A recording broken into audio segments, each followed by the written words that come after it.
All right, everyone, let's get into it. Let's go.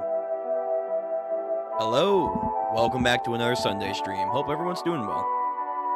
Welcome, welcome, welcome. We're here again on a nice Sunday night for me, Monday mornings for people, maybe even Monday afternoons. We're back once more with our lineup of read-throughs for Sunday night. We have, of course, the Ichi the Witch chapter that came out, 62, and today we will be doing another additional 10 chapters of JJK. Let me turn the music down just a bit. There we go. Yep, so those are the plans, as always. We are very, very close to the end of JJK, the main series, and I'm looking forward to it. We have this stream, and then we have next stream that will be the wrap-up session of it. It's been a great time. Thank you for being on this journey with me, and I guess, also you guys for suggesting we do this. It was fun. I didn't know what I was going to expect from going into JJK's ending, even though I've heard stuff here and there about some things, but not really, like, anything crucial. But, you know, we're about to, like, really see it for ourselves and kind of come to our own conclusion, so I'm excited to do that. And, of course, Ichi the Witch has just been a great, you know, little, like, story that's been just a fun time, and I'm glad I got to do it alongside this, and I'm very excited to continue it. And once we're done JJK, you know, we will do the sequel, JJK Mobulus. Looking forward to that. I've heard some people have said this is, like, already better than the main JJK, which I'm like, damn, really? And then I've heard some other people's takes that are like, it needs work, which I'm like, okay. I don't know how much work we're going to get, seeing how Gege said, like, this is not going to be a long continuation. It's just going to be a continuation, which most likely means it's probably not going to be planned too far ahead, but if it gets popular enough, maybe it will. But that's for JJK. For this series by the lovely ladies that are the Nishi and Shiro, they have been doing a great job with this, but once we are caught up with JJK, we are moving forward with our plan to catch back up to Iruma-kun. We are like over 100 chapters behind and growing. So it's going to be a long catch up with that too, but I'm excited for the journey. It's going to be great. It's going to be awesome. I love how these ladies handle the story of whatever they're making. It's a great, you know, way of depicting characterization, and at least for Iruma-kun, how to utilize a vast set of characters. They are probably some of the best authors and, you know, artists for the other one, but mainly authors to do in the business. Like, I've seen a lot of stories. They know how to handle multi-characters. They really do. They really do. And it's showing, I think, again, slowly in Ichi the Witch. It is. It's growing. And again, I'm doing my part by having these streams here to make sure that, you know, it's up for the future for people to just come by and see, like, oh, wait. 1, great stream. 2, the story is actually fire as fuck. It deserves a lot of credit, which, you know, it's growing, but hasn't automatically received that. I feel like some of the other new stories in the newer gens of the manga, especially in shonen, maybe are a little overhyped. Just maybe. But, you know, I've said my piece on that before. But, yeah. So anyway, I'm not going to distract too much, so we're going to get right into it. We're going to do the Ichi the Witch chapter 62, and then we are going to go into JJK. There will be like a brief break. I'll let you guys know. Our little eye catcher here, boom, Ichi. You guys know the rules. I won't go over them this time. Just, you know, they're right down here, just to keep track of them. And as always, for people in the chat, I'm using for today the site Manga Plus. It's been coming out fairly recently for me, so I might stick with it, but I do like the other site too. But I'll pin it for you guys in the chat if you want to read along with me, if you don't have a link. For VOD Gang, hey VOD Gang, you guys should have it in the description down below, no matter what source it is, already ready to go. So if you're watching this in the future, hello, hope you're doing well. But it should be there. You should be able to read along with me. Cool? Cool. All right. So, yeah, I'm going to lower the music just a little bit more. Here we go. Chapter 62 of Ichi the Witch. we have the 60-second hunt, heart ripped asunder. So we have Kashi is swimming through the ocean, moving at 310 miles per hour. God damn. This absolute phenom. Let's have some fun. I think I'm going to turn down one of my lights just a little bit. There we go. And then lighting is always fun, trying to set this up. Yeah, that's fine. This guy is a phenom. He really is the ocean master. I see my boy Goku Raku over here. I hope he's going to do something, but I don't know what he can realistically do. If Ichi couldn't really do much against this guy, especially even then with Uryu's takeover, it's like, I love you, my cyborg punk boy. I don't know what you're going to do, unless you got some crazy upgrades. Meanwhile, Goku Raku is piloting the modified comets, even when the comet's magic's reducing external drag. He's flying at only 93 miles per hour. Jeez. Oh, wow. So, with the modified things, they can go 93 miles per hour. That's, pretty, solid speed for, us. But it's nowhere even close to this guy. Actually, I'm curious. What is the fastest thing that can swim? Fastest swimming animal. I guess, yeah, let's do animal first. The black marlin has a top record speed of 82 miles per hour. The sailfish is close second with a 60. Wow. So this thing is just lapping them. He is just truly beyond normal convention when it comes to his power in the water. Okay. Oh my goodness. Goku Raku left the chronostasis about 3 hours ago, going to the harbor that's 600 miles away. So, for Kashi, he could literally just blip, and he could reach there in under an hour. Under an hour. Or I guess technically closer to maybe 2 hours. Closer to 2 hours. Almost in 2 hours, he's going to reach there. Goodness. Going to the harbor that's almost 600 miles away, he has now traveled 279 miles. So what took him 3 hours, was only a couple minutes, and he's already traveled such a massive fucking distance.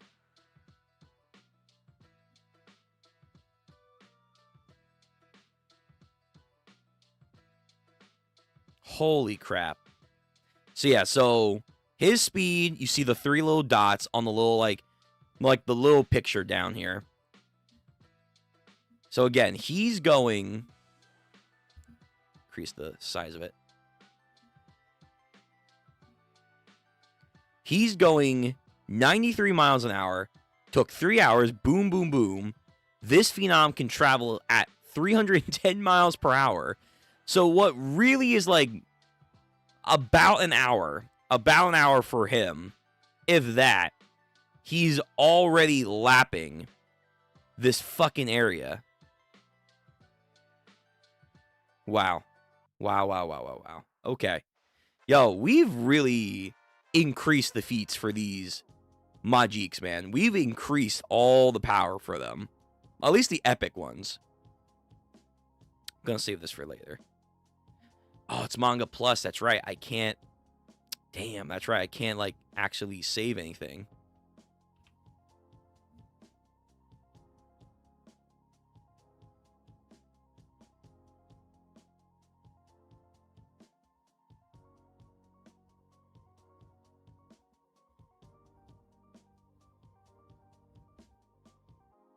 Sorry about that. All right.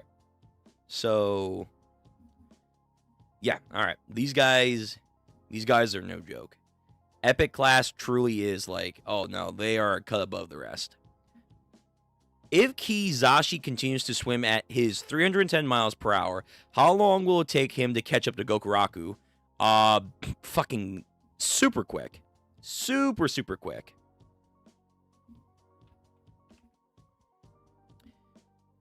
The answer is merely 1 hour and 17 minutes. God damn. From the travel time and start, what took them 3 hours, he can do in about an hour and 17 minutes. Man. This thing is fucking fast as fuck. Yo, there's my boy, though. Chrono. Time stop, baby. Pick. Multiple of these time stop barriers he's trying to catch him in. Moving at a staggering 300 plus miles per hour. Being hard to see underwater. Interference from the staff. Oh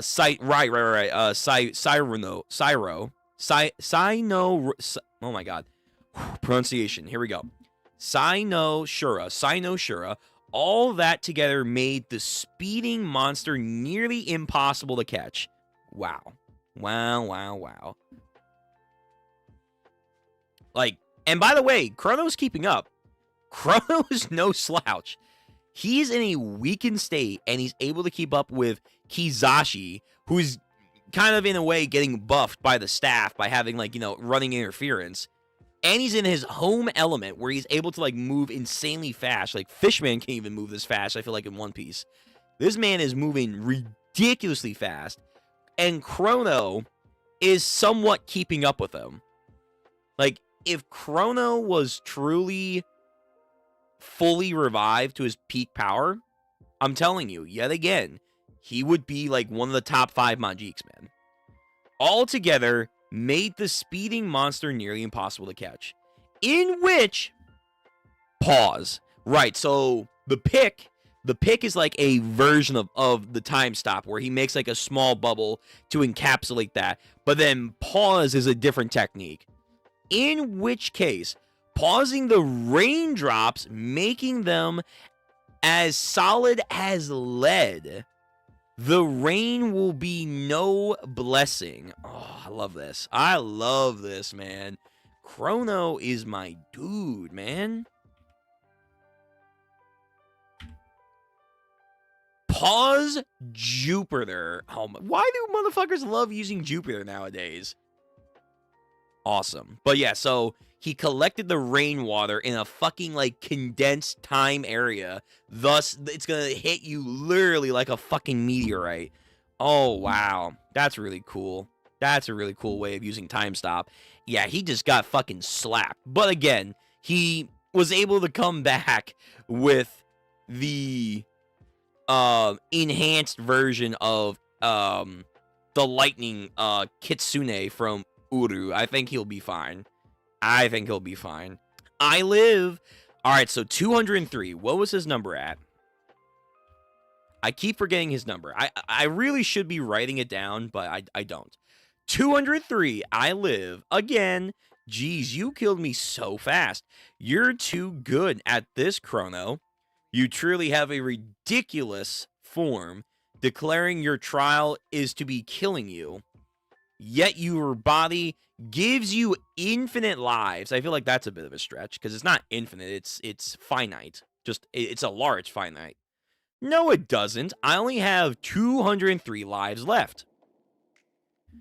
Oh, hey, that attack a minute ago, that's the one that you used to kill me for the very first time, isn't it? Oh, when they first met? Oh, we're getting backstory. Okay. All right. Hey, Fu, welcome to the stream. No, he's too strong. Bro, dying for sure. I've been saying this for, like, many chapters now.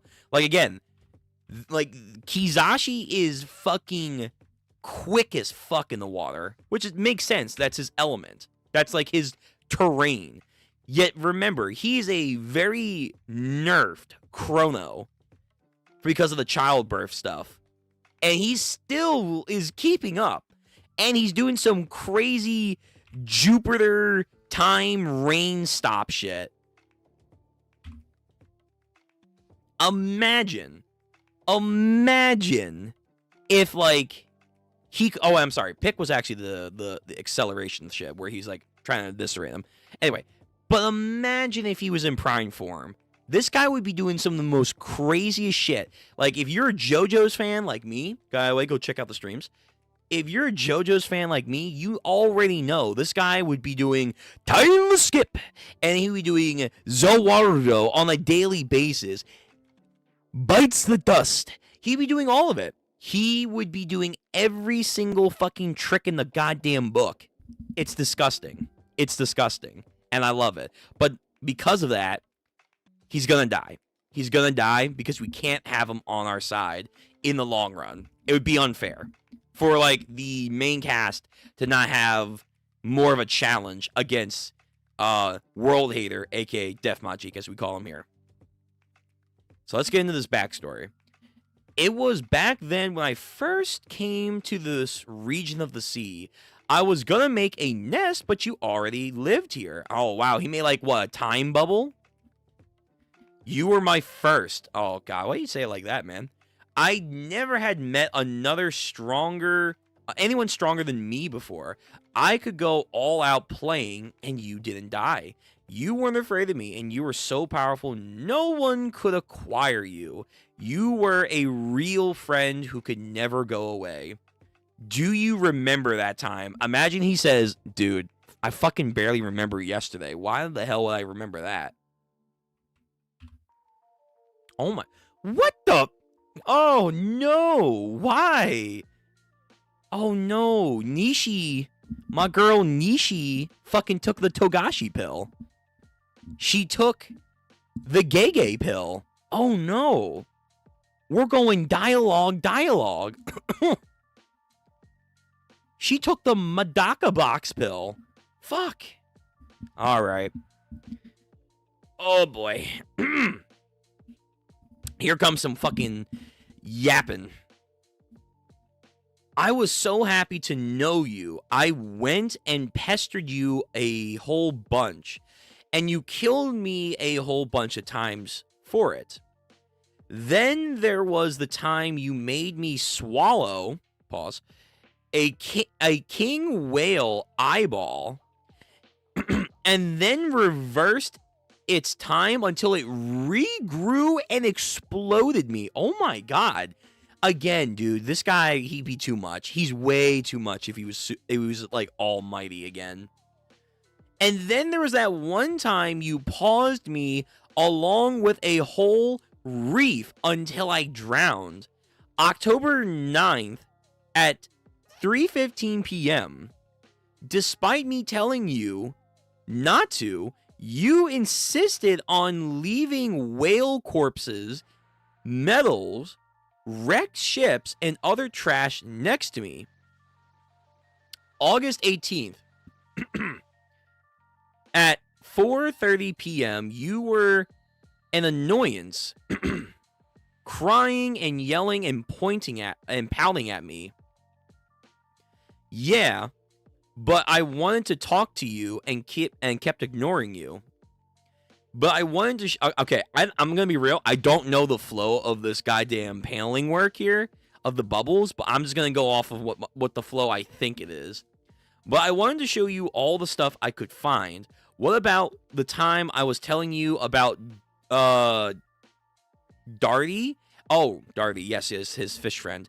About Darty, and you paused just my tongue, and I wanted to talk so badly, I exploded. Literally. Wow.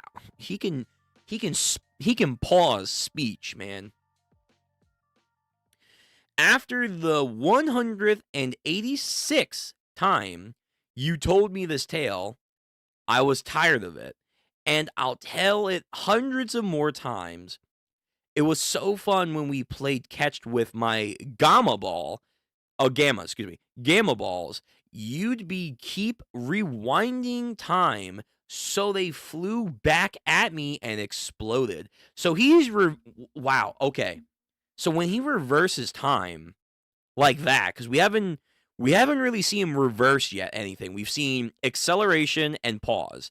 We haven't seen him do any reverse yet. I don't know if he can do that right now, but When he can reverse time, he's not reversing the effect. He's just reversing the action that it just did while its effect is still activated. Holy shit. That, or maybe he can like select, like if I wanted to, like, let's say, I threw a stick of fire at you. He's not rewinding the stick to when it doesn't get, lit. He's rewinding the action of it coming at me and over here. Wow. Oh, shit. That's really fucking cool. I would love to see that. We're probably not, though. At April 4th at 1:09 p.m., you knew I'd simply return them. I cannot comprehend why you kept sending more at me, as if the results would be different. You paused me and then totally forgot to unpause me that one time. From May 8th at 8:49 p.m. to June 10th, 6:50 p.m. Oh, so this guy was so he was time stopped for over a month. He was time stopped for over a month. God, that must be crazy. I thought at least one of them would get through. Playing darts with paused swordfish was awesome. You were really good at hitting the bullseye. February 17th at 9:56 a.m. when you insisted on making yourself the target. Oh, and that time we got surrounded by a huge gang of orcas. We fought them off together. Orcas? Are orcas getting gas? We fought them off together, and you paused them, and I exploded them. We were the greatest team ever. December 25th at 11:27 a.m. Okay, all right, we get it. We get it, bud. We get it. You got a lot of memories. You hold everything that you guys did very dear to you in your own twisted way. Yes, Kizashi, I remember it all. I will admit that across my long life, right, he's considered an ancient Majik. The time I've spent with you was not boring. Looking back at it now, I even feel a touch of gratitude. Then stay with me. Humans are so short-lived, you'll barely get any time with them at all. Why'd you say no to, Hitsugai? Why let yourself get weaker for some kid? Yo, you don't understand, man. It's not about the time. It's about the quantity. It's about what you're receiving with them. Humans are so wimpy. They're totally different beings from us Majiks. What makes them so much better than us to you? Again, he explained it. It was love. But if I were to add a little bit onto it, it's that with the brief amount of time that we do have, the magnitude of what we can accomplish with it makes us super strong. That human just randomly showed up one day. How can you let her take you away from me? Yo, fucking, yeah, side bitch material over here. God damn. I was so happy. I loved how you could just kill me at that time. You're more powerful than me, so nobody could kill you or acquire you. I could relax knowing that you never ever go away. When you're killing me is the only time I don't feel lonely. I feel like he needed Kizashi in this case. He needed to be lumped with someone that was strong, but genuinely gave a fuck about him and tried to reach him up here from the get-go. He didn't, though. He spent a long time building up that idea of might makes right. And then eventually he ran into our boy Chrono Weaver over here, but by then it's already too late. By then it's already far too late. So you feel bad on some levels for Kizashi here, but it's like, bud, you are still in a roundabout way a mere child. You have not seen the greater scope of living, no matter how long you guys can live. Chrono, on the other hand, who's even someone of a higher magnitude that you think would be harder to reach with the concepts of the finite times of man and our ideologies on living. We were able to reach him, but we haven't reached you yet. So I don't know. Will Ichi acquire him? Maybe, but maybe not. Keep killing me forever and ever, Chrono. Please. Ah, damn. Yo, the art on the face, nice. But nah, we know. We know this friendship quote is gonna end. Also, I like the splitting of them, like, for what they're standing for. Like, their personalities is represented on the actual art of this panel here. That's really good. That's like a nice little subtle, like, character separation between them. You have the straight and narrow, orderly, you can even argue calmness of Chrono Weaver's panel box right here. Meanwhile, the panel box of Kizashi is just fumbling, wavy, uncertain, emotionally distressed, if you wanted to go that far, representing what's going on in the actual panel itself. That's actually a little detail there that actually can go a long way. Chef's kiss. Very nice, Nishi. Very nice, Nishi. And oh my god, I forget the other girl name. But you guys are you're cooking. You're cooking. And then his tentacles exploded. So he's mentioned this a couple times that he can actually explode. So what does this actually do? I can't do it. I won't let you abandon me. Is this like his serious mode?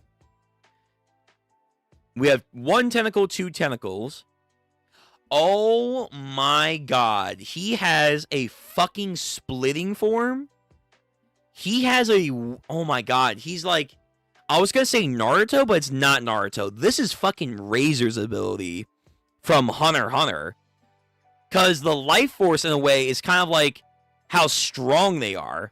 Like, oh man, this is actually Razor. This is actually Razor. But like a octopus and some other animals, he has that, fucking, what is it? It's not, I don't think it's mitosis, but it's the idea of like self-regeneration, but at the same time, that missing limb can also, like, become its own entity.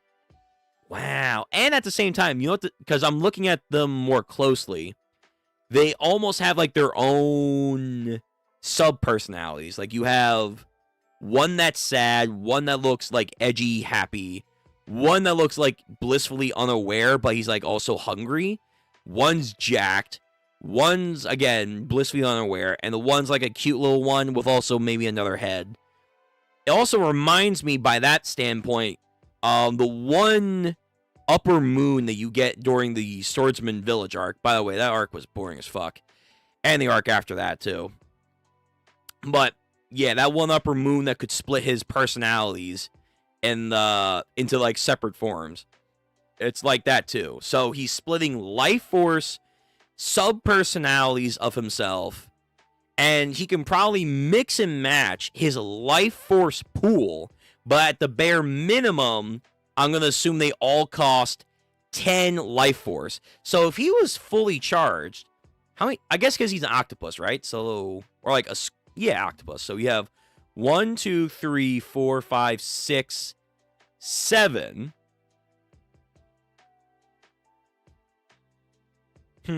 Okay. I thought he had 10. Or not 10. 8. Oh, Jesus. I'm dying. Let me go back. So we have 1, 2, 3, 4. Actually, I just noticed his tentacles do have different number marks on them. How the fuck did I not notice that before? Hold on.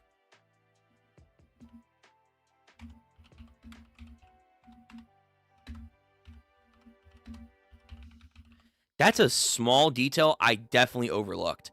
Yeah, how many tentacles does he have? He has 1, 2, 3, 4, 5, 6.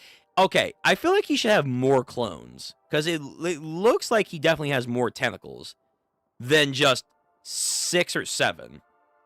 But on his tentacles, yeah, consistently there were the numbers, like, or like the little dots, like a dice or dominoes.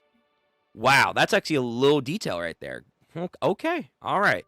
Yet again cooking. But each of the tentacles represent a body and a personality of his that he can use.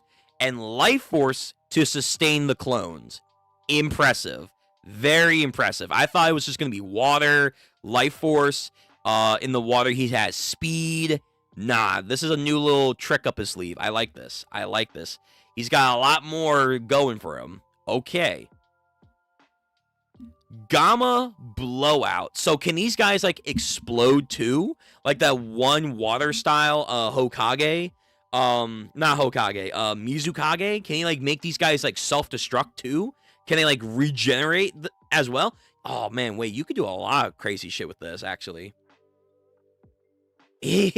My super special secret attack. I bet you didn't know I could do this. No, yeah, he's speaking to the audience on this one.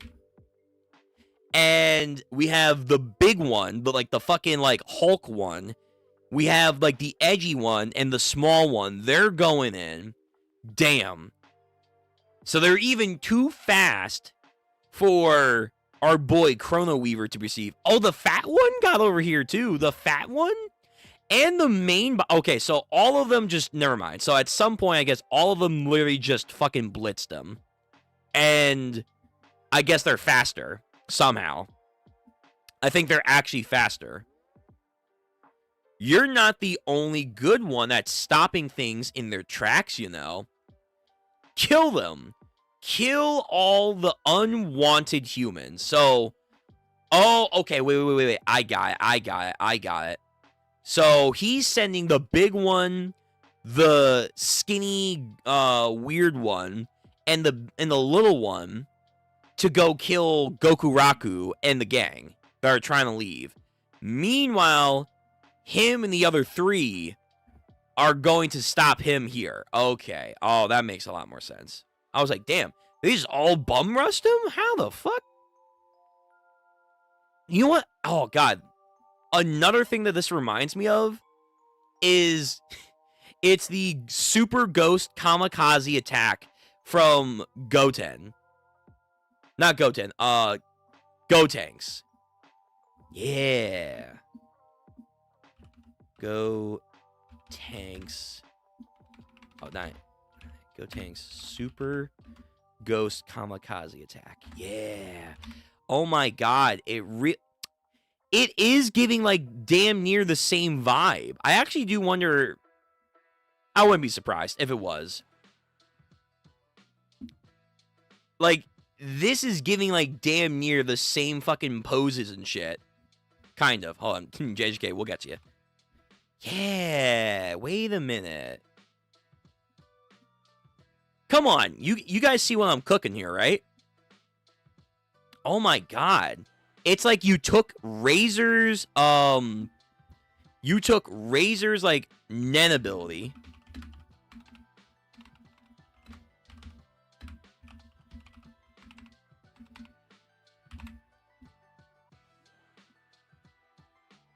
Yeah.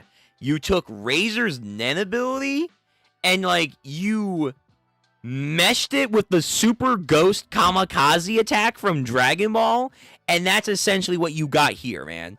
Oh, and the fucking Upper Moon guy. What was his? I think it was Upper Moon 5? No, 4. Yeah, you took the Upper Moon 4 guy's ability from Demon Slayer. Yeah, you just basically meshed.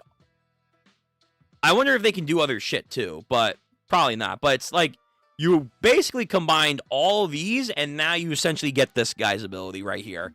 That's pretty cool. That's pretty neat. I like this. I'm liking this. All right, so kill them all. Kill the unwanted humans. Yippee! Let's go. Yay! And then even the little one that has a second mouth on him says, "Pwah!" Kill them all. And then, yeah, Jiki's like, oh, crap, they're coming. 3 of them. Now, they're probably not as strong as the main body because they have only 10 life force. But that just means, in a total, they have to kill these things 30 times. That's still going to be a problem. They're going to catch up to us in less than 15 seconds. We have to hurry. We have to hurry up and think of another plan. And then Gokuraku. Oh, is it time? Is it time for my boy to step in? Hey, Ichi-chan, can I punch that octopus? I want to punch the octopus real bad. Who's driving this thing? And then he puppets him. Sure, go ahead. Cool. Time to punch the octopus. Okay. So he's locking in. Oh, that's where we end the chapter? Fuck, I need more. These chapters are far too short. They are so goddamn short. But you do get a lot of stuff out of them. You do. I can't deny that. But my boy, Goku Raku, is finally going to do some shit. It's time to show his modifications that he got from the Witches Academy. I'm sorry, the Witches Association. Thinking about a different series. So what can it do? How is it better? What can he realistically achieve against the clones of the Majik? I'm ready. I'm ready to see my boy shine. I'm excited. Oh my goodness. Yeah, this chapter was good. This is a good chapter. It was straightforward, very contained to it was the containment to obviously Chrono and Kizashi. Their little exchange on like what did each other mean for one another. And it was great. It was definitely good. I think Chrono again is being very upfront when he said like, listen, you know, when I've changed, one, as a Majik, I understand the value of humans, but then two, I've come to realize, even as literally the representation of time, I've come to understand it was a great amount of stuff that we did together. It wasn't boring, man. Oh, shit, where... Did it get rid of that page? I think it did.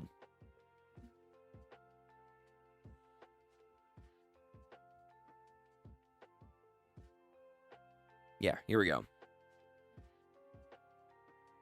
Yeah, he even said, like, I lived a very long time, and the time I had with you, it wasn't boring. And I think that means a lot, because Crow is definitely a man of few words, but what you do get out of them leaves a lasting impression. It leaves a very strong and lasting impression for those he interacts with. And again, there is a sense of kind of that child innocence that definitely was corrupted by Kizashi, for sure. But at the same time, it's like, I don't really know if he has the capacity or like the patience to try and learn, because it took Chrono, I'm sure, his entire life, plus being with Minerva, to finally come to his state. And I think that was very impressive, but like, at this point, I feel like Kizashi, he doesn't have that patience in him to go for a long amount of time, even a short amount of time, to try and understand.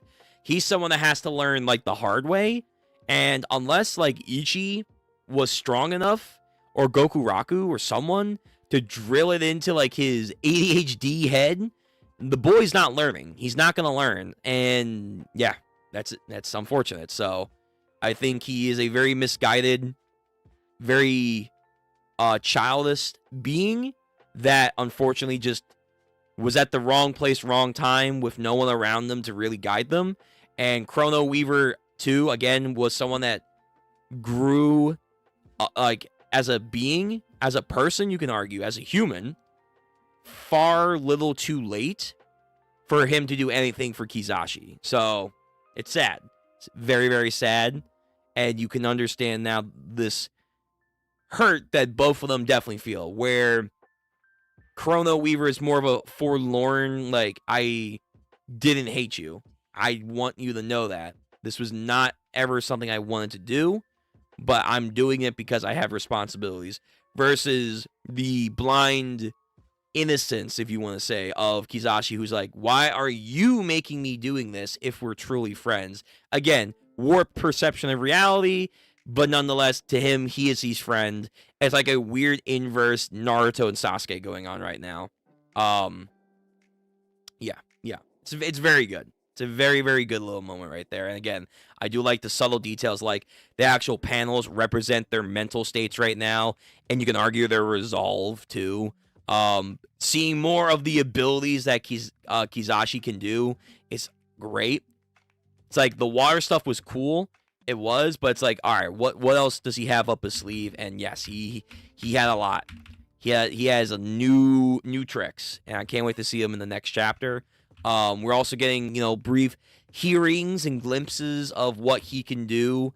Chrono Weaver, where it's like Kizashi is fast as fuck, but even in his weakened state, man, he's keeping up. He's doing multiple fucking picks to accelerate time in those zones. Then he does a massive frozen pause time where he's gathering all that water to fucking be a massive mass to throw at him. Very neat. But then we get mentions here that he can even reverse time, as we've been told several points in this arc, but we haven't ever seen it just yet. It's only been stop, primarily, acceleration, and that's about it. We haven't seen can he skip time? Can we see the reversal of time? What can he do with that? Those are techniques that he probably could do on the regular. Could he travel time? Again, he probably could do that, but he's too weak. He's too weak.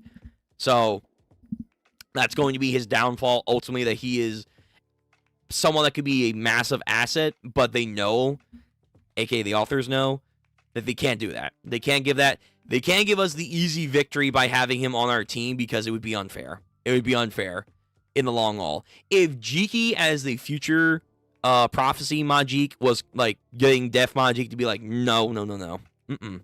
This guy would be times a million, for sure. But yeah, this is great. Simple, but great. And again, I'm looking forward to see what Gokuraku has achieved in his, not training per se, but self-improvement with a new mindset, no longer, on the Bakugami stuff.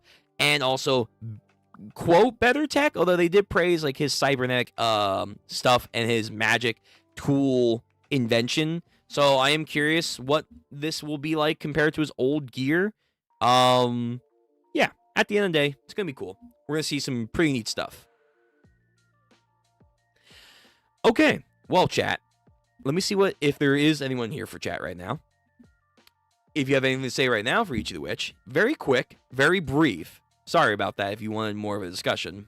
But if you guys want to discuss anything, say your piece right now. Or we're going to go into a brief break, and we're going to go then right into JJK. So I'm going to give you guys a minute before we do that. Just going to post some crazy fucking Majik stuff. Again, we are truly, not messing around, man. We are truly not messing around when it comes to how strong the upper crust of the Majiks can be. They are nasty.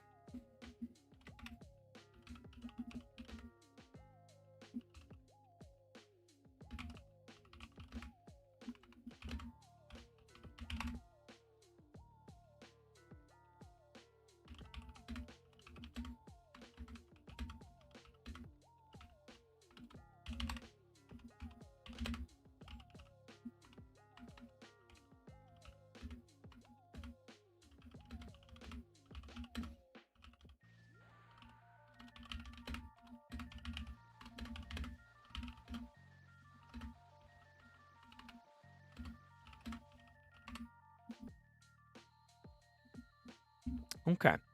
Well, it doesn't look like anyone wants to chat right now. That's okay. We had a lot of good discussions last week. And to be fair, this, again, fun, interesting, a little emotionally gripping chapter. It is somewhat contained and very straightforward. So I guess it's not, in the grand scheme of things, too much to talk about. So, yeah. But yeah, Thu, like I said, and I feel like a lot of people are coming to, expect Chrono to win this fight, and with the assistance of Gokuraku, but know that ultimately I don't think he's making it outside of this arc. He'll see his kid. I still think that's going to happen too, but he's probably going to die. He's probably going to die, which is sad because Minerva wants to do and have this kid for this, and a whole family lineage for the sake of him not being lonely, but it's now damn, he's gone. Extra layer of tragedy to that. So I think it's gonna hit. It's gonna hit for sure. And this is, I think, the first major step that Ichi's story is now becoming like so much more, and I love it. I love it. Okay. Yeah, it looks like no one's gonna chat, so that's fine. We're gonna go into JJK. So, each of the Witch fans that are here now, if you are here now and you're lurking, or your VOD gang members, hey VOD gang, for each of the Witch, thank you for coming out. Thank you for always supporting us. Do your jobs of always upping the word of this series, and I'll do my job, which is the same thing, and these streams. Thank you very much. Like the stream before you go. Comment later. And of course, if you haven't already, subscribe to the channel. All right? We will be back next time. I don't know if we're going to be on break for each of the Witch next week. We might be because now we're getting closer to the holidays. But if we are, I will find out and we'll go from there. Okay? So again, didn't seem like a lot of people in the chat right now for each of the Witch. Sounds okay. Some people aren't here for that. We're going to get into JJK. I'm going to take like a couple minute break, then JJK, all right? Cool? Cool. All right. Ichi fans, till next time. See you later. JJK fans, you're on deck. Get ready. Get ready.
Oh, there we go. Hold on.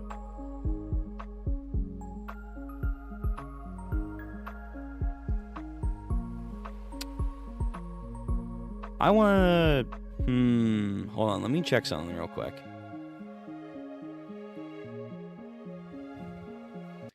Were we muted the entire time for Ichi the Witch? I hope not. I actually hope not. Hold on. Let me... Oh, man, that would suck. Stop barriers. He's trying... All right, good. No, we weren't. We weren't. Oh, man, that would have been fucking terrible. Okay. All right, we're good now. Anywho, we are here for JJK, guys. We are almost done. Music back. Going to lower. Wow. I can't believe it. We are actually almost done, though. Like, we had, what, over 100 chapters? Was it like 120, 130 chapters? And we're now, like, about 16-ish chapters done? And then we move on to the sequel? What an insane ride this was. Like, post-Shibuya, it has its issues. I'm not going to deny, and that will probably be its own discussion thing. Post-Shibuya is very fascinating. Like, this part of the story was a spectacle, I think is the best way to say that. Because whether you thought it was all good all around, all bad all around, or it progressed one way or another, I think post-Shibuya of JJK is probably the most mind-boggling and just pure, like, oh my god, what's going to happen next in all of JJK. Because I felt like, though even leading up to Shibuya was crazy, I felt like it was kind of a beat for beat kind of expectation, if that makes sense, where it's like, you knew stuff was going to go down at Shibuya. They've already, like, were setting up that shit. And then if you go back to, like, the Zero, when it came to Yuta's story, you already knew shit went down at that point in time. So nothing was, like, too shocking of, like, information. It's kind of like when you finally have the incident of Shibuya happen and all the tragedy that came from it, from the sorcerers and then the civilians, it kind of like now sets the story back to a zero, if that makes sense, where it's like you are now redefining how this story is being framed, and then the characters are having to survive, where it's like it's still a shonen, but it's like shonen plus, where it's like, for good or for bad, many characters are going to die. Just like that. Just like that. And again, that kind of was something that, whether you like that in Shibuya, is kind of definitely pushed even more so post Shibuya. And it's like, huh, okay. And it kind of like makes you question, like, where are we going to go with the story from here on out? And like, I think it's worked fairly well for the most part. Again, there are issues that I want to talk about at length, but I think I'm going to probably reserve those. Again, what we did for JoJo's Part 7, I think I will probably do a, like, look back at JJK overall. I would like to do a video. Maybe I could do, like, a video, too. Or, like, take my discussion and split into a video. That'd be nice. But, like, post-Shibuya is not bad at all. Questionable moments, and there are some not so great moments either, but it's definitely not bad. However, I've seen enough shonen, specifically shonen, but you could say stories in general. It's the finish line that sticks out the most, and you can argue matters the most. And a lot of authors, no matter who they are, they have a tendency to not stick the landing. And I've heard the discourse over JJK stuff. I don't know if it was just like the Megumin stuff, the Sukuna stuff. I don't understand the Yuji hate still. That's kind of weird. Outside of him being depressed, I guess, because that led up to Sukuna being released. Again, the Gojo fucking, shit going on. I'm not too sure if it's like that and agendas that magnify people's hatred of the ending, but so far, with 16 chapters left, it's looking okay. It's actually looking okay. Now, again, we're going to do 10 chapters today, so we're going to go from 255 to 265. A lot can change in 10 chapters, especially with the amount of jam-packing verbiage that's in these pages. A lot can change. A lot can change very quickly. Like, again, I had no idea fucking Miguel's coming back. Where are the other two people that were in Ghetto's squad? Not the girls. The female that was like, oh yeah, monkeys, humans, they suck. And then the Zesty dude, where are they? Are they coming back in? Like, I didn't think those guys would be relevant at all in the slightest, but surprise, surprise, they're here. Will I like that these kind of characters are here in the final hour? Maybe? Miwa still has to apparently do shit from what people have told me. It's like, you gotta look out for Miwa. I'm like, okay. I mean, to be fair, again, whether you like this stuff or not, JJK is a story that wants to, like, focus on, like, every character when they can do something meaningful, I guess. And they fucking gassed Kusekabe last time. They gassed him. I did not think this fucker was going to have anything of note. But hey, I guess A for effort. Am I right? A for effort, man. So, yeah. So, again, I'm standing on my tippy toes because I have no idea where these next 10 chapters that we're going to read today are going to go. And it can definitely show the signs of what I'm expecting the ending to be for the next stream. But right now, I could change. I think I'm expecting the JJK ending to be fairly okay. We'll see if it sticks to that. Looking back, I might just laugh at myself right here, like, oh, you fool. Why'd you go against the grain? Of course, it's going to end up like every other story with a mediocre at best ending and, a bunch of complaints about blah, blah, blah, not doing blah, blah. It's like, okay, maybe, but there's a chance. I'm seeing a chance, and it's not bad. It's not bad at all. Okay. Now with that out of the way, let me get Ichi off. And again, get up our boy, Yuji. He's finally growing. He needs to grow a little bit more, but he's growing. He's showing signs of, potential way of standing on his, fucking own against goddamn Sukuna. But it's, it's a work in progress. Though it's 16 chapters, so that work in progress, I guess, is going to have to speed up. And that comes with its own quandaries and stuff. But anyway, you guys know the rules. Please, we're almost done JJK. No spoilers. Those are the rules right there for that. If I'm locked in, like I'm going to be for like 10 chapters, I'm definitely going to try and read chat. Like right now, Shadow, I see you. How you doing? Welcome to the stream. Honestly, people are just mad about one specific chapter. Okay, we'll probably get to that chapter. But like, just like that, I will definitely get to chat when I can. And then 3, let's all be chill and be respectful. Cool? Cool. Mr. Proto Man, how's it going? Ending isn't wholly good or bad, to be honest. It probably isn't. The ending of JJK, I would not be surprised if it has its ups and downs. But more often than not, speaking as someone who's seen a lot of shonen end and a lot of stories end in general, when you look back at them, not many of them have great endings. I think over time, you can go back and sort the degree of severity, but most of them don't have good endings. Naruto to this day is a very complex, but I would argue not so great ending. Same thing with Bleach. I love Bleach. I loved Bleach. Out of the big three, though I started with Naruto and I've grown into One Piece, Bleach was a fun fucking time for me.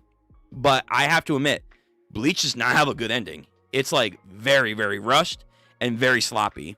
What else? My Hero, with its recent ending, it's okay, but again, it's not bad, but it's definitely okay. I haven't finished Demon Slayer yet, but I've heard that shit is atrocious. It's apparently atrocious. We've seen other series that aren't shonens, like Attack on Titan, with its multiple endings. And a lot of people say it only gets worse from the last, and I kind of agree with that, although there are some stuff I'm like, So it's like, hold on.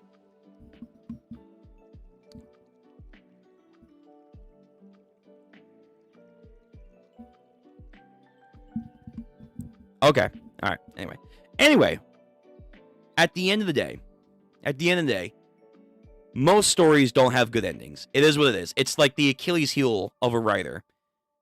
JJK, though, is looking like it's going to have a solid ending. And until I see otherwise, I'm going to keep that train in motion. Anyway, let's go. So, for guys in chat, here's the link. We're using TCB scans because apparently those were the translations this entire time I should have been using. And we only used them about like 80 chapters ago, roughly. I will say, use an ad blocker. The site is kind of, But it's here for you guys in the chat, pinned. There you go. VOD gang, it should be in the description. So let's get to it. We got 10 chapters. Oh shit, I gotta sneeze. Or no? No? Okay, never mind. My sneeze went away. Okay, so chapter 255 of JJK. We have Miguel, out of nowhere, out of Africa, save, Kwikwi, our boy, or, Wee Wee, whatever. I always forget his name. Is that Zest Boy? Oh, shit. Zesty Boy is back? Oh, wow. We didn't just forget about him? He's actually here? He's legitimately here?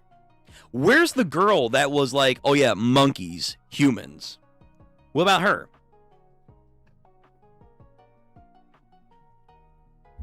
Is she coming back? I'll imagine, right? Okay, alright, so what are these, what are they gonna do? They've been around for forever. Since the fucking, Zero. Saving that teleporting boy must be the work of one of their techniques. So Zest Boy has Kusekabe. I don't know if he's dead yet, but he could be. Oh, also, yeah, I don't believe Yuta's dead. I'm not buying that, by the way.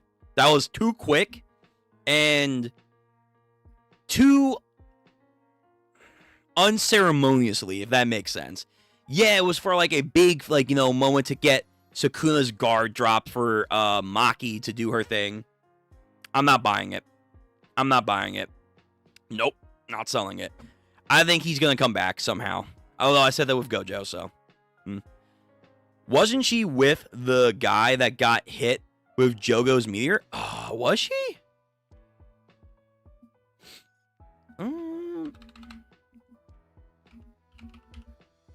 I know Jogo was killing a bunch of people in fucking Shibuya.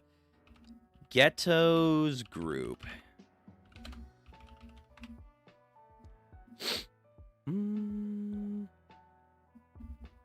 What were they called? What was their affiliate names? Goals, agents. Miguel. Let me see. Was it you? Yeah. Let me see. Search this wiki. No. Oh, right. That guy. The fucking eye patch guy. He's even more forgettable. Is it you?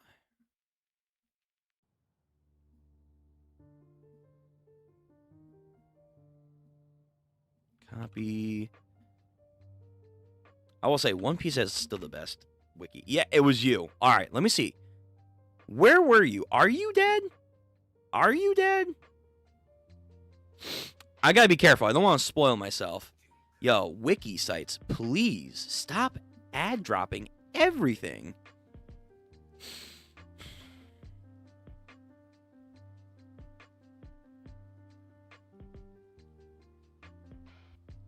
Let me see. Synopsis, appearance.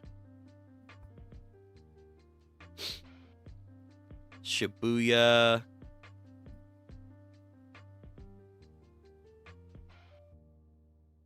Oh, fuck. Hold on. Oh. Hold on. Hold on. Are we still live? Because we just glitched, like, massively for a second. I think we're still good. Okay. Alright, I'm gonna be careful, because that's... Whenever I get that, we haven't had it in a while. Knock on wood. But we've been fine. I think you're right. I think she did die. I think she did die to Jogo's meteor. You're right. You're right. Okay, never mind. She's fucked. I literally forgot. She just got obliterated. Alright, never mind. She's trash. So Zesty Boy and Miguel, as far as we know, they are the only ones... Oh, fuck. Oh. Yep.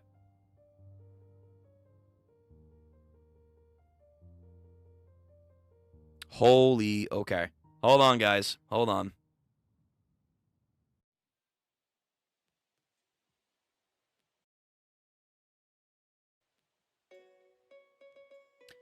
Okay.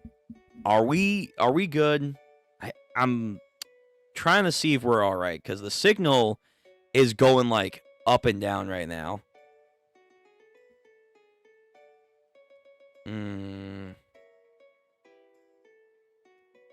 Alright, I'm gonna close that wiki. I don't know if I got, like, a virus or something, like, automatically, but that wiki just fucked up the connection. So I'm gonna close that. Anyway, I think we're fine. Let's continue, because I don't want to risk it, because that's already a bad sign when it does that. Team Ghetto comes in to save the day. Miguel and even Laura enter the fray. Wow, even Laura, they say. Even Laura. But again, okay, so these two are the only surviving members, I guess. Chapter 255, the decisive battle in the uninhabited, demon-infested Shinjuku. No way. Alright, so this is back in Africa. A fight an opponent that may be able to beat Gojo Satoru? Screw that. True, you know from experience. That's beyond the realm of monsters. How do you expect me to do something like that? And you don't have your rope. Miguel-chan. That crazy monster is going to be all tuckered out from fighting Gojo Satoru. They'll only want you to lend a hand in finishing him off. That's crazy, because you... I mean, to be fair, no one knows his full capabilities, but come on now. That's still a crazy offer for him to do. Like, you're still wanting him to go up against the final boss, man. As if the state he reached would be something as cutesy as tuckered out. Sukuna. You're sure gotten good at Japanese. Impressive vocab. We expect the fallout of the mass merger between everyone in Japan and Tengen-sama won't stop just at our border. Facts. He's gonna do some Evangelion shit and just fuse with everyone eventually. Even if Godzilla-sized cursed spirit comes and gives its best to my homeland, that'll still be preferable than fighting Sukuna. Dude, you don't know what that thing can do, though. Do you Japanese think high-spirit black... Oh, my... Okay, wait. Wait a minute. Gege, where are we going with this? Where are we going with this? Do you Japanese think high-spirited black people will just survive anything? I'm gonna have to pass. I gotta look out for my brothers. The only people that still think like that are the ones raised on cheesy American films. Damn, why is America getting pot shots? Also, we're just never going to go back to the Americans, huh? They just got off-screened into oblivion. Fuck. And the ones from the 80s, I've never once thought of you as jovial. Regardless, Gojo should be here, and head low, pleading himself. Aren't Japanese people supposed to be polite at the end of the day? Shall I prostrate myself, Yuta says. Did I strike a nerve? How scary. Yuta-chan. I'm not even mad, though. Okay, this is a funny interaction I never thought I would get. Won't you let us have a little chat? Just the two of us. So, Zest Boy and Miguel. What are you going to do, Lyru? I just want to make Suguro-chan king, the same as you. Damn, they were really with the cause. They were genuinely like, yeah, ghetto. Rest in power, man. Rest in power. Okay. All right. Well, yeah, okay, so when Sukuna told him not to move, it was the eye patch guy. I forgot who was with him. Yeah, the girl. Okay, true. Yeah, I followed along because it was ghetto. And by babysitting Okotsu, I've paid my dues for being let off the hook at Shinjuku. I don't have any stake left in this country. We all loved they all loved Suguru-chan. You and me, Minko, Nanko, Minma, Toshiya, everyone. Right, the eye patch guy and the girl, the two little twins. Yeah. Wow, he really had a group of fucking racist, but he had a group. You're saying we should take revenge for what happened in Shibuya? Or that we should take back Geto's body from Kenjaku? That's not a bad idea. No. Okay, never mind. It's about us mourning them together. The same way people would usually visit the grave, share a meal, then wave goodbye. We'll blast a requiem to the heavens by giving our all in this fight. Okay, like they mattered. Like they mattered, but they just couldn't show it off until now. Surely you mean hell, right? Ooh. I've got conditions. I'm not serving my head on a platter to someone who can use their domain. We'll only fight after Gojo and Okotsu have lost, and Sukuna's domain is inoperable. I mean, as far as we know it is right now, but that's not a guarantee it's gonna last. I'm fighting too. Yeah, Okama, you can't just motivate him and not fight. The more friends, the better. Heh. Alright, come on, you two. What the fuck are you gonna do? Kusakabe getting some hype is one thing. These guys have barely done anything in the story. Let's see what you can actually do. Seems his domain is probably sealed. Huh. Seems Gojo's left us with a gift before he passed. On top of his reverse curse technique being weakened, he's missing his lower left arm, and lower right isn't suited for battle anymore. Is it not? And an unhealed heart wound. I almost feel bad. They saved us the most delicious part. Yo, they think they're gonna jump Sukuna, these two. Alright, you coming in with aura. You're coming in gusto. Let's see you back it up, you two. And immediately Sukuna is pouncing. So, he's climbing up this building. Meanwhile, Zest Boy activates Magic Hand, grabs Sukuna, and like sumo slams him into the wall. Cut. He takes damage. Then Miguel comes in from the side, does some weird acrobatic kick, and at the same time, he's like dodging a myriad of slashes. So again, Maki apparently was next to Maharaga, he claimed, Sukuna did, to see his slashes. He is weakened, fair, but nonetheless, Maki was getting claims to dodge these. How the fuck is this guy doing this? Huh? Like, I know he's even more weakened now, but wait a minute. Like, Miguel has the instincts to fucking break dance and dodge this shit? Oh, damn. Why weren't more cats dodging? Anyway, he dodges. He gets out of the way. Oh my. Tries to come in and help his boy out, but I think he gets slammed away. Lyra's technique, Heart Catch, can grip the technique's target. Even if destroyed, the illusionary hand can be reinstalled and an indefinite amount of times, with 1/10 of the damage being transferred back to Lyra's own body. Okay, so it's a better-ish version of Komomura's Bankai. Okay, that's not bad.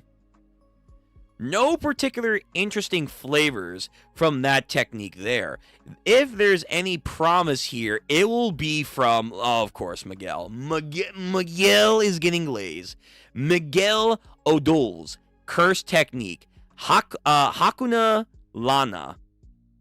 The beat etched by his body expels. Whoa, wait, whoa. Huh? When was this a thing? Whoa. What? I thought it was the hair. I thought your shit was the hair. The beat etched by his body expels curses and enhances his physical capabilities? Him breakdancing negates curses and he gets stronger. The more RPR he fucking has, he's actually getting stronger. Whoa. We just gave this guy a whole new ability. I was going to say, where was this with Gojo? But we all know what was happening with Gojo. We all know what was happening with Gojo. He was getting fucking mopped. So the only beat was the beatdown he was getting. So, but still though, no, this is definitely a whole new thing.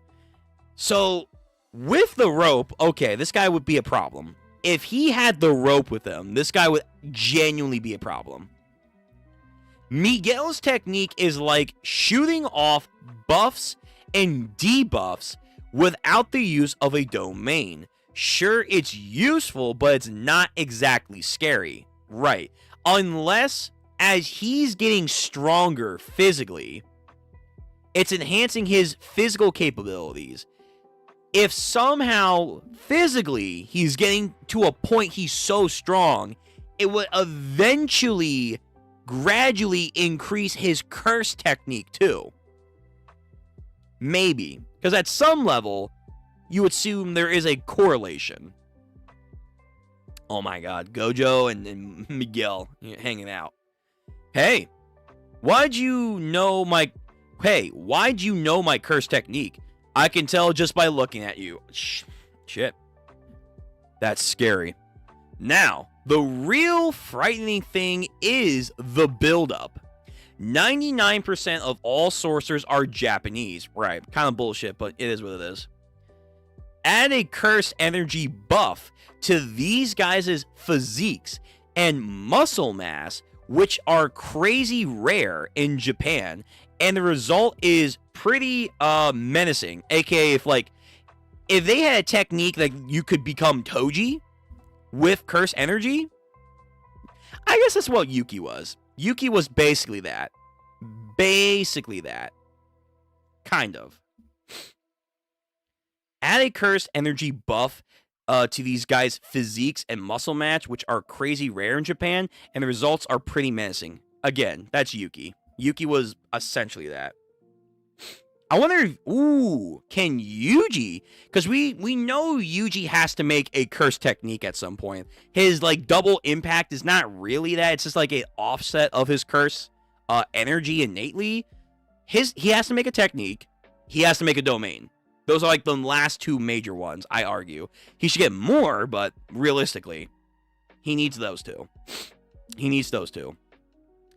You're painting with quite the broad brush here, and that's racist, you know. Dude, Miguel, what the fuck are you talking about? You've been shitting on the Japanese every sentence you got. I'm not special because... Yo, what's happening? What's happening in this chapter? What the fuck? Yo. Oh my god, people must have been losing their mind in this chapter. I'm not special because I'm black. I'm special because I'm me. Alright, brother. Keep preaching that. That's not bad. That's not bad. Keep it up.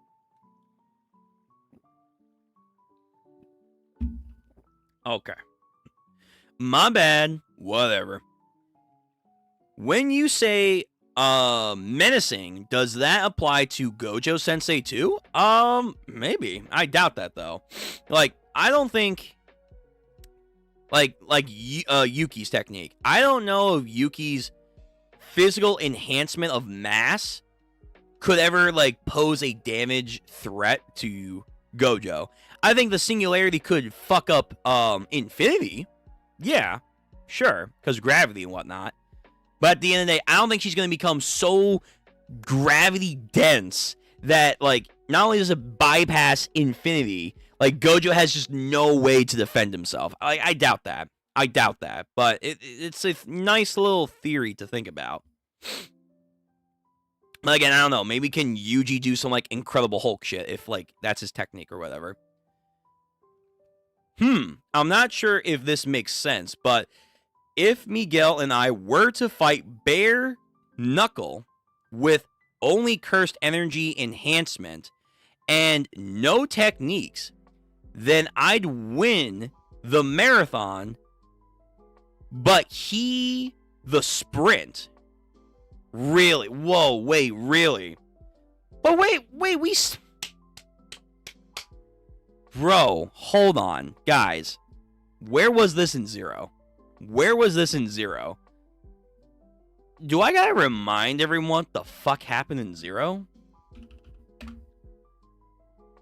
I mean, I'm sure you guys remember, but...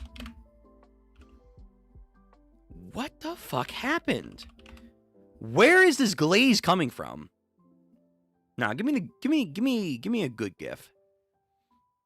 I want a clean one. No, that's the edited one. I want the good one. Come on, give me a good one. Yes, there we go. Come on, guys. Where was this in Zero? The only beat was the beat down that he was receiving. What the fuck? Oh, I'll win the marathon, but Miguel will win the sprint. When does the sprint start? It looks like it's taken a long-ass time for him to build up, man. It looks like he is getting his ass throttled. Absolutely devastating him. I don't know where this glaze is coming from, and it doesn't really feel like it's making a whole lot of sense, but sure. If Gojo's saying it, sure. It just feels kind of like, where? Because if he had the cursed whip and this technique, I feel like this fight definitely should have been a whole lot better than if we're really trying to gas him like this. Oh my god, dude. Just running and getting his ass served to him, man. Alright. Okay. That's enough Miguel fucking slander, I guess. But, sure. So, Gojo in the long haul can outlast him. But in the immediate time, Miguel is apparently trouble enough even for Gojo. Sure. Why not? Sukuna, shocked. Huh? Miguel grapples him, does some, like, you know, mock jujutsu, and then uppercuts his fucking stomach. Takes I think an elbow to his chest area. And then with that, Chozo is still in the game. I forgot. Yo, Chozo has been like steadily stalking and about to snipe him. But of course, dodge. Not a big deal. Yo, Chozo, can you stop taking pot shots so easily? I know that's hard to ask for, but yo, please. Chozo, please stop taking pot shots. He shoots, he misses. Sukuna, bam, fucking hits him with the goddamn slicing. And it's like, ugh. But again, he is getting weaker because he is lasting longer. Yuji from the fucking top of the roof. Come here. Okay. Bringing down Thor's hammer right now. All right, here we go. So with Yuji, Chozo, and Miguel and Zesty Boy, I'm hoping this combo of manliness can probably fucking like do something. But of course, Yuji. What? You're still around, boy? Why are you looking down so often, man? Come on, we made progress last time, kind of.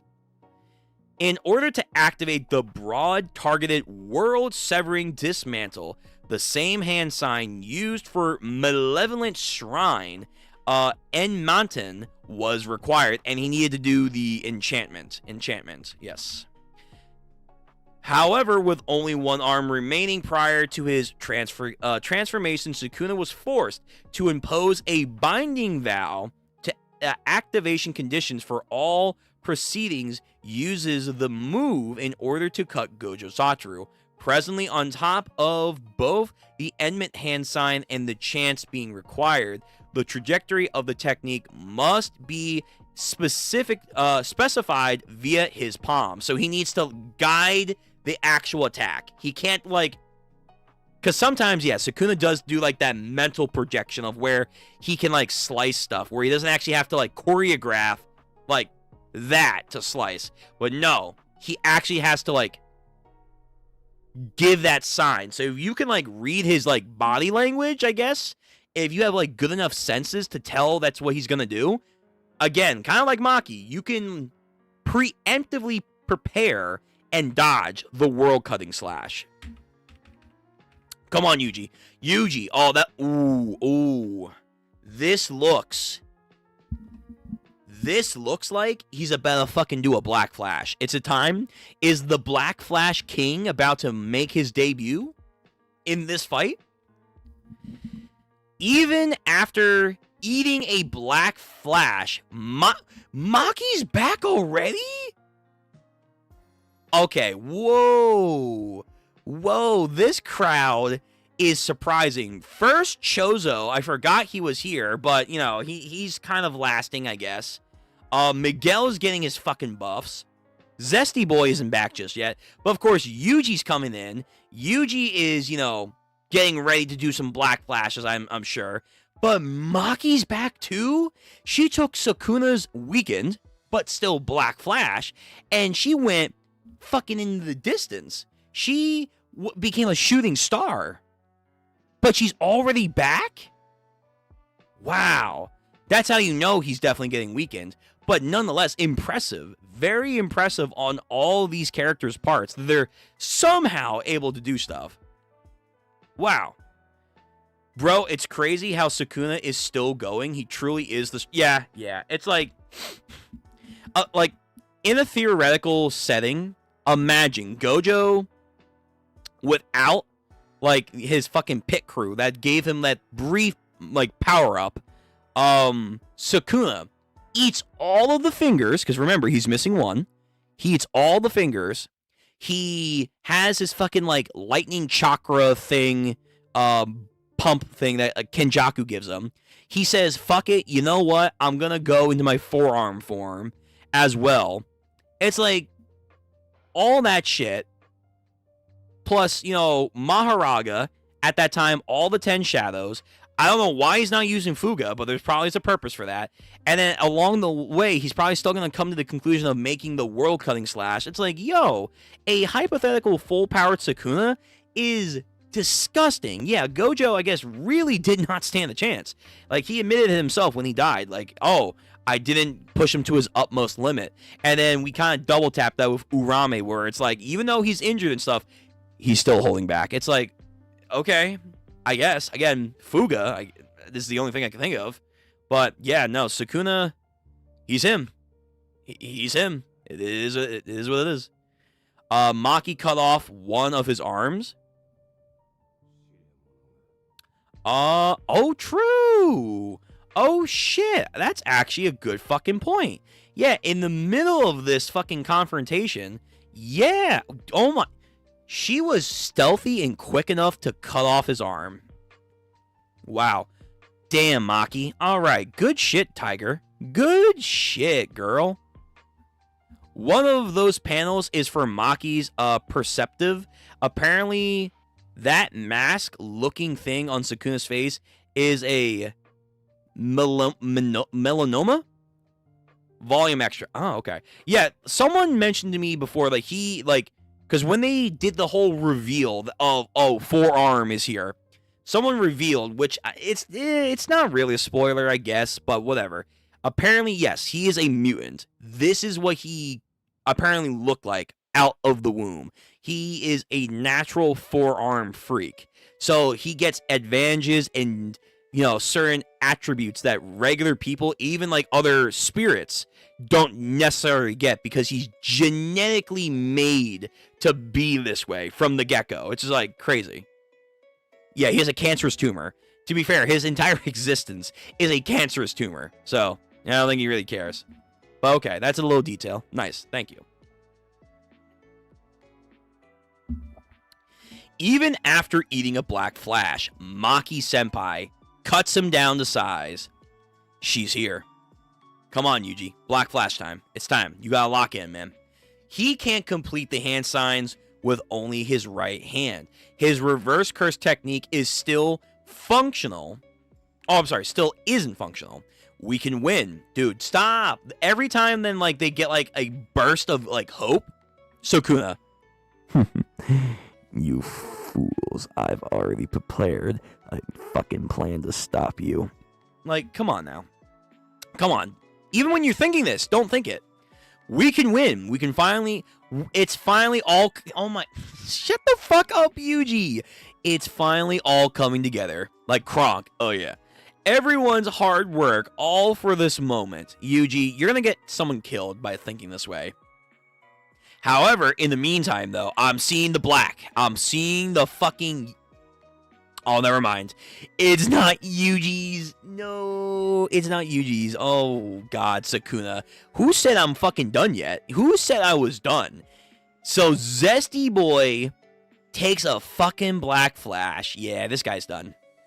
Gojo Satoru restored his lost reverse curse technique output by landing a second... Right. You can, like, recharge... I forget about that. You can do that. Because I think Yuji also did that too. I think he did. During Shibuya. But, yeah. Gojo, he was doing that, like, whole unique shit about, like, to revive his fucking cursed energy, he did reverse curse energy.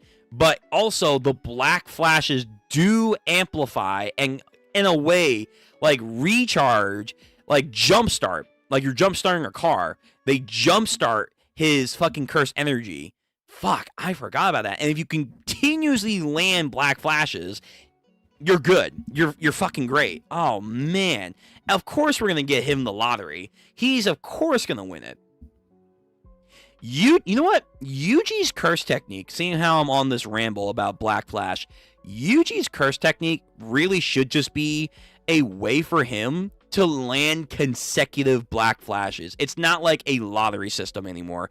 It literally is just, oh no, I have the will of the Black Flash. That's my technique. Yeah. If he has to use some weird fucking binding vow to do it, whatever. Yuji needs to become the Black Flash King. He needs this because he could do some crazy shit too if he gets this added benefit as well. But damn, yeah. Zest Boy just got annihilated. The ominous black light shines, beckons, all an ill omen. Gojo Satoru restored his lost reverse curse technique output by landing a second Black Flash, now in the King of Curses case.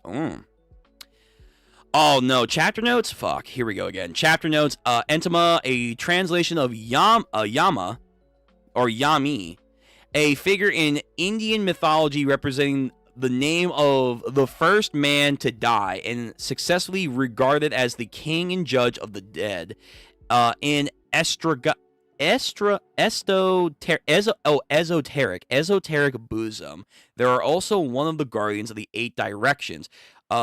Precisely the southmost. It might also be referenced to the third of the 6 heavens of desire in the Buddhist cosmology. Right, this was in Fate, in the show, where the Deva enjoy the complete satisfaction of the 5 human senses.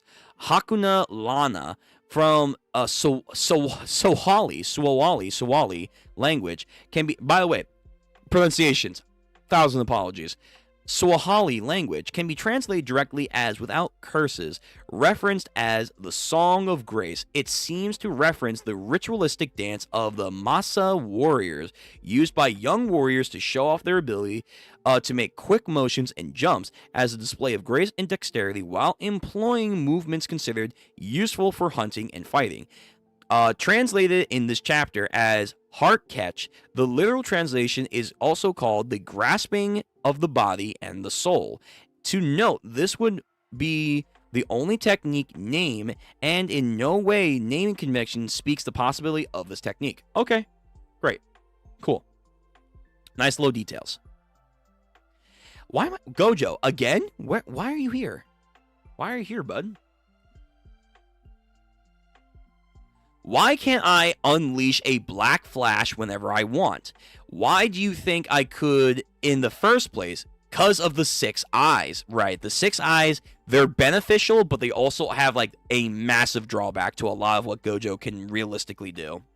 They say that a Black Flash is a distortion of space that occurs when cursed energy and physical strike land with a 0.0000001 seconds of each other. Yo, this is some Garo shit in One Punch Man. Love this kind of fucking speed calculation over here. Precisely. I think that definition is a bit lackluster. I'm sure it is. I mean, if that's the whole secret behind it, then I could land it whenever I want. Right. It's not necessarily, I guess, timing and precision. There is a bit of like a lottery system when it comes to it. It's like you kind of have to get lucky. And then when you get lucky, if you get consecutively lucky, it's like, yo, you are graced by the Buddha right there. Teaches Gojo Sensei. Chapter 256, The Decisive Battle in the Uninhabited Demon-Infested Shinjuku. They just given up trying to do fucking titles. Good lord. Okay. By the way, hydrate. Stay hydrated. Gone but not forgotten. Never. Not in this series. You kidding? I'm sure there were people that fucking dropped JJK because he died. For an instant, if I loaded up my fist with cursed energy and I threw a punch, that cursed energy is either 1, the type that will strengthen my fist, 2, the type that will crash into my opponent, or 3, the type that will do both damage. I think that's essentially I think how Yuji's like cursed energy operates, where it's type 3, where it's the blunt damage that you are receiving, and then you have the second impact of the cursed energy. So Yuji's doing type 3. It's not just the timing of the hit. Depending on the blend, it's going to be a toss-up. It's not like anyone can even control the third type. I mean, Eugene up here can do it. It's not like anyone can even control the third type. Well, Anyone except for me, of course. You know, I'm just great, right? On top of that, the blends need to change depending on the environment, like your physical conditions or your opponent's own cursed energy. This might make you laugh, but I personally think there's some connection with temperature and the humidity. Black Flash is a spatial phenomenon after all. The point is there's no correct answer at how to unleash a Black Flash. You know what this science, pseudo magic science reminds me of? This reminds me of the logic behind lightning, where to make the stepladder approach, there are some that speculate in more human environments.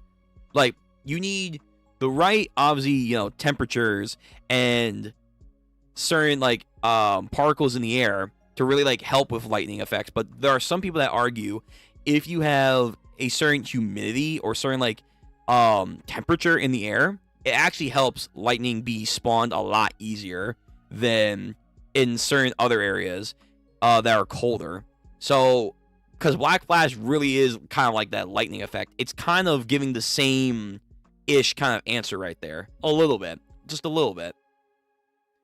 When I'm really going for it, I incorporate my curse energy within, my curse technique into my strikes, ultimately making it come down to luck, even for me.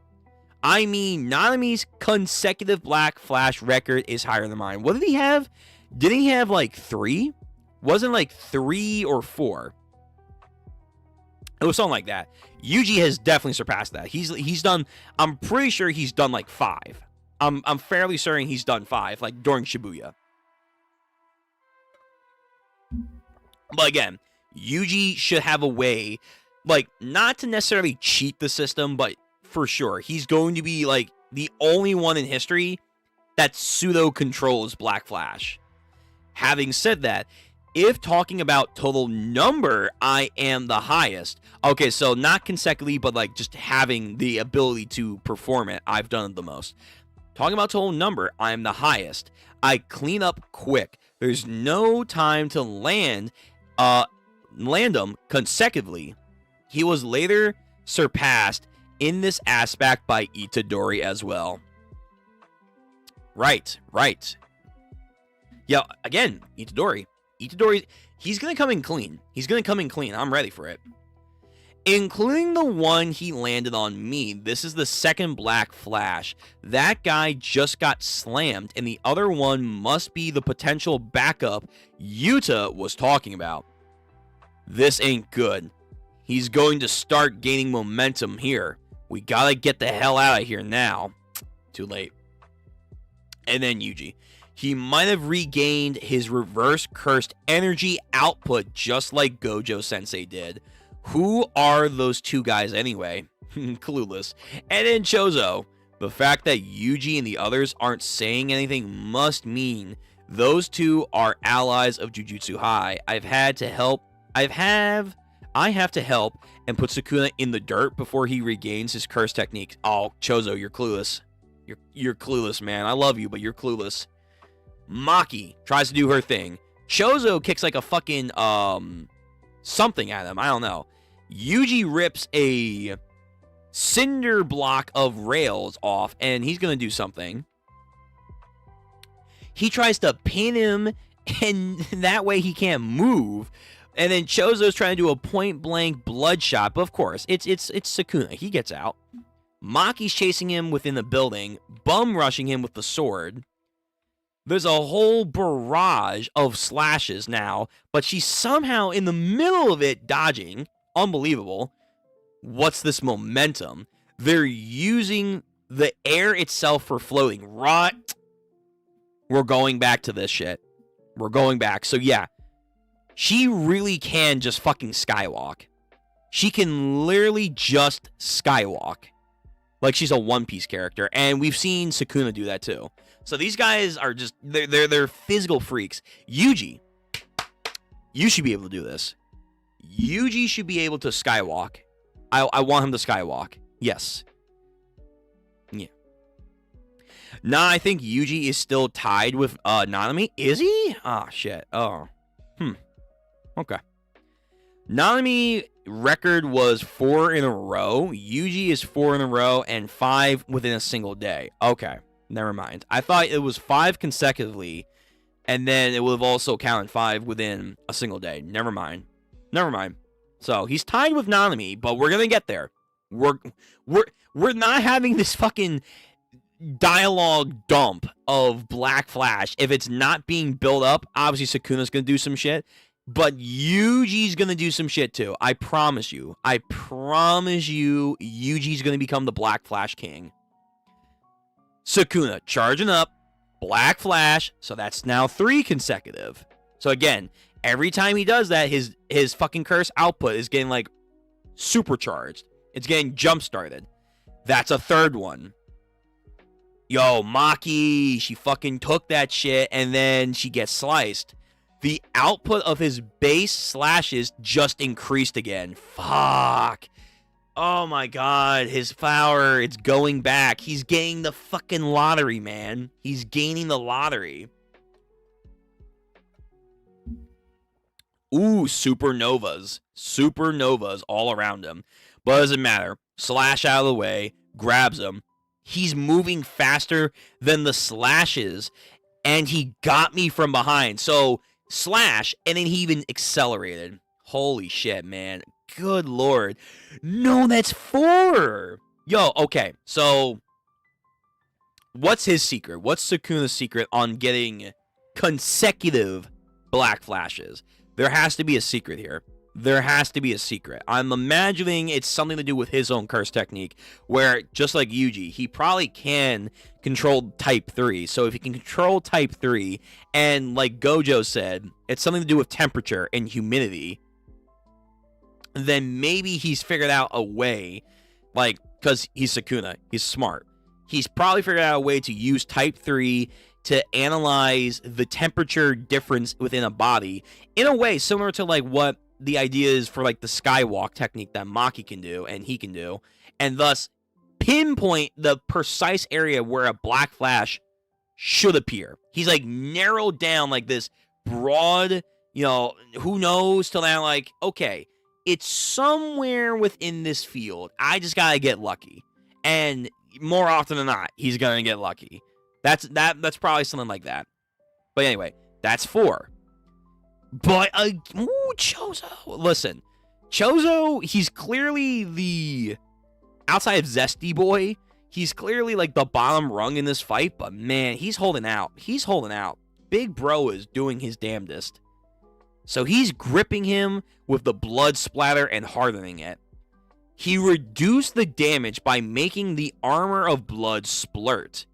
And then not Maki, Yuji, comes in, says, "Get the fuck off my brother." That's right. No matter how fired up he gets, through his Black Flashes, Yuji's blows will keep weakening his cursed energy output and control. Right. He has that cursed energy that resonates with Megumin, even though he's being a fucking bitch right now. It's resonating him, so it's also weakening him. It's like the Black Flashes are like status buffs, and Yuji is a status decrease. So it's like trying to get like the right sequence to get him like balanced out again. Oh, fuck. So if that's the case, I wonder if Yuji can land Black Flashes on Sukuna, the debuffs are going to be insane. The debuffs are going to be monumental against Sukuna, most likely.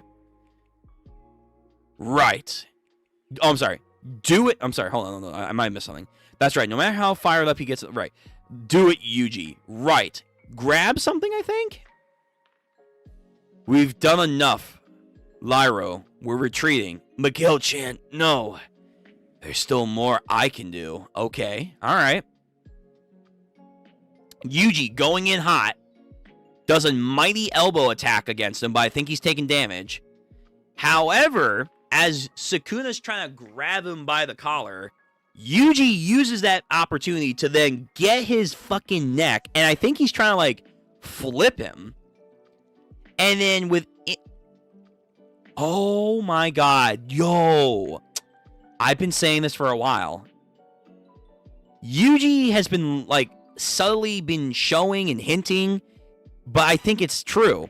I think he's finally learned the Kamino blood style, and by, I think, also absorbing the other brothers of Chozo, I think he has essentially the way to do a lot of the blood techniques. So he can do the blood piercing shit. He has that blood circulation he can do. I don't know if he can do the blood armor, like the blood clot. That would be cool if he could. There was like the poison blood that was the other brother, the extendo arm stuff that Chozo learned how to do. Like, there's a bunch of things you can do.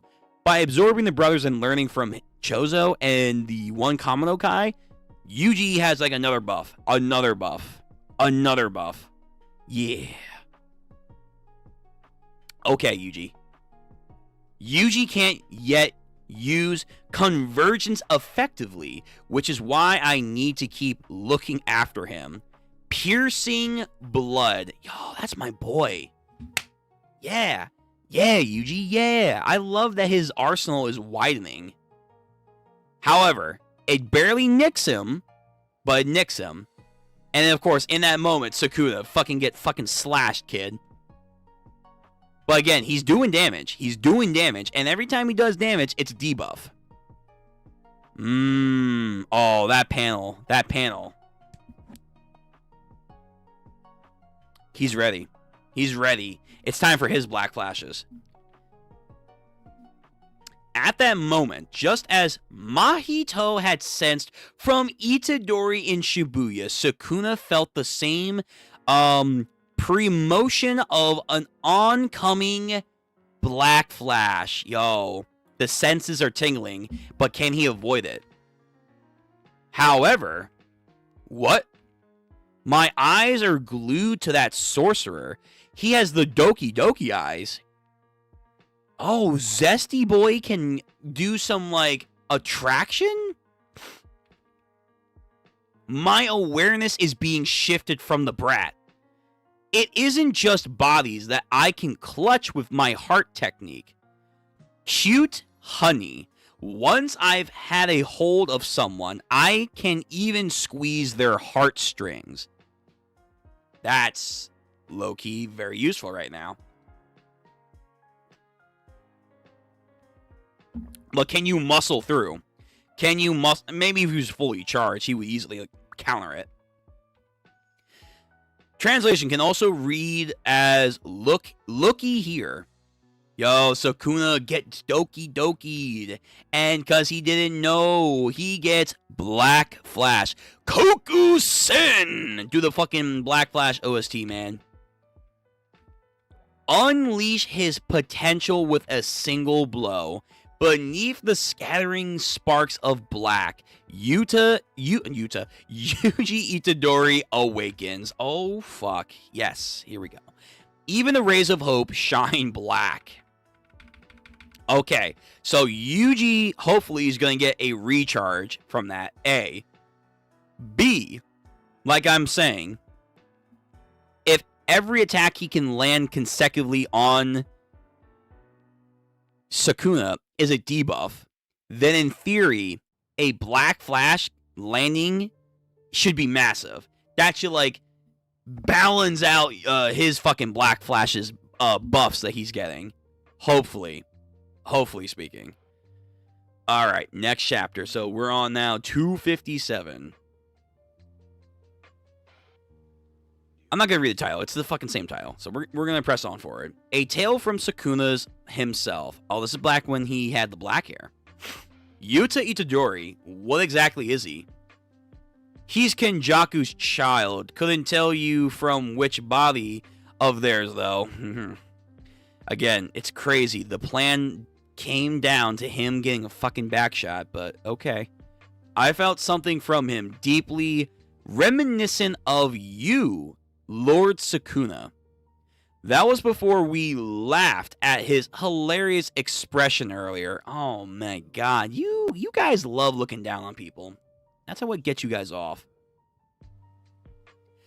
It's not simply the leftover dredges of your power, but closer to an empty husk actively retaining some elements of yourself.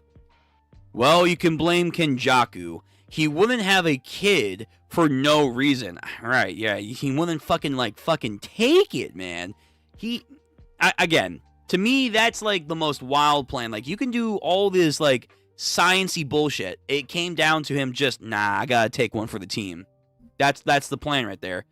I can take one for the team.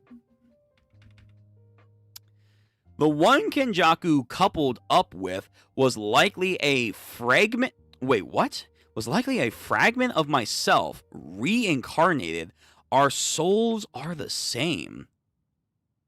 What? Wait, when? Huh? Wait, whoa. Wait. Is that what? I mean, he kind of looks like... What?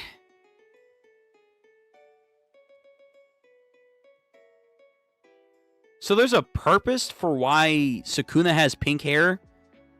And like his regular state too? Yuji comes from a descendant line of Sukuna? Is that why he hates him? It's like self-hate?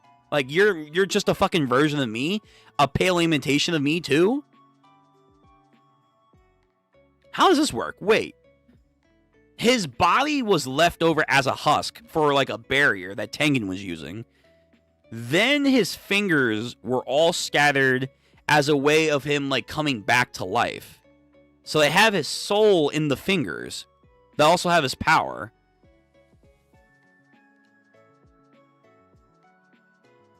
They did say he did die at one point before the fingers and Kenjaku and whatnot.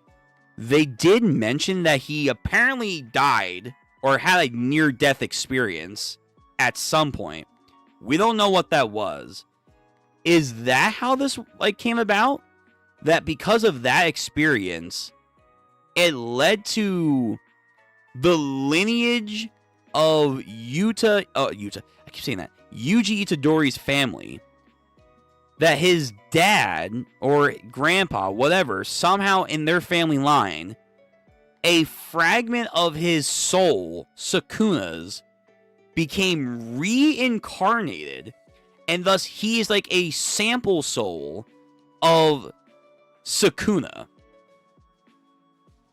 So in a way, Yuji is like kind of like Yusuke with Ryzen. Sukuna is kind of like his dad.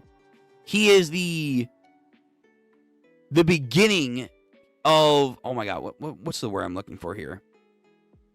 Not patriarch, but like he's like the progenitor of their family's existence. Crazy. Oh my god. That's still kind of weird though, but I assume they're going to explain it. I hope. He's a fragment of you. I was to be a twin, but I rejected such a fate. Oh my, he was a twin? The whole thing with Maki and Mai, like, oh, when there's twins, the universe can't distinguish between two, so one gets a curse technique and the other one gets shit. And then for them to get whatever power, the other one has to die. Is Sukuna implying that he killed his twin in the womb? He was like subconscious even then? A fragment of you. I was to be a twin, but I rejected that fate. Forced my own mother's blight. I consumed a fragment of myself on the brink of starvation. His soul bounced around aimlessly until it eventually fell into Kenjaku's hands. Right, because that... They also said because of the fusion of Megumi and Sukuna, they brought up with the angel, souls that are like joined like this, they will never fully fuse. So that's why we could save Megumi, potentially. So even though he devoured his twin in birth, in utero, somehow giving him the buff that also acts, because in the cursed universe, twins are considered the same being. And then Kenjaku got his hands on him. Maybe. Or, hold on. Forced by my own mother's blight, I consumed... So is he saying his mom forced him to eat his brother? But okay, this is kind of a weird phrasing here. I was to be a twin, but I rejected that fate. Forced by my own mother's blight, I consumed a fragment of myself on the brink of starvation. They're not even, like, acknowledging the other fucking, like, existence there. His soul bounced around aimlessly, like Brook, until it eventually fell into Kenjaku's hands. So if you consumed him, how did it wander around aimlessly? How did we get to that point? Shouldn't it have been in you? Or when you, again, there's a point where he apparently died at some point and realized death. Thus, he can, like, do the fingers. And then Kenjaku helped with that. When did that happen? All right, we're explain. Just explain. Just pop off. Yap. You know this already, but Itadori Yuji was bred as a player for the calling games, having sealed one of my fingers. That much is likely necessary to ensure his strength as a vessel. So, Yuji Itadori was born and prepped by Kenjaku, literally. And he is a physical and soul resurrected vessel of Sukuna's body, in a way. So thus, it was a much better synchronicity match when he inevitably was planned to eat a finger. That's crazy planning. On Kenjaku's part, which they've shown already their intellect to do that would be believable, but that's wild that you could get all that to work. The only thing I'm still confused on is how and where did the soul go to be wandering around? Quote. Is that so? Does that mean with Itadori Yuji lies a latent potential equal to Sukuna? I would hope so. I mean, he's got to surpass Gojo, so at the bare minimum, he's got to be that. He's more like Yuji's uncle. Well, I mean, using the terminologies they've said with Maki and Mai, then using the ideas of what Angel has said, they're basically the same being, but more progenitor and creation here in a roundabout sense. It's like a... Because you do have the female body, yes, that Kenjaku harbored.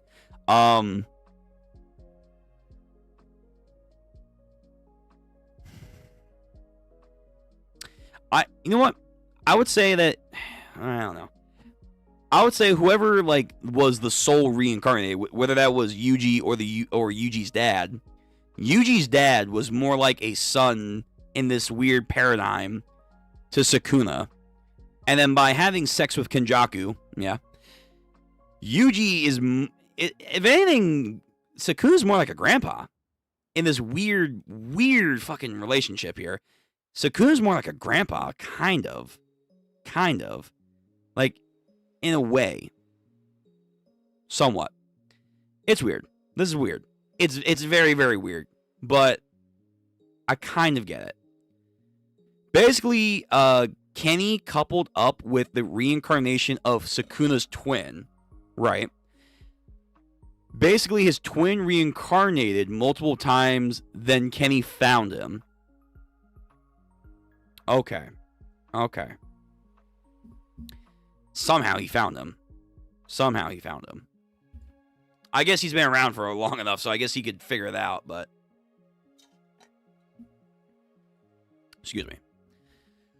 With Itadori lies a latent potential equal to that of Sukuna.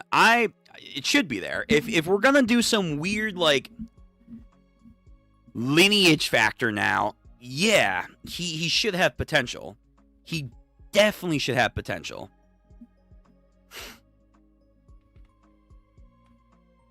They are facing off. Here we go. Oh my.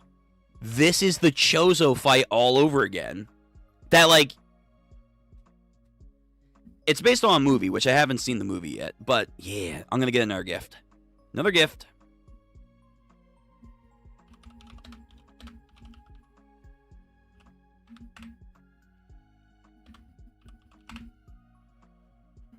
Yeah, when they were in the bathroom and they were meeting to, like, go hand to hand. Oh, this fight's still fucking... I mean, all the fights are clean.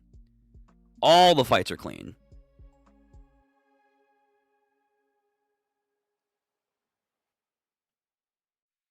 Oh, God, that's awesome. That's awesome. That's going to look great in the anime. The anime is going to go stellar with that. I can't wait for this. So they're prepping to get their stances ready. Then they go and launch their first attack. Meeting each other, clashing. Are they... Okay, no, never mind. I was about to say, are they both getting a black flat? Like, we've never... I don't think we've ever seen two people black flash at the same time, like, in an instant with each other. Like, that would probably be, like, a mega rare phenomenon for this to happen. Probably. But that would... it could happen with these two. Because they are essentially the same being, or they have similar wavelengths to each other. So maybe instinctively they would somehow be able to do that with each other, because they are the exceptions. Black Flash, so that's 2. That's now 2. Yuji is up to Sukuna had 4, but again, he's getting debuffed now, and I assume the Black Flashes are dealing more debuffs. I would hope so. Did Sukuna land a Black Flash? I think he did, because we see his hand. I think Sukuna now land a Black Flash. So that's 5. So he's trying to, like, rebalance the situation. Y'all, both are, like, empty within their stairs. This is the Battle of Kings right now. The Cursed King versus the Black Flash King, or soon to be.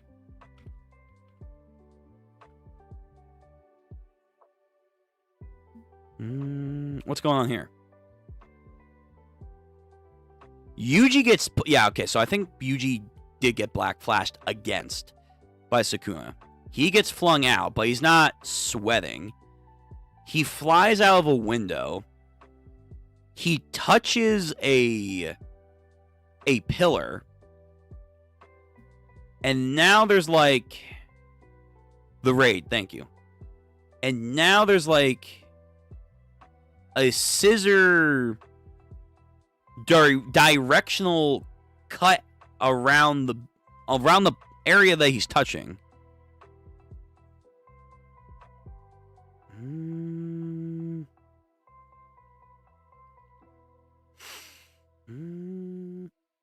trying to think. Who have we not seen yet? Who have we not seen use their curse technique? Miwa, doesn't Miwa just have, like, the same shit Kusakabe does, right? So that can't be her technique. That's not Urame. No, Urame doesn't have that. He would be considered a granduncle? Sure. Again, this is a weird relationship. This is a weird phenomenon we're dealing with here, but sure. Whose technique is this? It's not Kwikwi, Femboy, or Lil Bro. He has teleportation. It's not Mei. No, Mei can talk through crows. No, it's not her. It's not the witches, I assume. No, because the witch girl should be able to fly. It's not Todo's. I fucking wish it was Todo's. Yeah, whose technique is this? Scissors.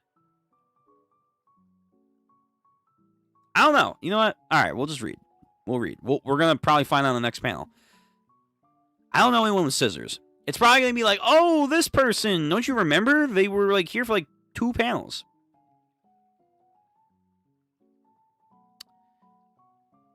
He can use it? What the fuck? What? Wait. He can use it. Wait, what? Okay. What is Yuji doing? Yuji's doing something that Sukuna could do? Or Sukuna knows about? And he almost looks happy. He's like, oh shit, look at this. The upstart boy over here is actually trying to do some shit. There are currently 2 cursed techniques residing in Itadori Yuji. When was this established? Wait. Whoa. Whoa. Wait. When? The blood technique, I'm assuming, is 1, but we just learned that one, so maybe. And he did maybe absorb the other brothers, too. Yeah. I'm assuming that's it. There we go. First is the blood manipulation technique, engraved by absorbing the cursed womb paintings of numbers 4 to 9. Okay. The second one, drawn out by the awakened state that he finally achieved his own technique? And it's because the Black Flash supercharged him. Oh, whoa. And in that instant, like, he fucking got it. He fucking got it. Like, the idea with devil fruits, like, once you eat a devil fruit, you instantly know the name and technique of it. I think there is the idea, like, once you are in combat, or, like, the idea, I think, with cursed technique, they said it once before. They said, like, I think once, where it's like, with cursed technique, it's not something that you are preemptively building to unlock. It's kind of like, one day it's just going to hit you, and then from there, you can plan to make it better. Type of shit. Something like that.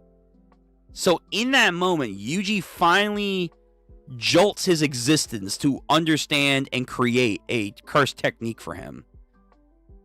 But Sukuna knows this technique. What is this technique? The second one is drawn out by the awakened state achieved through Black Flash. The technique engraved upon the reincarnated body of Ryoma Sukuna. Shrine? Wait.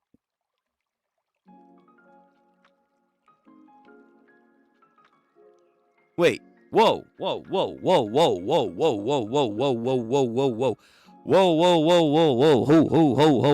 Ho. Not Santa Claus. Whoa. Back the fuck up.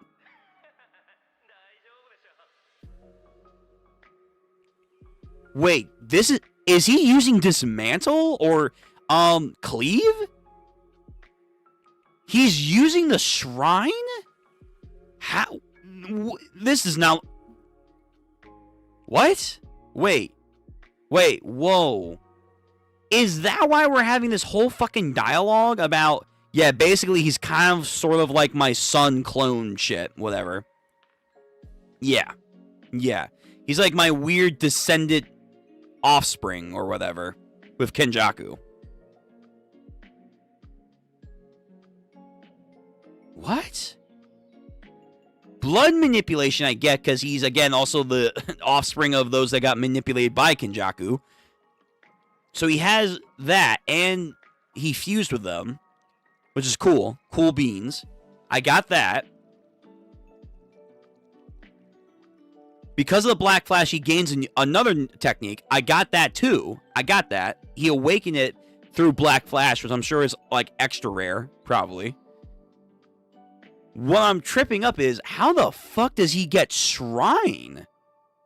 Because he's kind of spiritually related to Sukuna?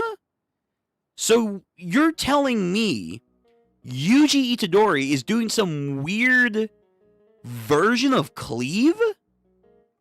Yeah, because cleave is the one that you have to touch. You have to touch an object with it. Oh my god. Whoa. Well, I knew he was going to get a power-up.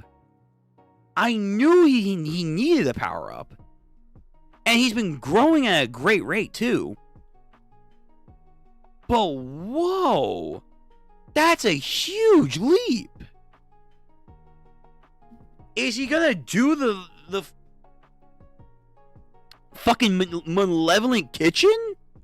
I guess in this case, it's going to be the hopeful kitchen over here. Alright, well, that's kind of weird. I'm not going to lie. I mean, I don't think it's bad, but because they've been building up in this chapter, although it's kind of, it's a little rushed. It's a little rushed. Like, we knew Kenjaku has been studying and, like, manipulating life force experimentations with the blood paintings. And, you know, Sukuna was planning with him, too. And thus, Kenjaku had to make a body perfect for Sukuna. Why that was, we thought it was just it had to be strong enough and whatever.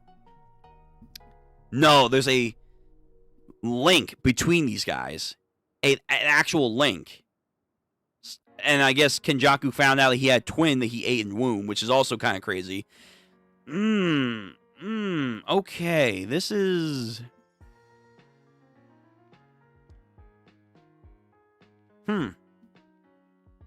Okay. It's not bad, but it's definitely a curveball. This is definitely a curveball. Like, again, I guess this is... I knew he was going to accelerate with his growth, because he has to surpass... It is what it is, Gojo, and the only way to surpass Gojo is to become more like Sukuna. Can he do Fuga? Alright, we'll see. We'll see. Alright. I gotta lock in. I'm surprised, because I was for sure thinking his own curse technique was going to be genuinely so. I didn't think about the blood technique, because I guess I never thought of that, like, that was his curse technique, but I guess because he's now officially a true member or absorbing the blood paintings, he's now a blood painting womb by proxy, so now he has the Kamino technique, is the blood manipulation technique, but I figured like his true official curse technique would have been something Black Flash related, or like something physical like that, because they were just saying that a minute ago with Miguel, and Gojo was going on his whole fucking explanation about Type 3's like double impact shit, and no one can control that. I was for sure thinking his actual real technique was going to be that related, and thus Black Flash related. No, it's Shrine. It's just Shrine. It's kind of a little less creative and unique on his part. It feels like you're just like, the only way to beat Sukuna is like, you gotta beat Sukuna. It's like, oh okay. Alright, let me continue. Let me continue this chapter, and then I see the comment section. I see you guys. So I see the chat. I'm gonna get to you in just a moment. I'm gonna read this chapter first, and we'll have a discussion before we get into the next chapter. Yeah, this is fascinating. So he, I think, does cleave this thing. He throws the pillar at Sukuna. Of course, Sukuna just cuts it down to ribbons. And in the middle of that, he then grabs Sukuna's leg, and he's now etching that scissor, almost childlike cut pathway on his leg. And that's like how he represents his cleave, I guess.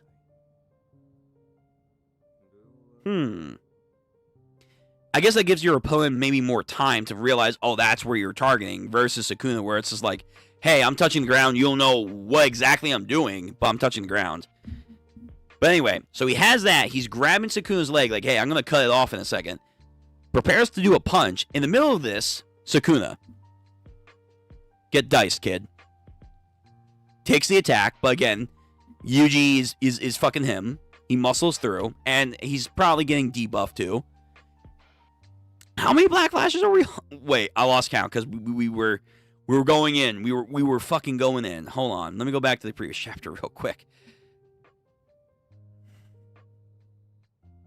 I think Yuji now has officially, what? 1?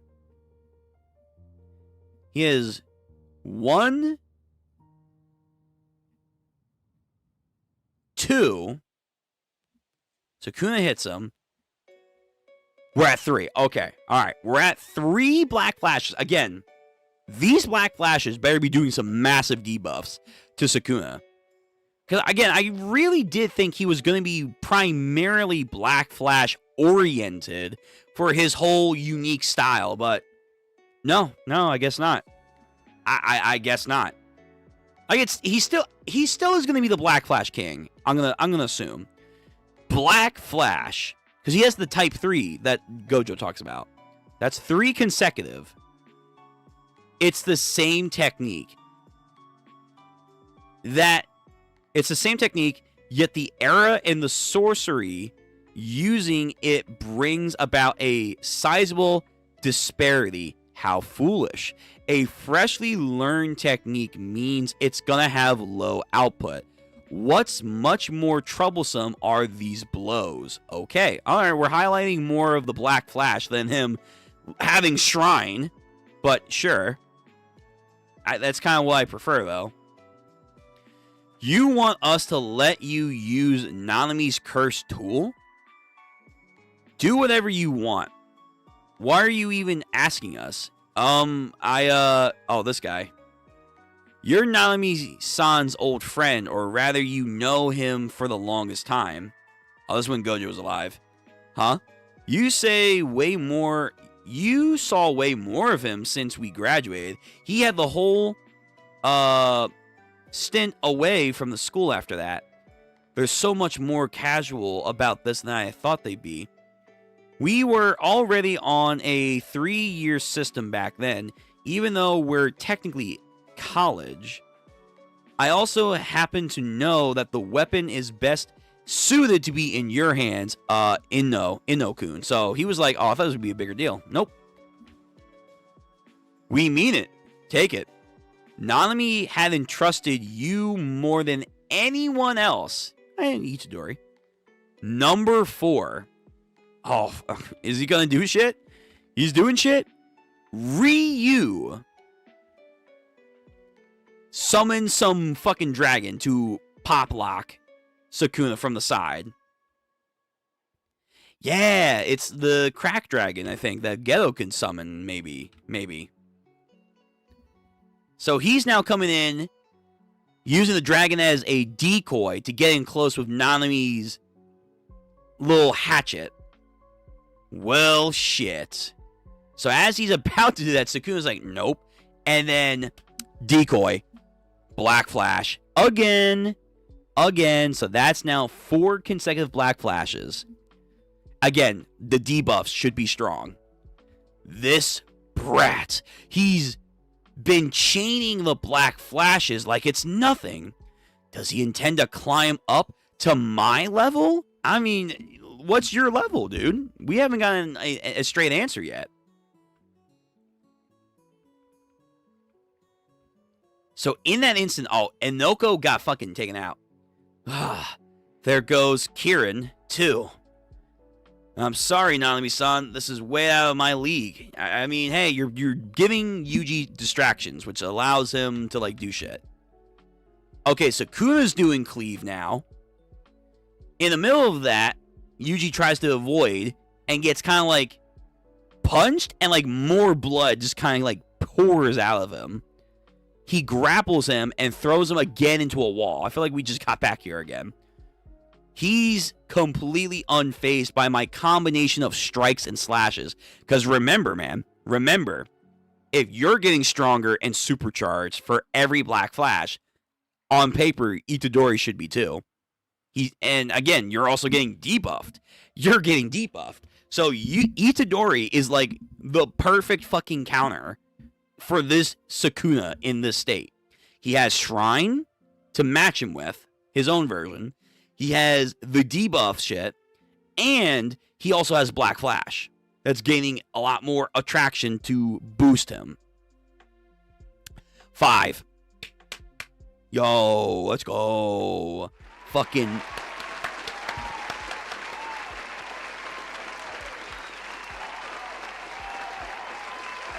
He got 5. He got 5. He fucking chained Black Flash consecutively 5 times in a row. He now officially has the highest when it comes to daily and consecutively. Holy shit. Sukuna, get wrecked. Get wrecked. Like, nah, I don't want to see some like, no. You cannot tell me Sukuna's gonna fucking walk off 5 consecutive Black Flashes from Yuji Itadori, the Black Flash King over here, who's also debuffing him. There's no way. There's no way this man's gonna be like, finally, someone's getting actually interesting out here. Like, nah, you're feeling that. Like, let's cut the bullshit. You're feeling 5 Black Flashes. Yeah, you are. Yes, you are. Yeah, you are, dude. Yes, you are. Kokusen. And then reaches out, tries to grab his face, or maybe he's trying to do like that cleave shit. I think that's blood. Did Yuji just lose an eye? Oh my god, Sukuna's constantly wounding this man.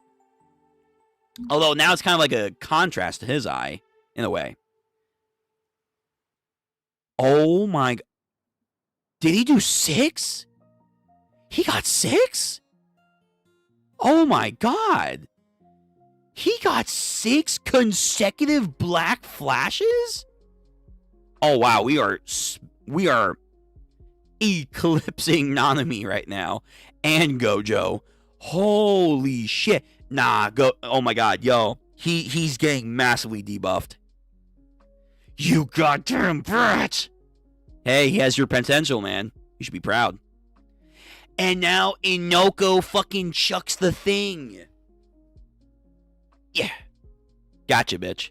It's not damage, but hey, it's gonna distract you enough. You know what? For someone of my level, I think it did a pretty good job.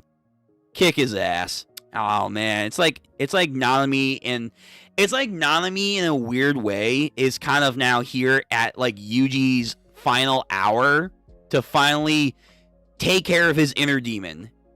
He's here in one last way to help Yuji to get the dub, I think. Maybe. But then again, we still have chapters, so we'll see.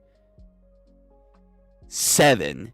He got a 7 wombo combo Black Flash off of the Cursed King Sukuna. Weakened, but nonetheless, he got a consecutive 7 chained Black Flash. He's probably not going to get any more. I doubt it. I doubt he's going further. But this is incredible. Incredible. And again, I don't want to see next chapter. Oh, finally, full power. It's time, brat. I'm going to go further beyond. No. Cut the bullshit, man. You're not walking this off. You are not. If Gojo's fucking Black Flashes made him like 7 consecutive Black Flashes from someone like Yuji Itadori is gonna hurt. It's gonna hurt you, my dude. It's gonna hurt. Don't just rival the king, surpass him. Love it. Love it. I'm a new king. The Black Flash King is taking the Curse King. Let's go. Let's fucking go. Why do people hate Yuji? Why? Because he's depressed sometimes? He's not depressed as Megami. He's clean. All right. Let me get to the chat. Let me get the chat. Before we go on the next chapter. For most sorcerers, it's when they're like 3. The curse technique shit. Yeah. He has Suma whole kit now. Yeah. Way back in like episode 4 or 5, Gojo said Yuji's body would eventually inherit Sukuna's. Did he say that? Oh man, I figured like it was like, oh, maybe something along that line of like Sukuna was gonna like come out and do shit with his body. I never thought it was like he actually did. Hold on. When did he say that? Did he say that like right after? Well, no, it's episode 5. Alright, I'll have to go back. I swear to God, the anime information compared to like the beginning of the manga, I swear there is definitely like stuff that gets cut off. Because a lot of the stuff I hear from people is like, oh yeah, it's in the beginning of the manga and stuff. Where was it in the beginning of the anime? I was an anime only. I swear to God, they did not talk about this, but okay. Gojo believed he would inherit his technique. But why? Why would he believe that? Unless he knew somehow off the bat that he was somehow genuinely related to Sukuna. Okay. Huh. He's doing a thing Sukuna did in the Maharaga fight in the anime. I don't know. He did a lot of things in that fight in the anime. I don't know, man. But sure. Sure. I'm going to have to rewatch. I don't know. It was set up way back when. If it was, okay. I feel like the anime did not, like, set up the setup well. Maybe the manga was better. But it definitely feels like it maybe was not hinted at a lot. But I guess that is also more of a factor for then surprise. But okay, I'll take you guys at your word for that. Plus, Gojo has said that Yuji was going to get Sukuna's shrine, mainly because Sukuna was in his body, because Yuji's body was basically a blank paper and copied Sukuna. I guess so. I guess so. Yeah, they must have mentioned that only one time, and then must have been in the beginning, because I don't remember that. I genuinely don't remember that, but okay.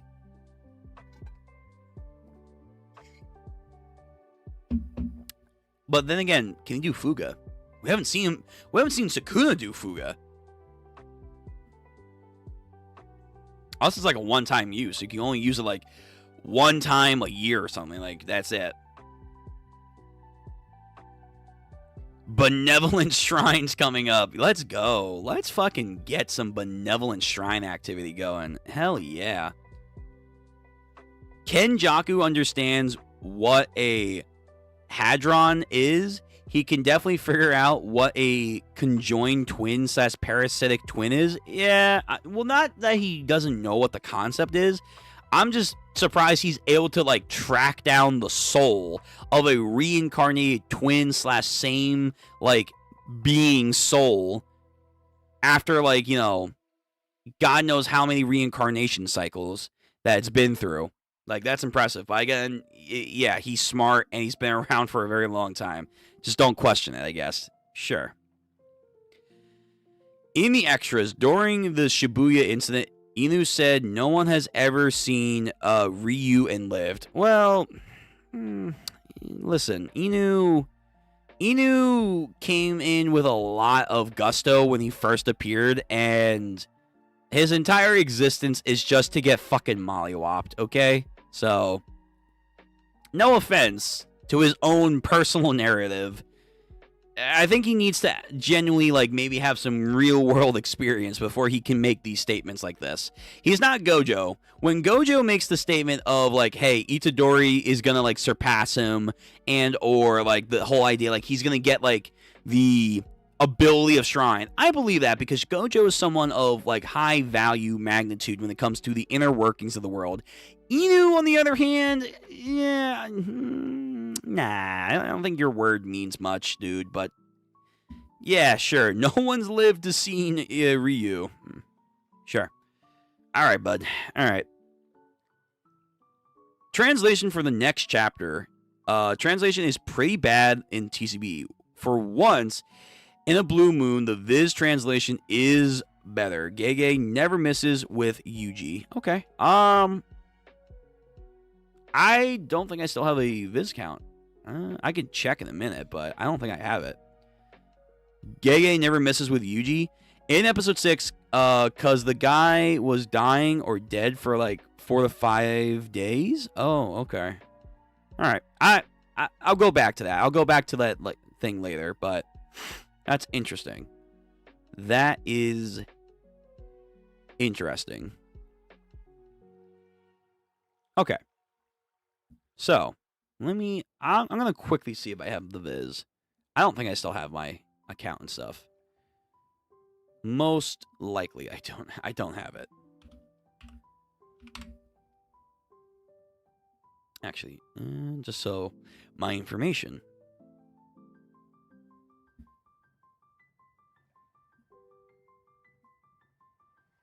Oh, maybe I do. Oh, shit. I thought it was canceled.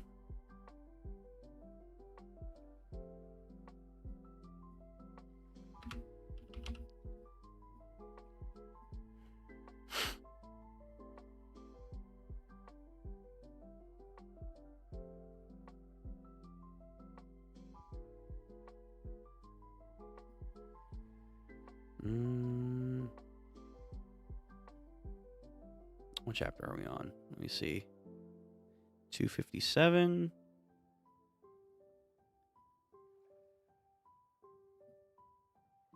Oh, no. I don't have my subscription. Nope. Nope. Also, I'm goddamn immersed in the white void right there. All right. So, no, I do not have the official, unfortunately, on hand. I do not. So, I'm sure the translation is probably better. I will find a way to look at it later. But for right now, we are going to go to the TCB scans version. Unless someone has a site to use that does have the official, that isn't on the Visa site, you know, we can do that. We could do that, but right now I don't have it. Don't you remember when Yuji said he wanted to do a Kamehameha, Rasengan, etc.? That's when Gojo said that. Oh, not. Okay. All right. Yeah, again, that must have been like a fucking quick thing he said, because I do not remember that. Hold on, maybe...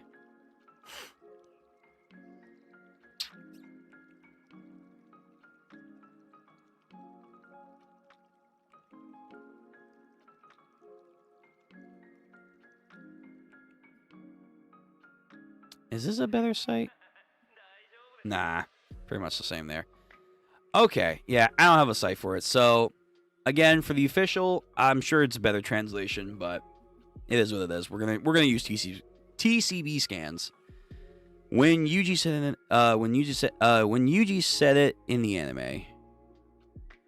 Okay.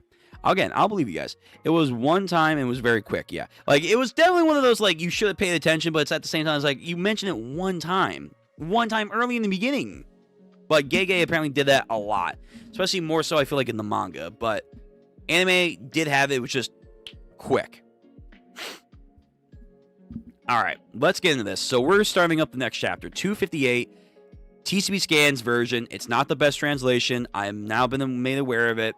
But it is what it is. I don't have the official. We're just going to go with this. Alright. After his 2 black flashes, Gojo Satoru was able to establish a unique reverse curse technique relay in his awakened estate.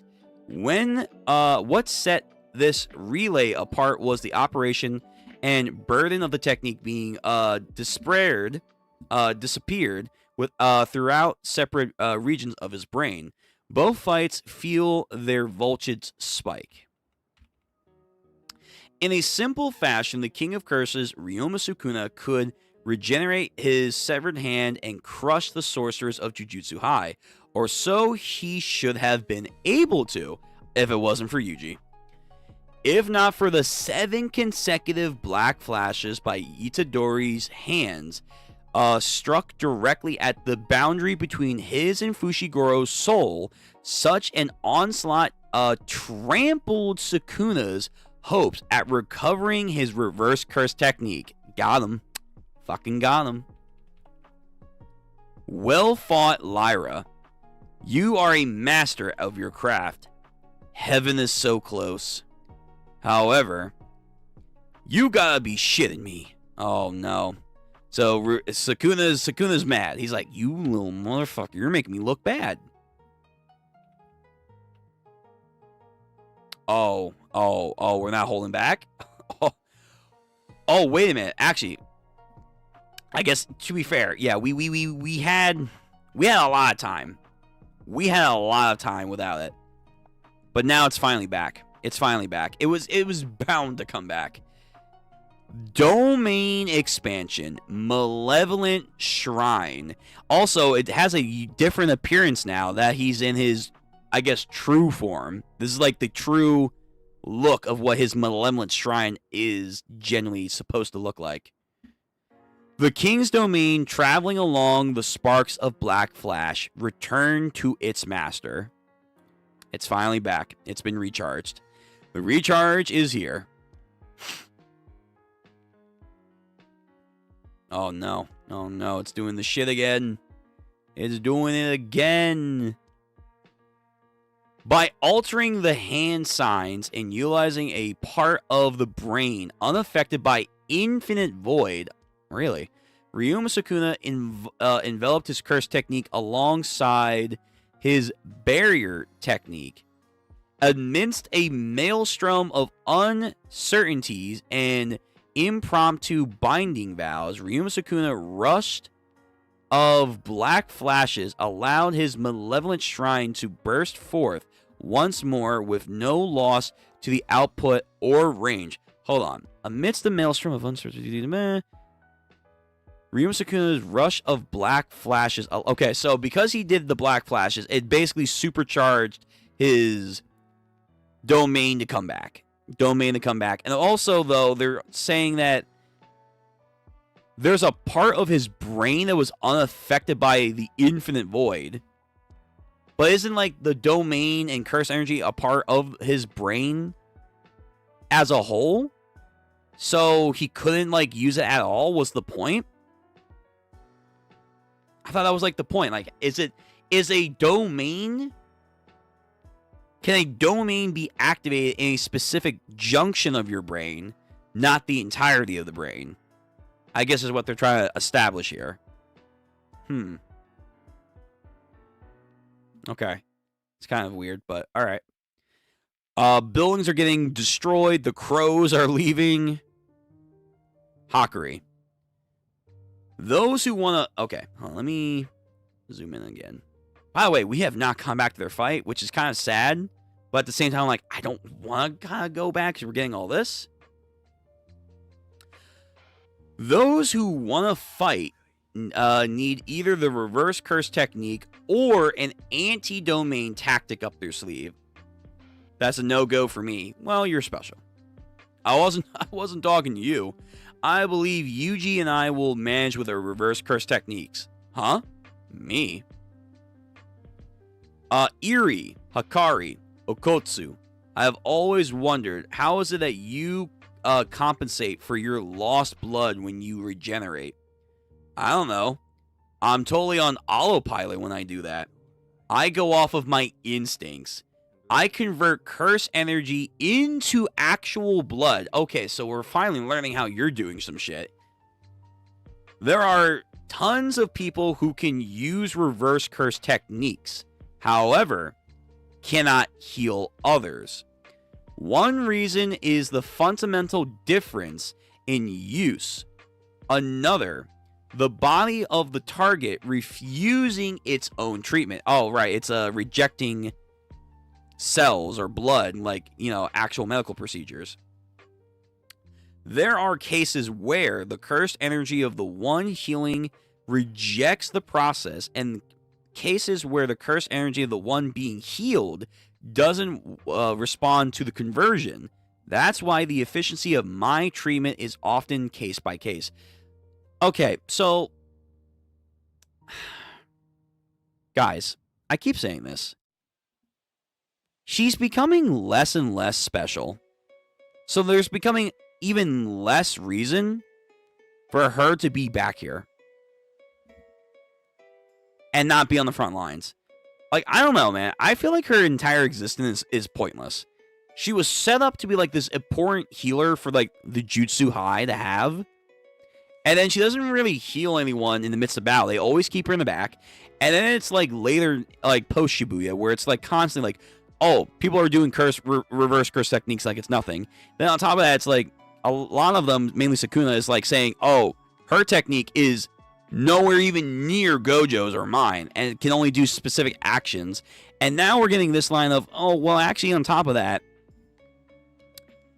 it doesn't always work because of acceptance or not.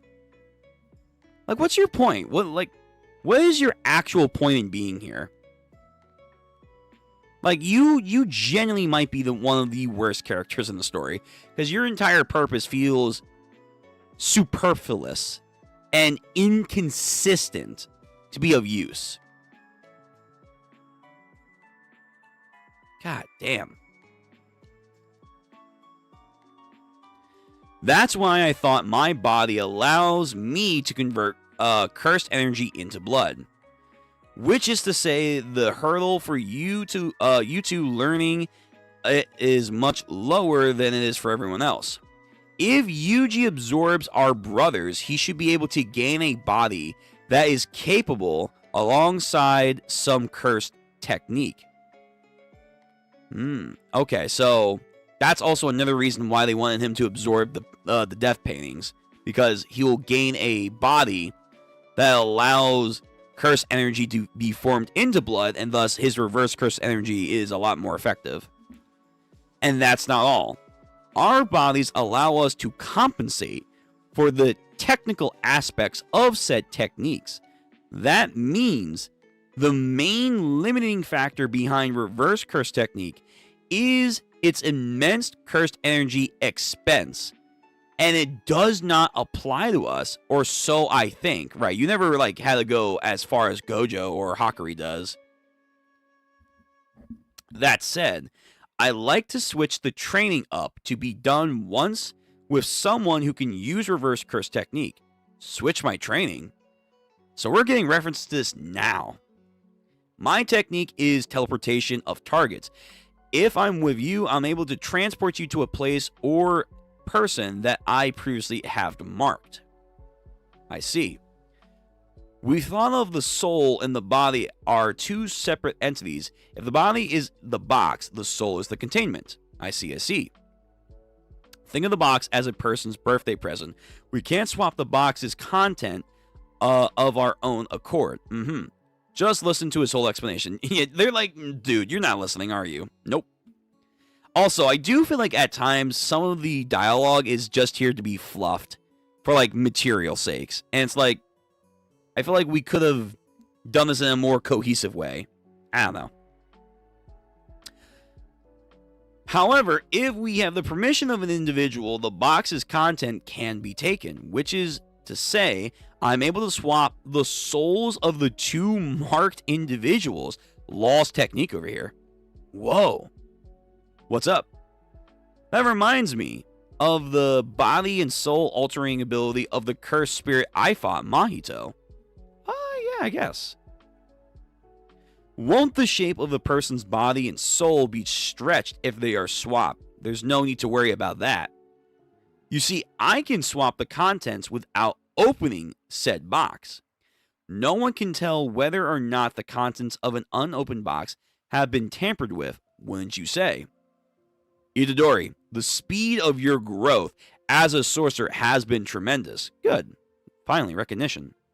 Do you know why this is? I don't know. Perhaps my innate talent? No, it's Sukuna. Aw, shit. If you do certain movements over and over and over again, whether it is in sports or whatever, it will become muscle memory. That's true, Toriko. Well, we'll be doing the same practice with switching the training. Oh shit, hold on. There's another dialogue box. Sukuna operated his techniques within your body. Okay, this is the follow-up to what you guys were saying. Sukuna operated his techniques within your body, which means your body should remember using extreme special grade Jujutsu.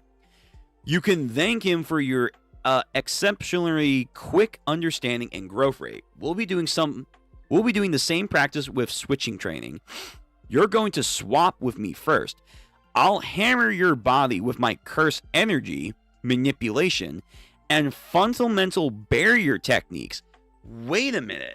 they're accelerating his growth by having someone else inside of him, pause, and thus his innate body will be able to pick that up. That's like some Goku shit. That's like Goku. That's like Goku, like, being immersed in God energy, was able to then instinctively make its own God energy after just briefly interacting with it. That's crazy. Holy shit. Wait a minute. If that's the case, is there no limit to how many techniques he can learn? Like, could he learn Simple Domain from Kusekabe right here? He did already. Never mind. I think he did. I think he did learn Simple Domain. Yeah. Never mind. He did. And that's how they also learned Reverse Curse Technique. Could he then learn, like, not just the blood stip because he ate the paintings, but, like, could he learn how to alter domain sizes and stuff? If anyone else knew how to? Huh. I feel like you could definitely exploit this a lot more, but that's cool. That's cool. Isn't there a binding vow preventing Simple Domain from being taught to outsiders of a new shadow school? Not to worry. Well, you're not teaching him. You're using your mind in another person's body. So it's not teaching. It's learning through osmosis, if anything else. So, not to worry. I've taken care of that. Why do you look so happy? Yeah, right? In a single month, the limit for swapping souls is going to be twice per one person. Please consider your pairings wisely. They had what, like a couple months, right? They said like 2 or 3. So he's had to swap a couple times. New shadow style Simple Domain. Yes, he does. But I think he already showed that already.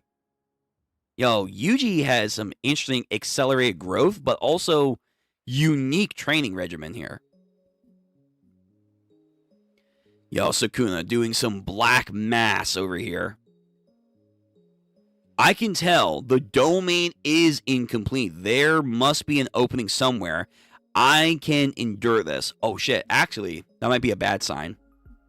That might be a bad sign, because if it's incomplete, he's going to do the Megumin shit. He's going to learn the Megumin technique, where it's like, I'm going to get 120% output. Oh, fuck. Yuji. Get ready. Itadori Yuji was correct. Even at this 11th hour, Ryoma Sukuna made no attempt to lower the complexity of his domain, as it was in Shibuya. He offered no restraint to the output nor the effective range. By enveloping his domain in an outer shell barrier, the binding vow that allowed an escaped route has now disappeared. This has not only resulted in a much narrower range to operate, but also changed his domain's operation skill. Within the materialized landscape, the sure hit effect would activate. It would have otherwise been impossible to seize Zenin Maki unbound by curse energy. However, in his current state, Ryoma Sukuna would be unable to maintain such a high-level domain. So this is going to be a one-shot. He wants to do a one-shot. It would take 99 seconds. Wow. Okay. In just 99 seconds, Malevolent Shrine would collapse. Really? Bear it. I need to bear it. So a lot of people are like, I think, using simple domains to like take this attack right now. This like maelstrom. Yuji. Choso says. Ooh, I think Yuji's shadow technique wasn't strong enough because now he's fucking taking it. But, again, reverse curse technique, maybe? That slash stopped. We endured it. Did you, though? Oh, my God. I have literally I have been literally saying, where has been Fuga?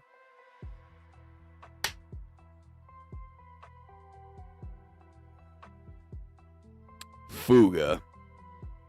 Oh, no. Oh, no.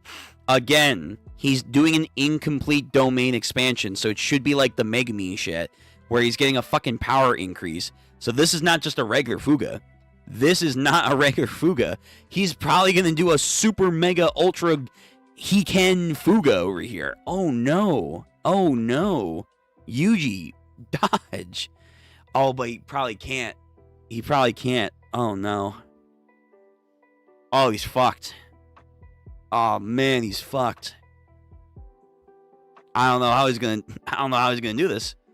I don't know how he's gonna do this. Alright, let me see the comments. So it's physically rewiring his brain. I get to the Sukuna thing. Yeah, I guess he's somehow rewiring his brain. Yeah, I guess so. Why not? By altering the hand signs and utilizing a part of the brain unaffected by Unlimited, which I don't understand how that works because I thought it was the entire brain, but whatever. But yeah, he changed up his hand signs and he's modifying his brain. And also he got supercharged by Black Flash. So that's how he's doing a domain. But it's an incomplete domain, but that also might be on purpose too, where he gets a certain power-up. Where he gets a certain increase as well on top of that. It's like a game where it's like you gotta learn how the right timing and the right stats effects can balance each other, and that's just like JJK at its utmost. Like a lot of strategy games, I'm sure Gege probably played growing up. It's shedding the building. Yeah, it's shredding everything and shedding it all the way. Did you see Yuji just popped his foot back in? Look, nothing happened? Or like nothing happened? Oh. Oh, he's using that, he's using the bloodshed. He's using the extending blood arm technique that the one brother and Chozo can do. So he's using the blood to, like, attract it back over and then regen it. Shit. That's actually, that's a good detail. I didn't notice that. I thought his leg was gone. Nope, it's right there. Okay. That's good. Yo, the blood painting shit is coming in massively handy, and it will help with his reverse curse technique healing. It will. And then those black flashes earlier also helped him like stay supercharged as well. Oh, he's in the right momentum right now. It's just fucking Fuga is coming out now, and Fuga has been undefeated. Is a real fucking champion over here. But yeah, I did not see that. That was a good catch there, guys. That was a really good catch. Interesting details. Sukuna chopped Gojo's domain hand sign. Oh, I'm sorry. Interesting detail. Sukuna copied Gojo's domain hand sign detail, and Miwa was protecting Maki with her simple domain. Oh, Miwa's finally here? Sometimes the art is kind of hard to tell. I guess it is Miwa. I guess. Also, the hand sign. Yeah, that's Gojo's. That is Gojo's. Oh, how fucking, stinging that would be. Like, you have to die by Gojo's own hand sign. Some, like, salt in the wound like that. That's definitely petty enough to be Sukuna right there. But also, Miwa's here. Okay, I assume it's her turn now. It's like Nezuko from Demon Slayer when she fought Daki. True. Yeah. You're right. You're right. Okay, we're on the next chapter, everyone. Remember, take care of yourselves and hydrate if you have to. Get snacks. And also, like the stream. I'm also out of water. I'm going to have to go get some more. Alright. We're going to muscle through. We still got a couple chapters to go. I think after this, we still have like 6 chapters. So, we're not done yet, everyone. We're not done yet. So, saddle up. All right. We have back to the training montage that we are now getting in this final hour, which is a interesting decision to do, considering like we're at the tail end. We could have done this beforehand, or like snippets of it.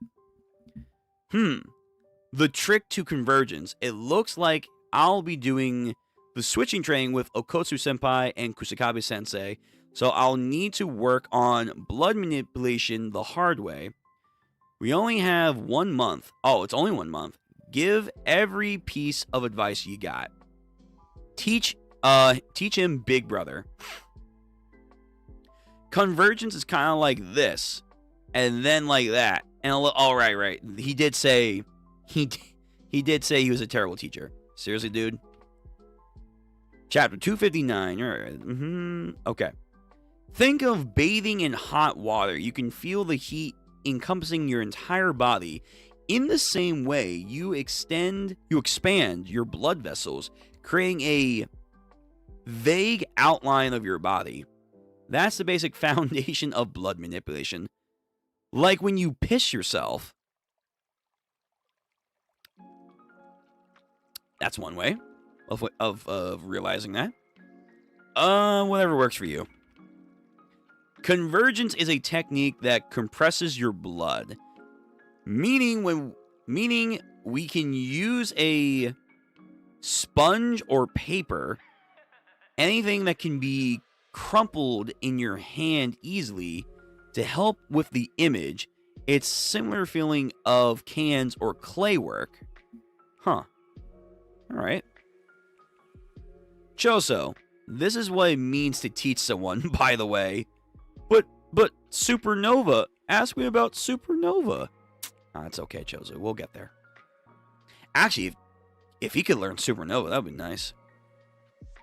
For starters, well, I guess when he spit on Sukuna, that was in a way Supernova-like, kind of.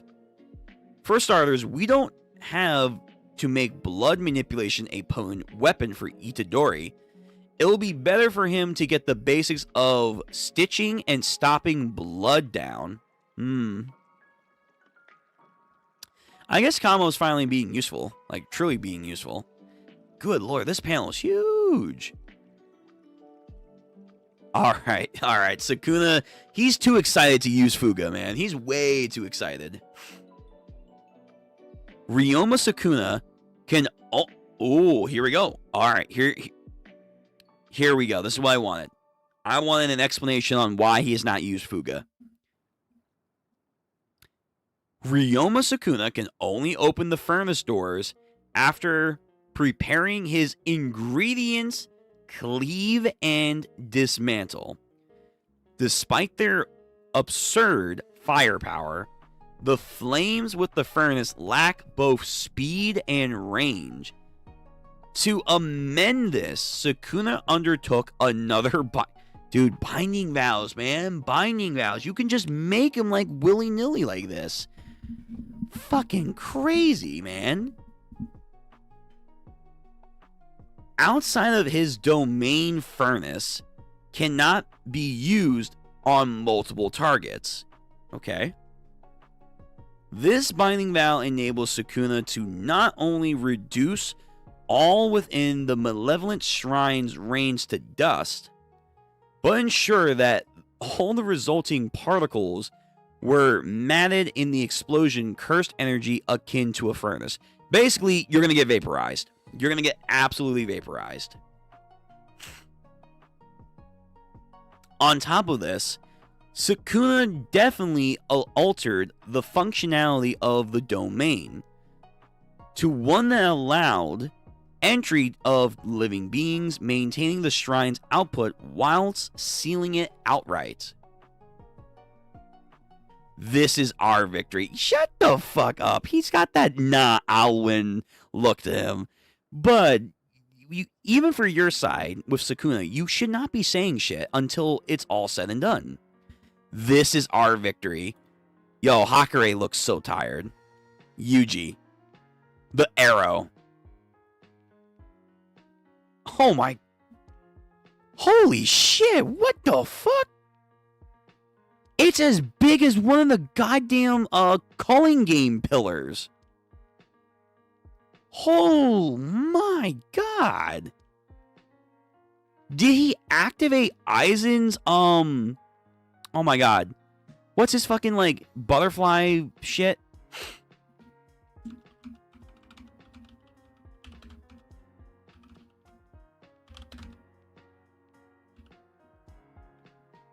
Ah, fuck. I forget.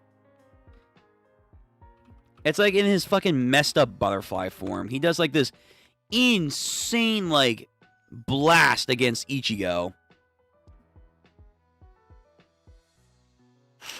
Mm-hmm.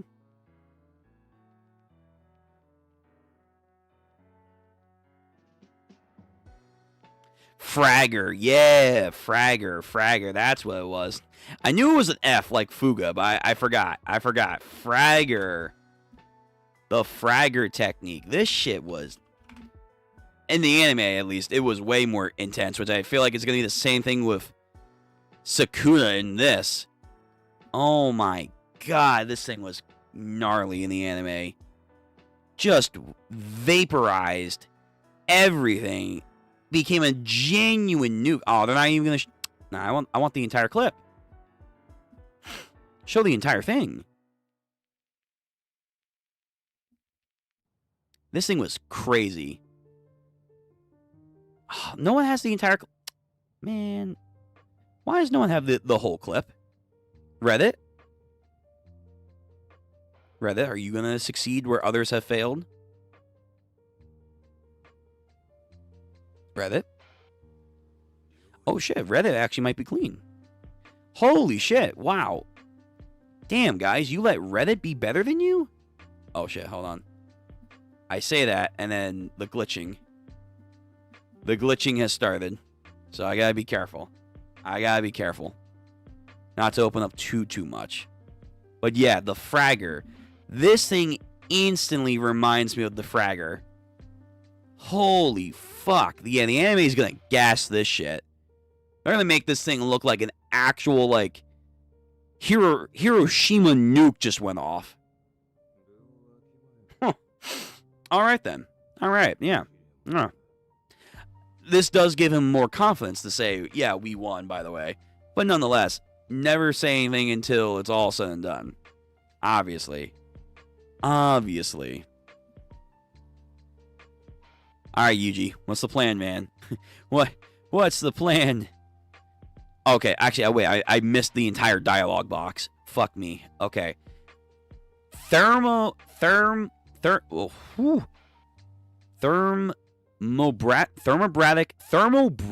explosives and the transferred particle matter dashed, raining down on every inch of the domain. Basically a concussive force. And the heat of the furnace spread the detonation immediately, breathing, scalding, instantly compressing and decompressing of a shockwave, ensuring the death of all living... This thing is getting nuclear, man. This thing is getting actually nuclear. So the effect of the Fuga arrow is targeting only one thing, but the aftermath of Fuga is still creating a heat dome and an explosion. So it's damn near doing the same thing, but I guess technically the output of the attack is at its point blank rather than everything else. But still, though, the aftermath is still this. It's crazy. It's insane damage. An attack capable of instantaneously obliterating Maharaga back in Shibuya. This is Ryuma Sukuna's ultimate move. And he didn't need to bring this out with Gojo. Not at all. Not at all. Man is a monster. Alright, Yuji, man, what's the plan? What did you learn? On top of constantly altering the necessary conditions for his barrier techniques, the repeated use of binding vows to alter his effective range meant that during his battle with Gojo Satoru, The furnace remained cooled as Sukuna didn't have the freedom to utilize the flames. Oh, because he kept trying to alter the domain. Therefore, the effectiveness of Fuga would just be useless. All right, there we go. We actually got an answer. Yuji, Choso, what are you doing? Oh no, don't tell me.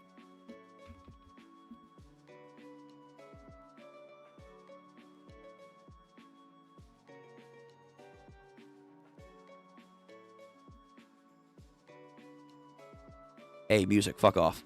Fuck off for 2 seconds. No, I thought my boy was gonna live. Are you? No. What? Oh, we're not gonna have bro? We're not gonna have Anaki? Oh my god. You gotta be fucking kidding me. Excuse me. Of course, Sukuna's gotta take one more. Sukuna's gotta take one more for Itadori. You can't have a nice family life with his bro. You gotta... Wow. He's gone. I can tell he's gone. He's getting to be gone. He's gonna be fucking incinerated.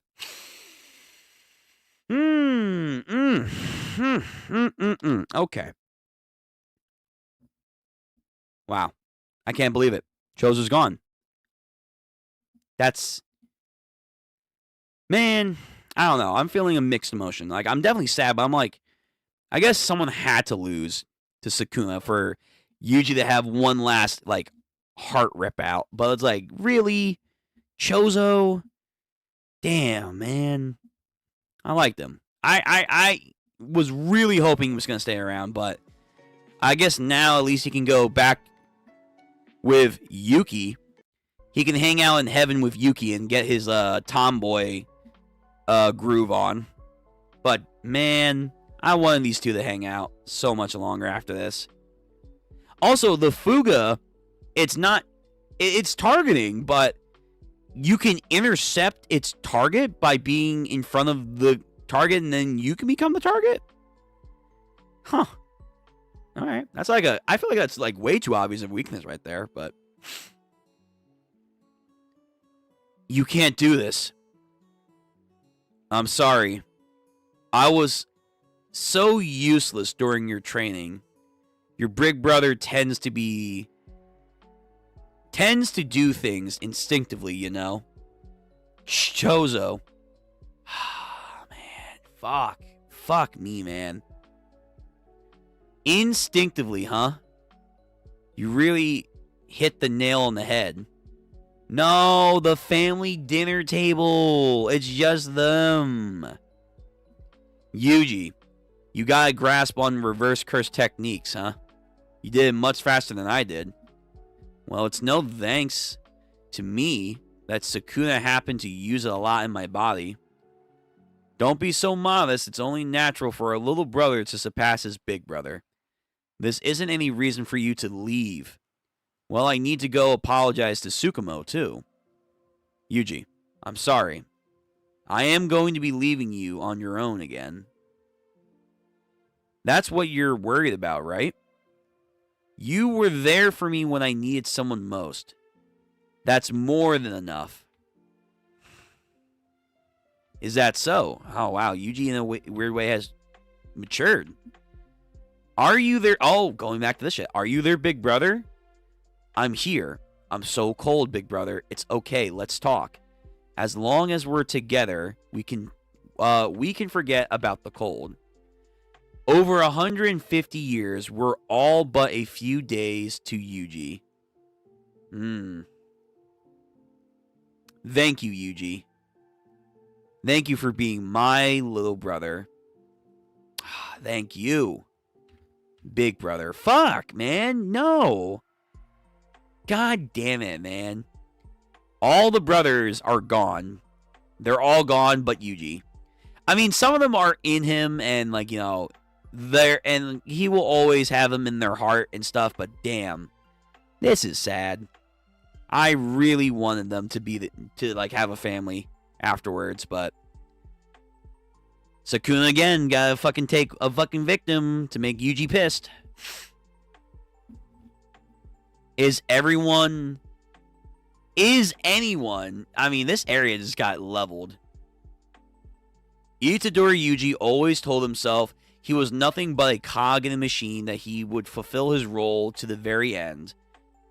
He should have been able to repay his brother, who gave his life to protect him. Yet as his eyes fell upon the scorched earth, cooled stale air, and the settled dust, he found the conviction shaken to its roots. Yeah, you know, you don't just survive a nuclear bomb and then be like, I got this. No. Yo, fuck you, man. Ore farming coming out of the goddamn mist.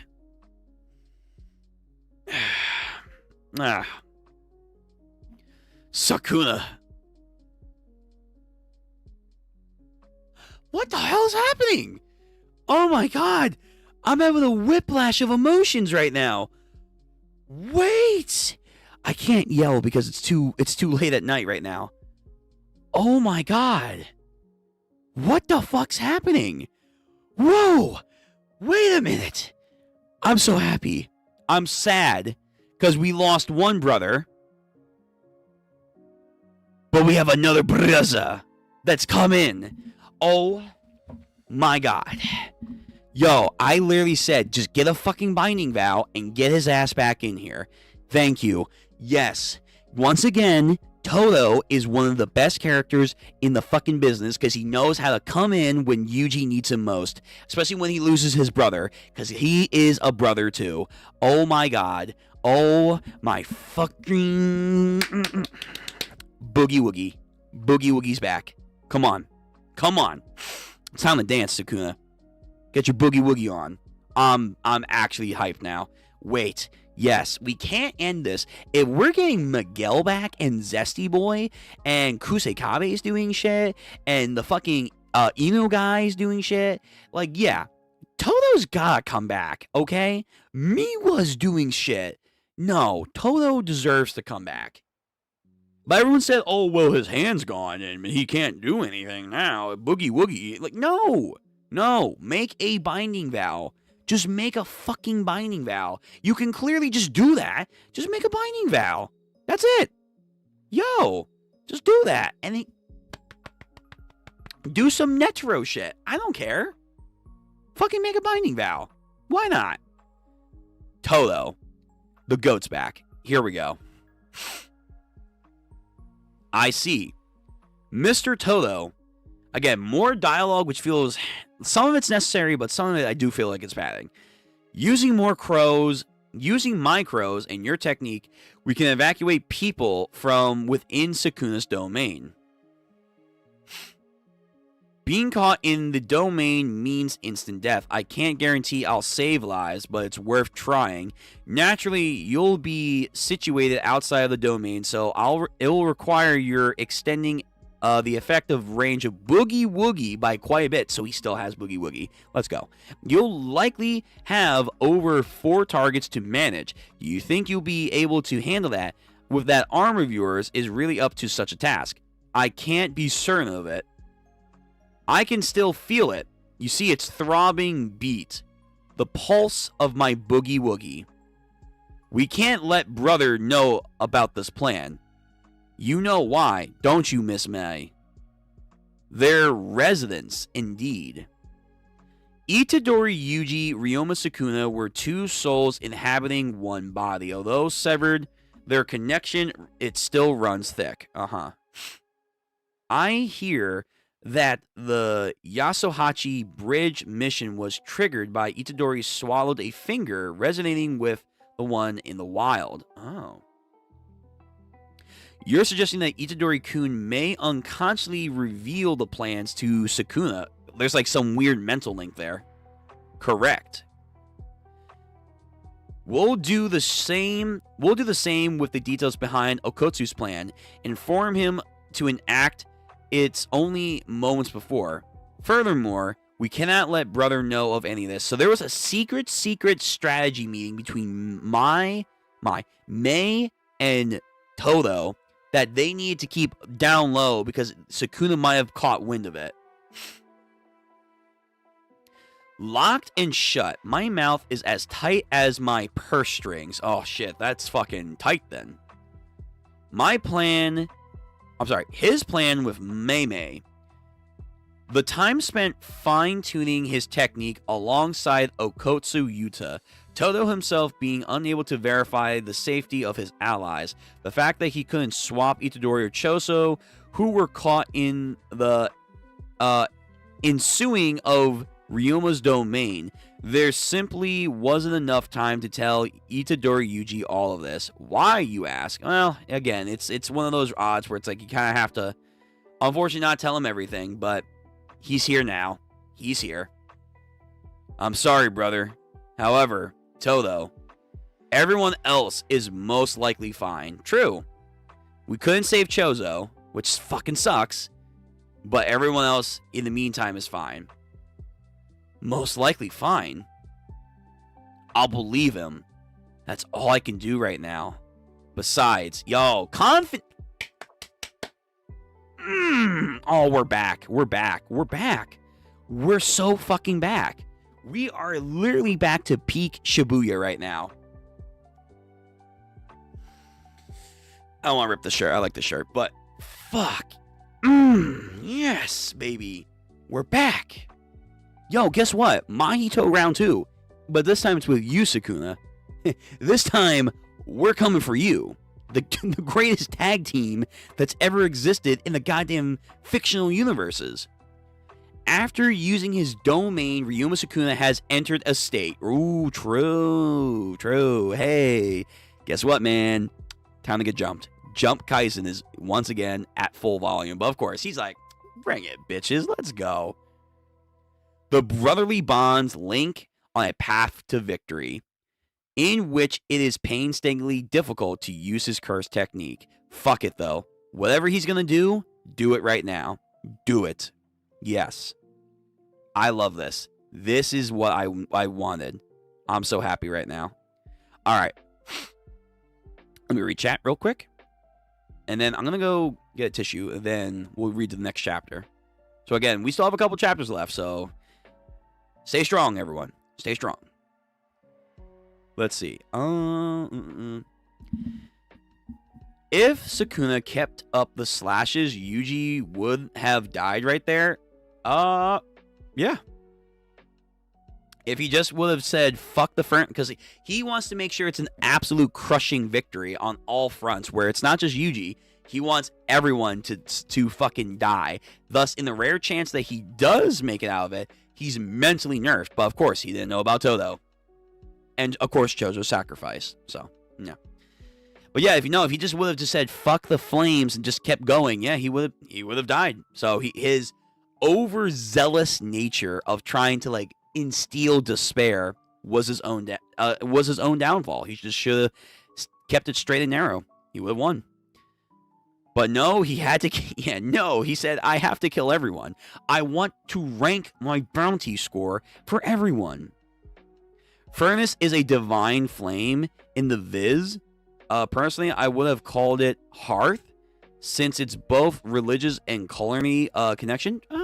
Yeah, that's fine. Jesus, look at the damage of that Fuga. Yeah, this Fuga is this Fuga is crazy. And you know the anime is just gonna make the fucking like effect range absolutely massive and over the top. Like again, it's damn near Aizen's Fragger that he does against Ichigo. This is genuinely instilling nuclear bomb with this dialogue right here. With this dialogue, it's becoming a fucking nuclear bomb. It's insane. It's like if someone detonated the mother of all bombs, but as a shape charged. Thermobaric. Okay. He did say he fought Yamano no Orochi. Yeah, he did, supposedly. which was apparently like Maharaga. So yeah, that's probably what this furnace domain plus domain is used for. Yeah, big targets that are hard to take care of. Sure. There are additional panels to this Chozo Death sequence in the volume release. Oh, well, don't have them. I'm sure they were beautiful. I'm sure they were. Now you can see the sound effect for Todo's swap. Also, the volume extras point out he must have wrapped up his hand again so he could do a dramatic reveal. Oh shit, you're right. You're right. He probably did do that. You know what? Fuck it. He likes his theatrics. Let him do that. This is a theory, which is basically the plot of the 5th Harry Potter book, is why they devoted 0 resources for Higuruma's plan, because Yuji knew about it since the lawyer came to Yuji first. Oh, yeah, I guess so. Yeah, just like Dumbledore's plan. Don't tell him anything. Keep him in the dark. That's fair. Okay, I'll be right back. I need a tissue. I'm getting sick again, so give me one moment. I'll be back.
All right.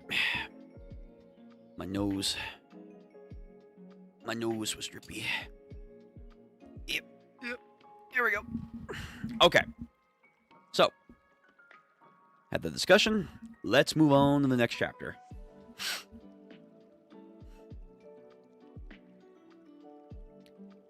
So we are now starting 260. So the plan is to stop at 265, like roughly around there.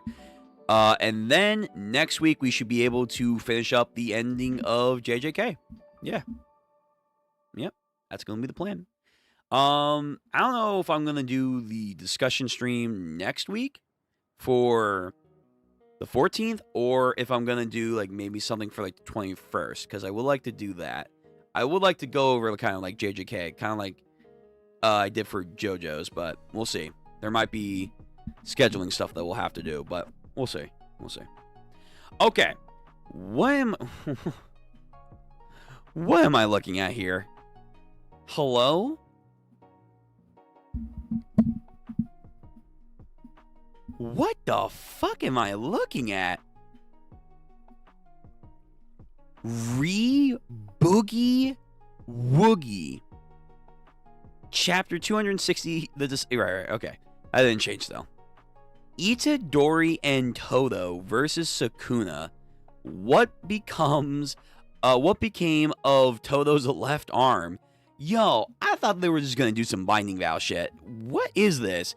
Is this a cursed tool?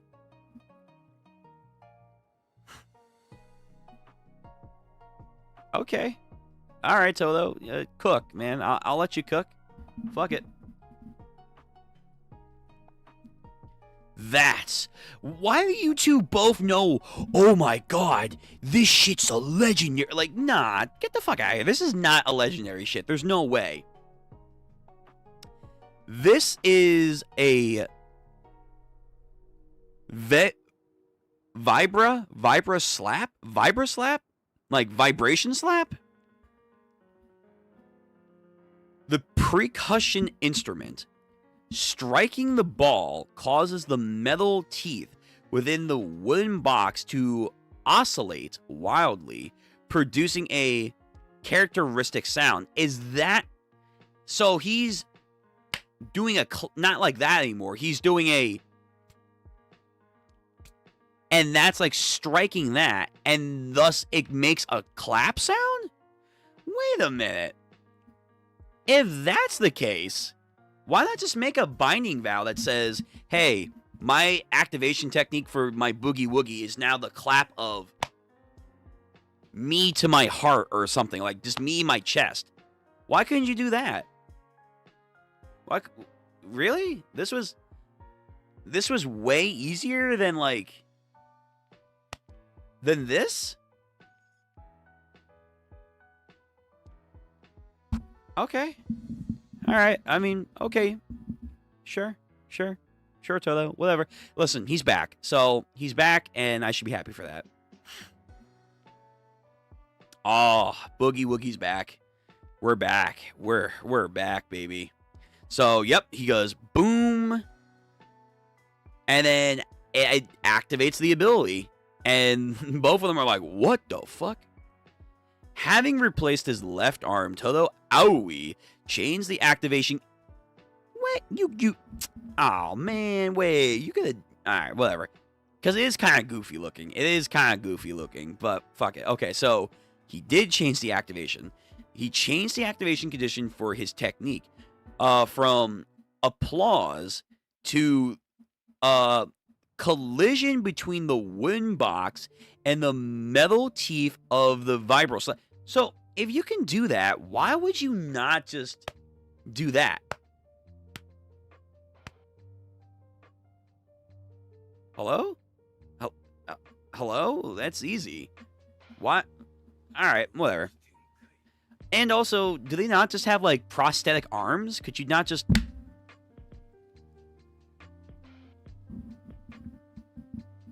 You know?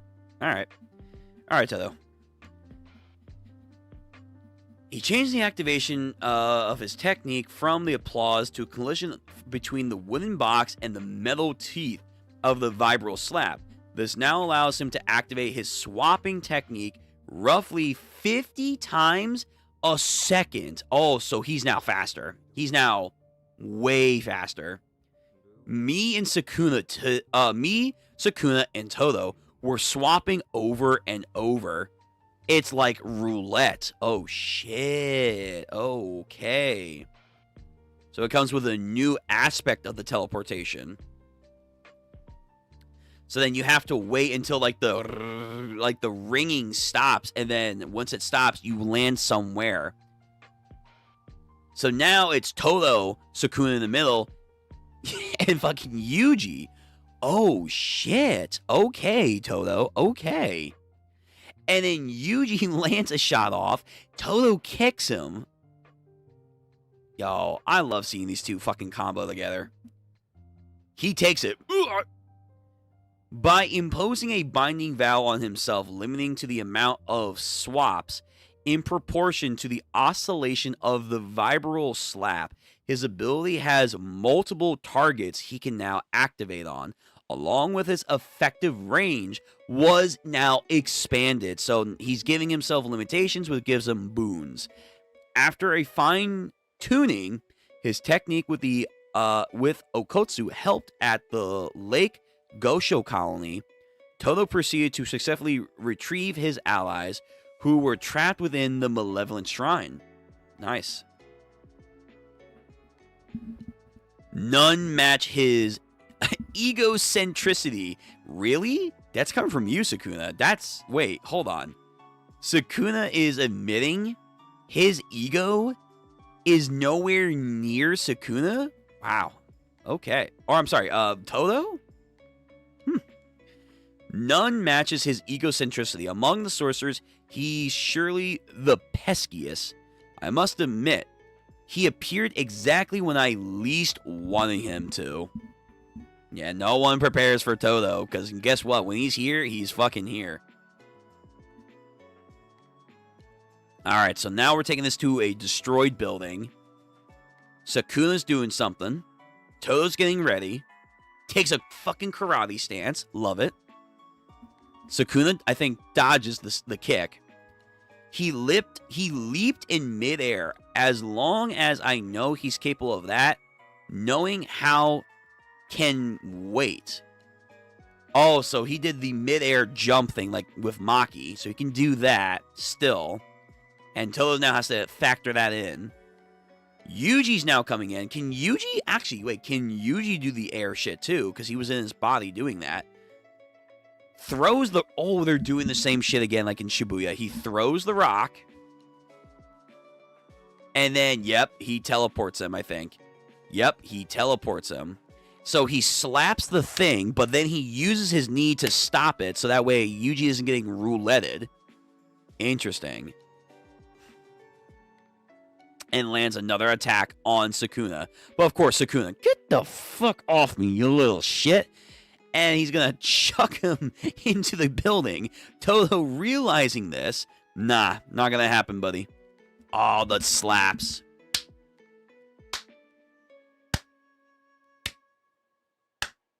The slaps are back. The slap. Slapmanium is back. And this is a glorious fight. Oh my god, these three standing in a circle together is menacing. I love this shit. He can swap as much or as little as he like, all with one tap. The fact that he can regulate it with at will makes it adapting to Boogie Woogie essentially impossible. And yet there is one single instance where I can definitely read his timing. Like Meruem. You gotta get that instant, like, fucking recognition. And then when you do, you win. So he's about to activate Boogie Woogie again. I think he does. And then Yuji lands a fucking good shot off on him and puts him into, like, a concrete pillar. The Brat's focus is starting to sharpen even more. Their movements, this is it. He's going for a feint attack. Oh, so he's learning what Todo's gonna do from Yuji because they're so synced. I'll strike him here. He's getting ready to hit him. Both of them are actually swelling their curse energies into their fist. A crow. Oh, Mei Mei and her brother. He swapped with one of that woman's crows. I misread his movement. And now, yep.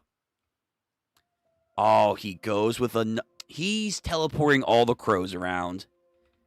Guess what, buddy? Guess what? Guess what? You fucked up. He's teleporting a bunch of crows, so you don't know where Yuji's coming from. He didn't swap them. 3 whole layers of deceptions there. Oh my god, Todo. He got another Black Flash. So that's 8. That's 8. That's 8. It's not consecutive 8. He did consecutive 7. But he does 8 Black Flash in a single day. Yo, Yuji is a monster. And that lands a massive fucking damage on him. Oh my god. Yeah, dude, you are not walking away from that. And I think then Yuji is preparing something. Oh, 260's already over? Damn, that was quick. Oh, he's doing a domain. Oh, no. Sukuna's incredible efficiency meant that despite his cursed energy levels dropping to that of Yuta, damn, oh, wow, Yuta's this low compared to him? If he were to recover his burnt out technique, he would be able to utilize domain expansion as many times as he needed. So learning from Gojo, domain expansion. However, what then befell Sukuna was a vision of a man he had buried with his own hands. The departed spirit of the strongest. There's no mistaking those eyes. Whoa. Gojo? I said I wanted him to live. Because I figured, like, we need him. Wait, he's back? Oh, wait, did that one girl finally become useful? Did that one girl finally become useful?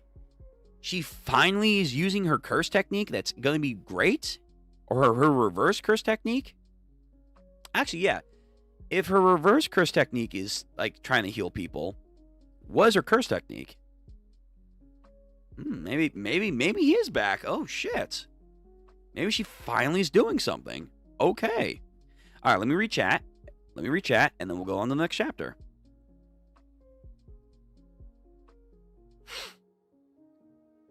Sukuna knowing about Vibra's slap is very funny. Yeah, it's like, where the fuck did you learn this? I mean, honestly, I would also argue, Yuji, where'd you learn this? I'm learning about this now. Where? Where did you people learn this stuff? Huh? The BV is honestly more BS than any of the vow Sukuna does. This binding vow is honestly more BS than any of the ones Sukuna does. Which one? Are you talking about Boogie Woogie? You're talking about the Boogie Woogie?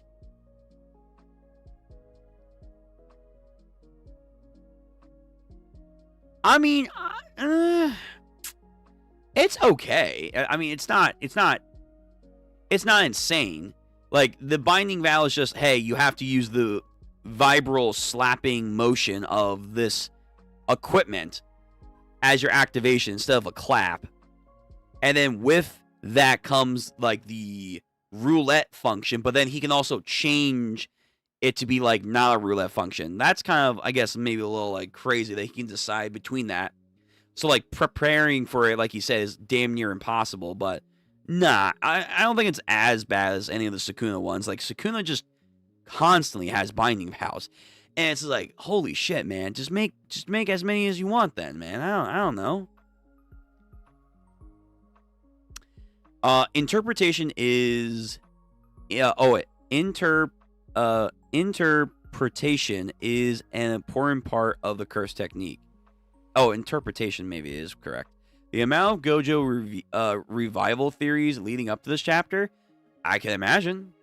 I mean, I said, like, yo, he should try and, like, play a role of some kind in, like, the true final act. Like, he already did, obviously, with his fight, and it gave us so much of an advantage for a while.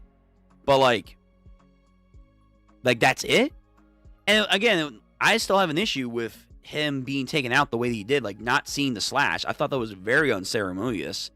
Yeah, so if he's back, like, yo, let's go. Let's fucking go. He's probably going to be severely weakened, like, massively weakened, but we could use him. We can use him right now, for sure. And again, this would also give the doctor chick something, finally doing something useful and bringing him back. Like, maybe they're doing like what happened to Toji during the Shibuya arc. Maybe this is like a Gojo Toji situation. So it is him, but like only a limited amount of time. Again, I'd be okay with that too. If he had a regular clap, then Todo showing would do nothing. Imp cut to showing would do nothing to him, because Sukuna has good understanding of Boogie Woogie. Yeah, that's true. But now it's like it's an amped version. It's an amped version of his Boogie Woogie that's kind of more unpredictable. Outside of, you now have to, like, use Yuji to guess what's going to do. That's the idea. And again, still though, he's being very, like, you know, thinking of what. I don't know. I'm fine with Todos. Todos doesn't really bother me per se. But okay, next chapter, 261. So after this, we will have 4 more chapters to do. With Todo by my side, Itadori drives Sukuna back to the wall, to the street, to the wall. And yet, I'll crush his heart this time. After that, yo, Chozo's death is finally lit a flame in him. Domain expansion. It can't be. So he was about to activate his domain, and then all of a sudden he's like, oh no, god damn it, this blue-eyed Wonder Boy is back. Fuck. I had to do some off-screen dimension slash just to beat him. It can't be. That's impossible. It can't be. That's impossible. No. Okay. So, how do they do it? How is he back?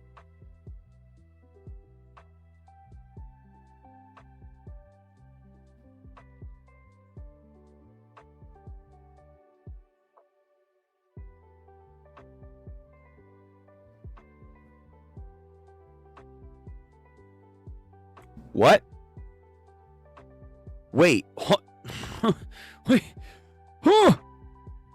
Are we fucked? Are we fucked right now?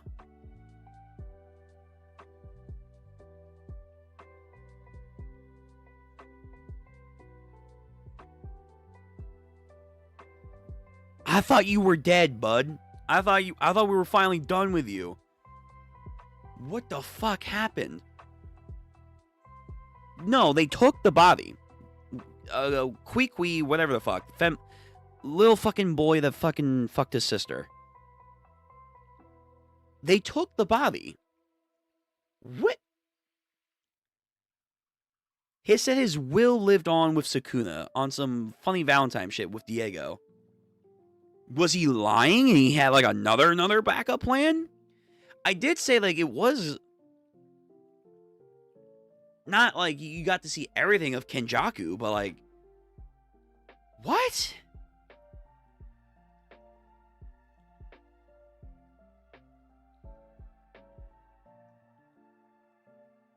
Oh, okay.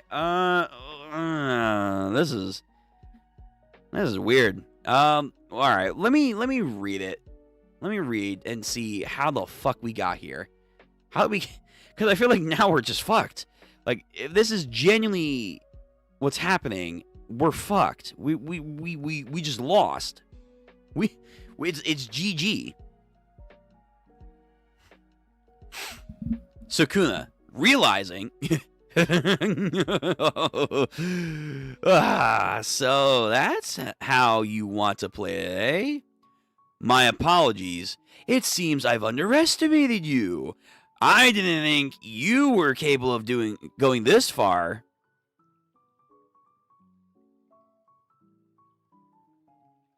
What?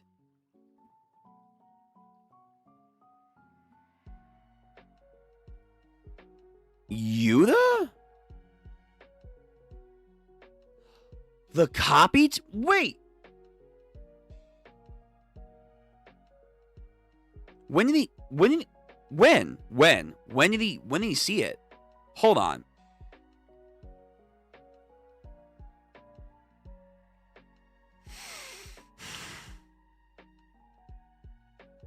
When did he see the technique? Because isn't the thing that he has to see the technique?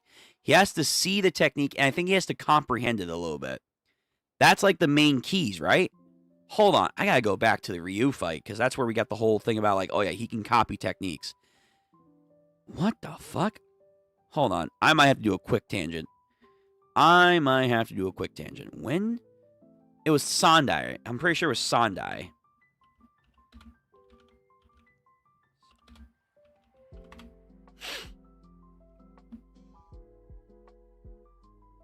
Chapter 80. All right. Yeah, let me go chapter 80 because I remember they had it. Or 180, excuse me. No, that's already when like the fight's based.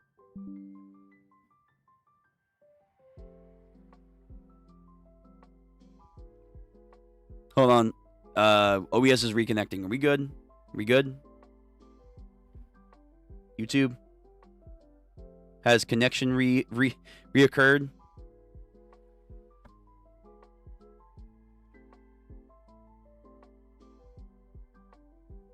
Okay, I think we're fine. I think we're fine. It's always around this time. OBS is just, for whatever reason, just cannot fucking handle itself. All right, it's not this chapter. Where he has like a whole fucking dialogue box about this shit. Rika is the external storage of cursed technique and cursed energy that Iruma Rika left for Okotsu after she was released. Only when he's connected to Rika through the ring can he use cursed techniques, fulfilling manifest Rika, obtain Rika's cursed energy for himself. This state lasts for 5 minutes. Right. Don't move. Snake eyes and fangs. Cursed speech. Shit. Bounced right off. Blah, blah, blah, blah, blah. Of what I've become. The Fujiwara assassin group is whose wholeheartedly devoted. He's using the orbital trajectory of the Shikigami to his domain. That's Driva's technique. Okotsu isn't just a cursed speech user who can control Shikigami. Cursed technique is mimicry. I don't know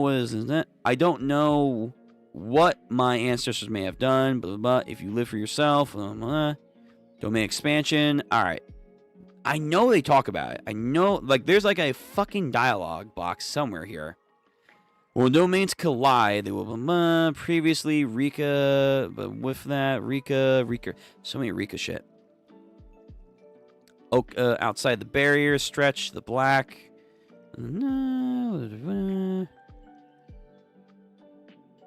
There's like, I swear to God, we had like a whole dialogue box on his thing. Right, comes down to those two. They're gonna have the thing. Okotsu technique has not yet recovered. Let's go Rika. Maybe it was 180. Let me see. Such an accurate and high-powered blast of cursed energy, but this is the max power. It is still slightly inferior to Ishiguro's according energy. This is for Okotsu.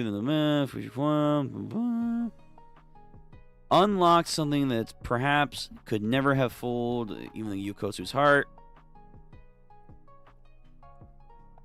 Is the power after Gallant Blast. Technique already acquired. Just now, that was Uru's technique. I doubted he was simply a cursed speech user in the first place. Thinking about that big thing, and Okotsu must have had different techniques. I was wrong. Okotsu's technique is mimicry. However, there should be some strict conditions. When was it? When did he fulfill the conditions? Was it something I didn't notice? Unless there's no conditions. No, there are conditions. 5 minutes. The connection between Rika and Okotsu has ended. A hit that was directly to the deal in the manifestation. Ushiguro's technique can change the trajectory back to the thank you. I'm fulfilled. Fuck, where? I know they definitely talked about this.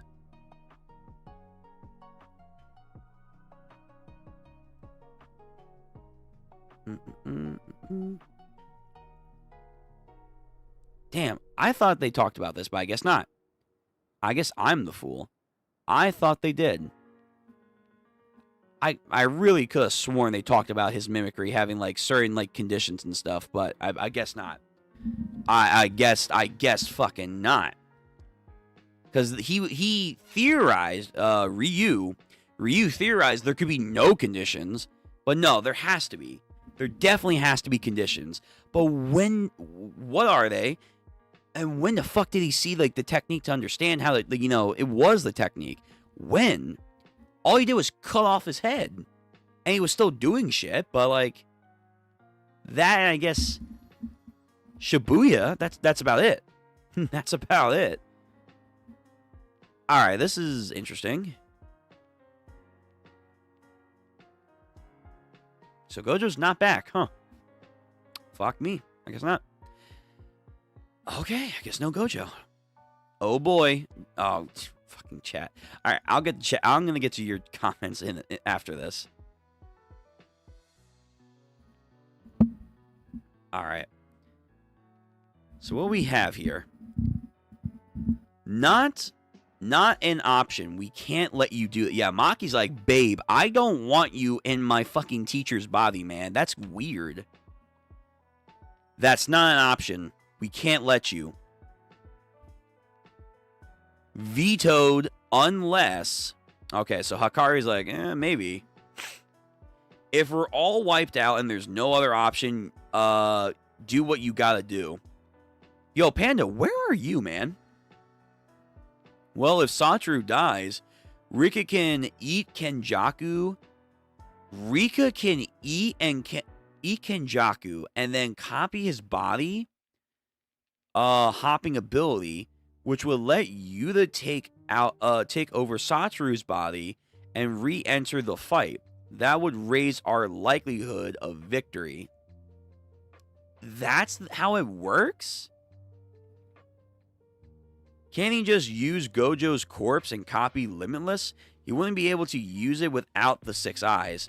Then copy 6 eyes. He can't. They're a physical attribute and not a technique.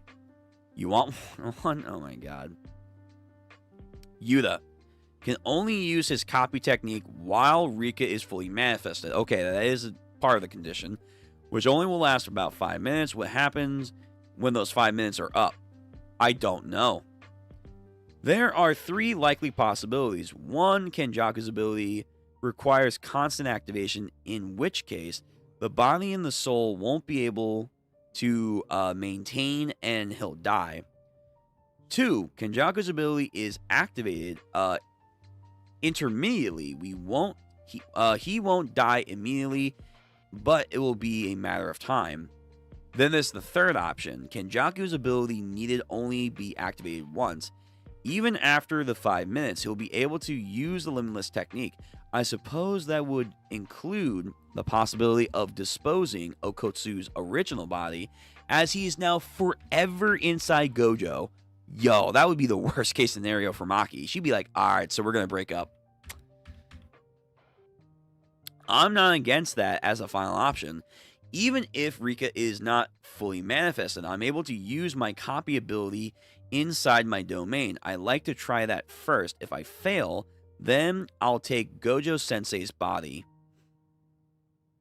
Quit talking as if it's settled. I don't like this plan one bit. Yo, Maki's against this. She does not want, like, him to do this. Listen. I'm getting pretty ticked off. Huh? No matter how you look at it, it's what we should do. Sure, if we're only focused on the plan, we have to worry about what happens to you as a person, alright? As a person? Do you realize who we're up against right now? The strongest sorcerer in history is Ryuma Sukuna. If throwing away our humanity gives us a shot at victory, we should throw it away. Does becoming a monster scare you that badly? Damn, Yuta, that's some crazy gut right there. Listen, you're extremely important to everyone here, okay? Salmon. Yo, Yuta is ready, man. He's crazy. What about Gojo Sensei? Is he not important? We've always pushed the burden of being a monster onto him. Facts. If he dies, one of us will have to take his spot. It's either you or Yuji, man. And if no one else wants to step up, then I will.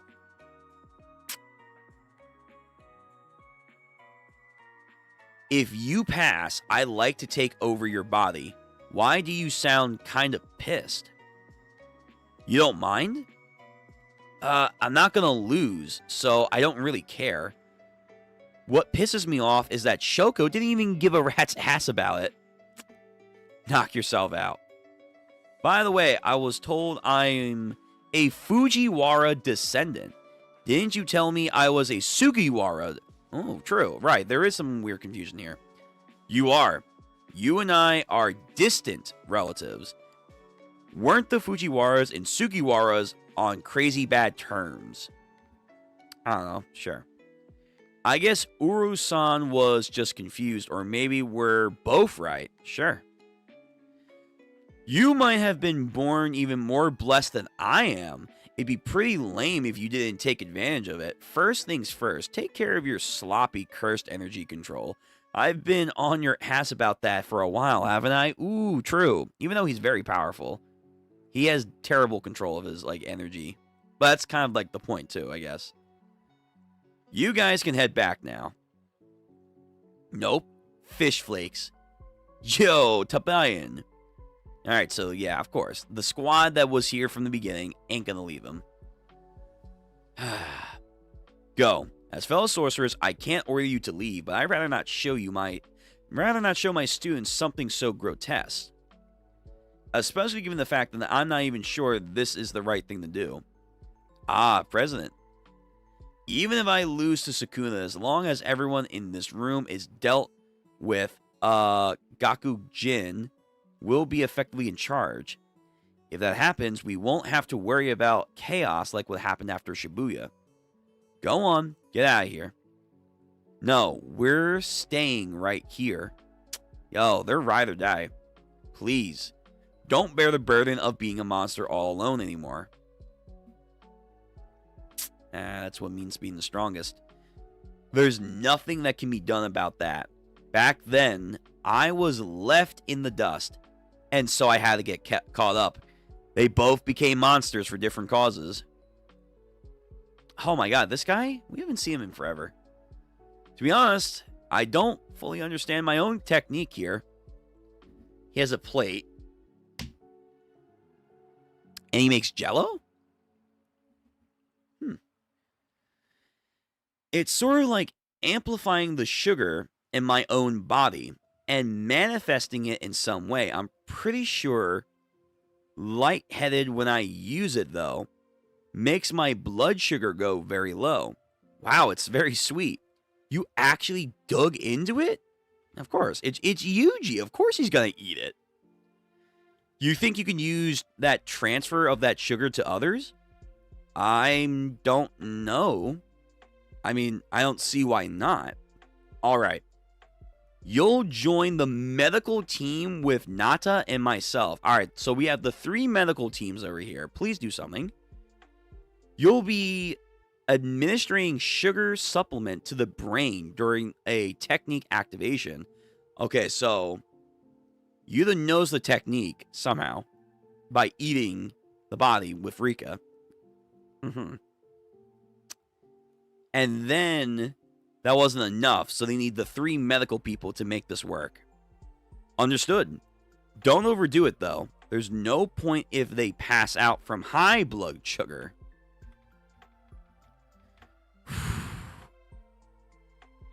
Gojo's body. The aftermath. So, I forget what this guy can do, but, like, he has a healing factor that supposedly should have saved Nobara. Then, Irie, and then this guy with the sugar. My technique made it so that these wounds won't worsen further, but I can't heal it. He got split into the same as Gojo-san. This is way beyond Okotsu-san's reverse curse technique capabilities, let alone my own. Okay, that's Yuta's body. I'm maintaining my own consciousness thanks to Rika, but I am reaching my own limit. I'm going to do it, Irie-san. It's our only choice now. I've already finished sorting Gojo's body. Once you swap, you'll need to go full throttle with reverse curse technique to finish the treatment. Ama here will back you up with that. I'm sorry I had to move you to my right. Domain expansion. We're fucking back to the status quo. Oh my goodness. Oh shit. We're back, boys. The battle of the domains has come back. How does one counter Ryoma Sukuna's open barrier domain? By Gojo Satoru's hands, the solution is revealed yet again. So he genuinely can activate Unlimited Void because he's now inside of him. Or, yeah. Some shit like that. Unlimited Void, Malevolent Shrine, but this one should be a pure activation this time. Yeah. Yeah, probably. Alright, let me read some comments before we go on to the next chapter. as a Gojo fan, I was sick to my stomach reading this for the first time. Honestly, it is very macabre. Like, we've already have enough body swapping in this goddamn show. We don't need more, especially after, like, you know, the morgue scene of, you know, their bodies being shredded and then put back together. It's like, this is very fucked, man. I guess it's like a technique that you have to reserve, because morally, it's just gonna feel like you are becoming a monster. But you was right, man. Like, hey, it's do or die. We gotta do whatever we can, man. And also, he feels bad that, of course, Gojo, since his fucking flashback, he's been the pillar of society, but at the same time, he's also had to lose a lot of his own humanity for it. If you look at Gojo's face there, you can literally see Yuta. How did they draw him like Gojo and Yuta? Let me see.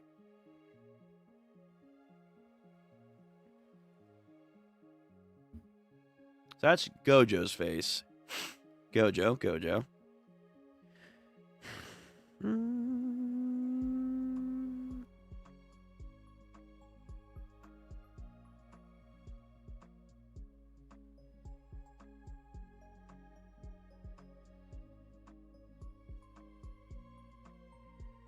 Yeah, I kind of see what you mean. His, like, facial feature definitely felt like it changed a little bit.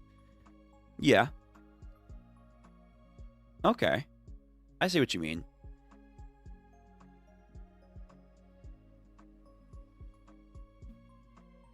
Okay. Yeah, sure. Face, all good? Yeah. You're good, man. You passed it. The condition is Rika eating a portion of it. Yeah, so eating. It's eating. Okay. So I guess I must have passed it in there. So it's eating the arm. So she has to eat it. Okay. So she ate the head, I guess, of Kenjaku off screen. Thus gained the copy technique. Oh, okay. All right. Months of Gojo revival cope for Gege to make Yuta pilot his corpse. Was it months? Wow. Holy shit. I didn't realize it was like monthly by that point. Oh my goodness. Yeah, I mean, I'm sure there were a lot of theories. Yuta being the one to do it is definitely a weird and, yes, very sick idea. And I'm kind of with Maki on this one. Like, no, dude, you don't have to go that far. Even against Sukuna. But she's obviously speaking more from the heart in this personal matter. How can you not? I like the whole Yuta part about being a monster. Yuta's a goat. Yeah, I think his head is on straight in this conversation. It's a bitter truth, but he's right. Like, you are facing one of the most powerful beings that this world has ever seen, and he's a chaotic motherfucker. Unfortunately, to save the world so that everyone else can know peace, you might have to become a monster of equal terror just to stop this guy. He's right. It's not great to know, but he's right. All right. Next chapter, 262. My boy Yuji and the Black Flash. We have Gojo, Yuta, Todo, Maki, Chozo. Ooh, nice color. Yeah, that's dope. All right, I like this color spread. That's really good. I'll show you guys. The King of Curses and the Prodigy of the Modern Era. The two face off in their alternated forms. Sure. Still can't get over, like, yeah, I guess this pink-haired mattered. So, yeah, they are related. Sure. Domain expansion. We're back. Oh, the black marble. We're back. Here we go. Yuta and Sukuna in the shrunken barrier. The countermeasure Gojo Satoru worked out against Sukuna's domain was a shrunken barrier. For approximately 3 minutes, it is possible to withstand the effects of the Malevolent Shrine beating down on the barrier from the outside of the domain. Doing so, switching the training with Gojo Sensei allowed me to elevate my barrier technique too. Taking Sukuna's fatigue into account, I should be able to stall the domain for 3 minutes like Gojo Sensei did. Ryuma Sukuna, on the other hand, was able to rid himself of the previously imposed 99 seconds time limit by restricting Malevolent Shrine's effective range to only the outline of Okotsu's domain. Okay, so overlapping. 3 minutes. Within these 3 minutes, I'll damage Sukuna to the point that he cannot maintain Malevolent Shrine. In 3 minutes, I don't need 3 minutes. I'll destroy Unlimited Void and expand my effective range. This time, I'll be sure to slaughter them all. How far are you going to go? Does some Kamehameha. But he sees that. Nope. Not going to let you do that. Bop him in the face. He bypassed Infinity with Domain Amplification, so he's able to activate it while using Domain Expansion. True, they don't know that, but that was during the fight. Naturally, what occurred within the domain, your little crows couldn't even enter without being known by you all. Oh, Rika. Why are you crying? Oh, damn. Wait, that was a short-ass chapter. Aw, poor Rika. Poor Rika. He's literally... That body is literally a hollow husk. So, wait, can Rika not go over? Even though his mind, his consciousness, his soul is now inside Gojo. Can Rika not follow him? Like, he loses Rika? Like, he got a buff by being inside Gojo. But at the same time, he got a nerf because he doesn't have Rika anymore. Oh, shit. Rika fully manifested, however. Okay. Well, that was, that short chapter. Short chapter. All right. Well. That's okay. We press on. So. Oh, 62.5. Okay. Is this an actual chapter? It is an actual chapter. All right. Okay, let's do 62.5. So then, I didn't realize that, so I guess I will have to change the numbers, but whatever. So let's see. It was going to be 265. So let's add this. So let's actually hold on. I'll get a gauge. Where are we at? So it's going to be 3 chapters. So let's do 1, 2, 3. So we actually might stop at 264, and then that will leave us 1, 2, 3, 4, 5, 6, 7. That'll be like 7 chapters next week. I think that's actually okay. I think that will be a good place to stop anyway. Okay, so chapter 262, part 2, the decisive battle in the uninhabited, demon-infested Shinjuku. Yuta versus Sukuna rages on within their domains. Meanwhile, Rika embraces Okotsu's body. Alright. So they're grappling it out. Infinity versus Amplification. The battle will be decided within these 3 minutes. Judo chop. Judo flip. Sukuna tries to rebound, but he kicks him. Rika-chan isn't haunting this body. I can only use Limitless now. Looks like using Kenjaku's techniques simultaneously is a no-go. Sukuna can't use his slashes that bisect the world with his left arm gone. Aside from amplification, he shouldn't have any tricks up his sleeve to bypass affinity. I wouldn't say that. I have the advantage. Don't say that. I misjudge how far away he was. Ooh. Is he not used to Limitless? He can't gauge how far it is. I had the same thoughts during the switching training. Gojo Sensei's limbs are so absurdly long. Are they?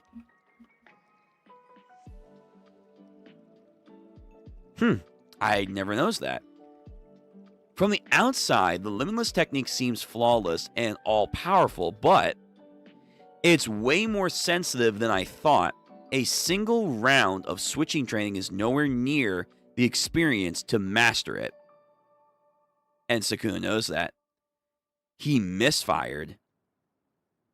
Oh, I get it. I finally get why you need those 6 eyes things to use. It'll be fine. I am the strongest after all.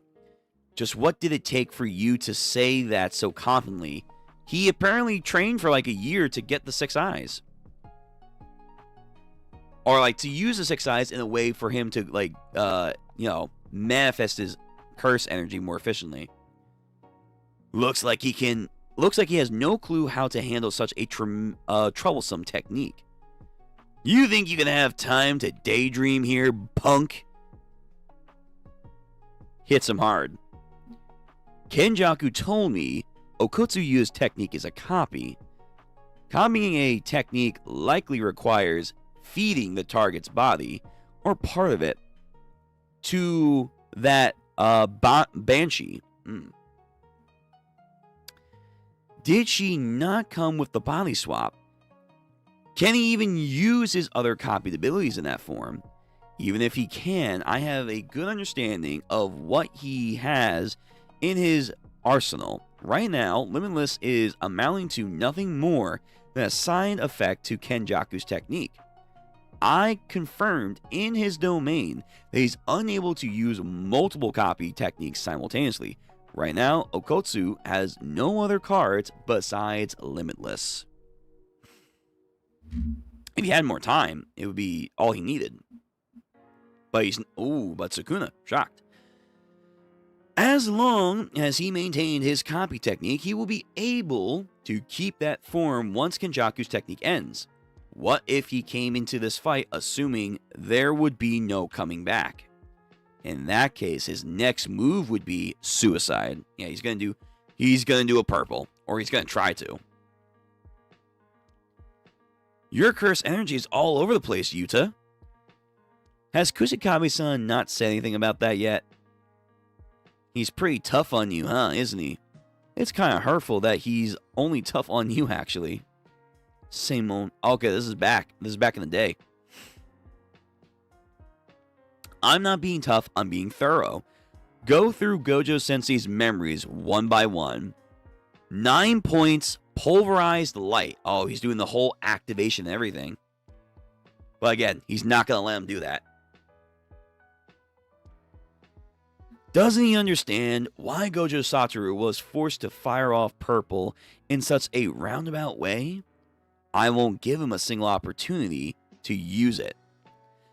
Sukuna might still be weary of using his other techniques than Limitless.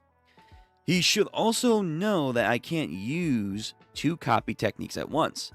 That's why, even while using the techniques within Unlimited Void, this simple plan will work. Blue.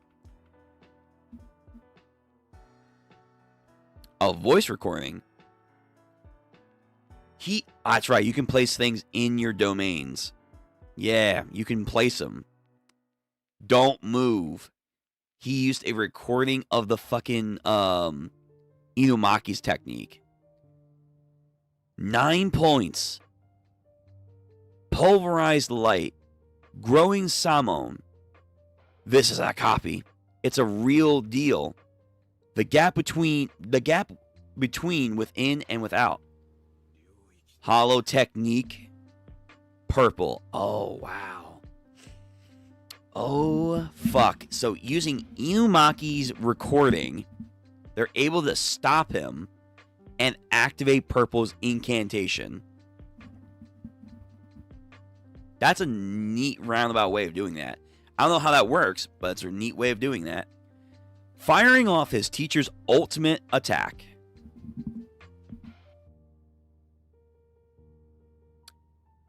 Alright. Let's get on to the next chapter, everyone. So we got 263. So we're going to stop at 264 instead for the night, because I didn't realize there was a point chapter. Inside the domain, it looks like it's just going to fucking burst.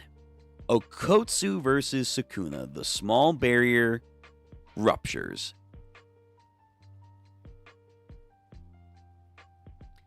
And Sukuna is still somehow alive. And scathed, but not that scathed. He pulled it off. Damn. As powerful as Purple may be, he still's not able to fully control it, huh? Even his own domain barrier was destroyed. Yeah, but, I mean, now you have Yuta using the Pretty Boy Wonder's body, Yuji, and Todo now. Okotsu. It doesn't matter if we're caught up in the crossfire. The second your technique recovers, drill as many purples into him as you can, while avoid it using my Boogie Woogie. Immediately after using the domain expansion, Ryuma Sukuna is once again fallen into a state into which his curse technique is painstakingly difficult to use. Meanwhile, yeah, Yuta should be knocked out unconscious. Kenjaku's curse technique, copied by Yuta, has also been burnt out after using the domain. Before the 5 minutes have passed, the use of Kenjaku's technique has been halted. Damn it, Rika-chan's not haunting this body means copying is no longer mine, making limitless the burnt-out technique. I thought I would still be able to use Kenjaku's too. Was there some kind of trick behind Kenjaku being able to use that technique immediately following a domain expansion? I didn't take any information like that in when I copied the technique. I'll at least maintain the barrier for their sake. He's reaching his limit. I assume that means Todo is talking about Sukuna. Okay. Just because you absorb the technique doesn't mean you understand the technique. That's also another weakness for Yuta. But that also is a glaze for Kenjaku. He's able to maintain his brain technique and at the same time do all of his domain and other techniques. Huh. I guess that's why they call him the King of Curses. Even in a situation like this, his offense doesn't let up. Here, I am, distracted by Yuta. He won't let an opening like that slide away. Black Flash. Oh my god, Todo took a black flash, if I can talk. Oh my god. Anywho, Yuji, I'm losing words right now. From behind, rattle. Nice, got him. Switched him. Way to make us wait. I'm not done hogging the spotlight just yet. Good job, Todo. Get him. Get him. Knocks him. That bundle of curse energy, he still has shards of the barrier floating around. Until these shards disappear, there's no guarantee of which Boogie Woogie can shine. Nice. Oh my god. It really is like a roulette wheel is happening right now. And then, close it with his teeth. So he stops it. I'll do this as many times as it takes. Wake up, Fushiguro! He uses dismantle. Oh my god. Like, A punch dismantle. Yo, Fushiguro, wake the fuck up, man. He's selectively choosing the target of his technique. He's firing dismantle after dismantle directly at the barrier between mine and Fushiguro. He made a binding vow to make his strikes more effective at tearing my soul from my own body. From this own body, excuse me. Again, binding vows, man. If I continue taking these blows... Oh no, is that Tengen? Oh no. I won't be able to maintain this body, and I'm gonna lose. However, swallows Tengen back, using Cleave. So Cleave has a different look to him when he does it. It's like the scissor thing. I don't know why he does that. Breaks a building. Yuji coming in, dodges. Yuji, you gotta learn that airwalk shit. That's something that's like gonna be useful for you. If I simply avoid those blows, I'll have no other moves as effective. If my spare Vibro Slash isn't recognized as my left hand, it won't function. Just one more time. Okay, so Toji has a limit to him too. Toji. Todo. Come on. Take this. There was no swap made this time. Oh no, Todo, please. Angel, really? She finally now makes her goddamn move. Hey, bitch, remember me? Get out of my husbando's body. Doing the trumpet. Through the use of a binding vow.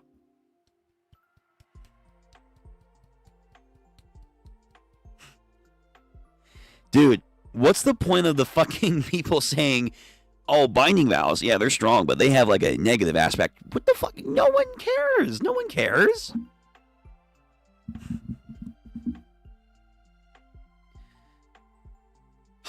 Through the use of a binding vow, the range of Todo's technique has been extended. Our role ends once I dispel Gojo Satoru's seal. What about Megumi? What will happen to him? We asked about this. Angel. Kuroshi-san, I'm sorry, but we may have to rely on you in the end. Just as I said earlier, it's perfectly fine for you to stay out of the battle. Even if my domain destroyed, we'll make sure that there's no need for you to fight. I like for you to fire off Jacob's ladder at the finishing blow. We'll take an all-or-nothing gamble once more and attempt to split Sukuna and Fushiguro's soul. At the very end, we'll make the most strong point of my copy technique. A strong point? When dealing with my copy, no one thinks of the original user of the copy technique. For whatever reason, all they think about is what and how many techniques I have in stock.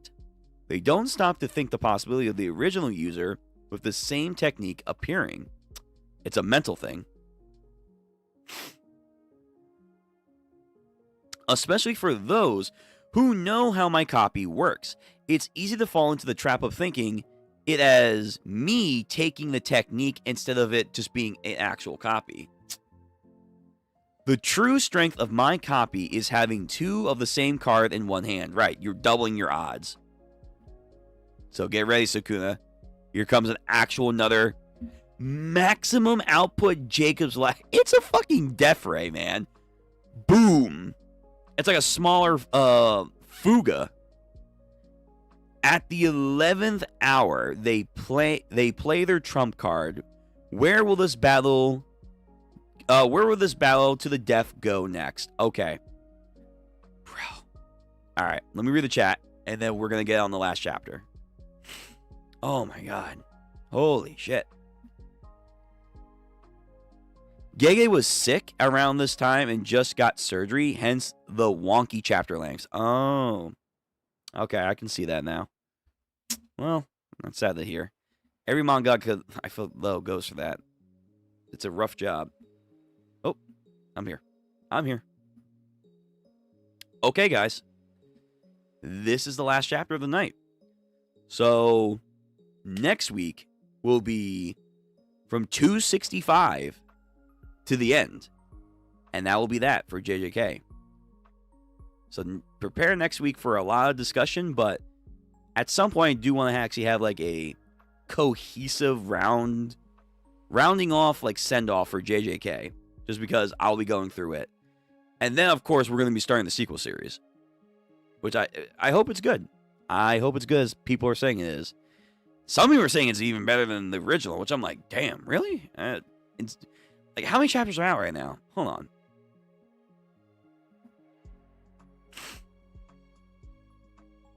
$14? In 14 chapters? Which I think they've gone past what Gege said he was going to do. I thought it was like 7 or something. No, it's 14 now. Well, apparently in 14 chapters, some people are saying this is better than the original. It better be. It better be if you're going to praise it that much, because so far, I mean, things are confusing and wonky a little bit at the end here, and a little rushed, a little bit. It's still good. It's still good. Anywho, their Joker, Angel's Jacob's Ladder, crashes down upon Sukuna. Sukuna's like, oh, I forgot. Well, no, in his mind, he thought he genuinely killed her. But nope, she's alive. 264, yep. Here we go. The final chapter of our stream evening. By the way, before we continue, thank you guys for sticking around, for a lot of you that have been like in this long stream today. I appreciate that. 2, please, if you haven't already done so, like the stream. Later on, once you're done, and you too, VOD gang, comment down below. And then subscribe. All that stuff. Alright, here we go. Fist shaking the ground. Yuji disturbs the ground with a powerful shock, and then his footing is then off the wall. Then he can't escape Jacob's Ladder. Oh, he's using the debris? Oh my god. Unlike Yuta's domain, where he could select the targets that he wants, Jacob's Ladder will hit Todo, Aoi, and the Brat too. If I can scale the Pillar of Light, I'll be able to reach the Angel without any interference from those two. Hana, fall back. Yo, here he comes again, man. He's coming. She did lose an arm. Oh, man. Everyone loses arms in this. Kubo style. They're coexisting within the body. You're nothing but a strong technique and a weak shell. Losing one of those arms makes the fact even more real. They aren't able to garner the same output they did back then now. Oh, really? Missing an arm is that much of a nerf? Angel, before I torn from Fushiguro Megumin's body, I'll end your life. Black Flash, Kuko-sen, but no, Todo, Chad, block. This man, he is a Jujutsu sorcerer to his very core. That's a compliment right there. That's a major compliment. Get it, Todo. But he gets hit. He gets mollywopped. Those two are out of commission now. I can snuff out Angel's final breath later. The only one left standing now is gonna be the Brat. And guess what? That Brat, supposedly, Brat, is more like a Chad. And then, also, he followed you. He followed you up. He chased after me? Within the light despite it burning him? Yeah. He's seeing red right now, Sukuna. Why the fuck do you think he cares about his skin? You know how self-destructive he is. Come on now. Bam. Hits him hard. Then grabs his feet. Oh my. Yo, if I If I could, if I had like a chair or something, I would grab it. Like one of those like fold-up chairs. Fucking doing a massive slam into a building. Oh, like it's like a street fight over here all of a sudden. Love this. And again, Sukuna stands back up. Ooh, cleave, bitch. Gotcha. Oh, he's gonna try it? He's gonna try doing the world dismantle? Oh, he made him flinch. Unleashing yet another black flash. The King of Curses regains his reverse curse technique at last. What? He did? That didn't look like a... Wait. He got a black flash off? Oh. Todo. You're right. I forgot. I was so hyped up in that moment, I didn't understand. Yeah, he did. Unleashing another black flash, the King of Curses regains his reverse curse technique at last. There's no need for me to make risky moves like Gojo Satoru was forced to do.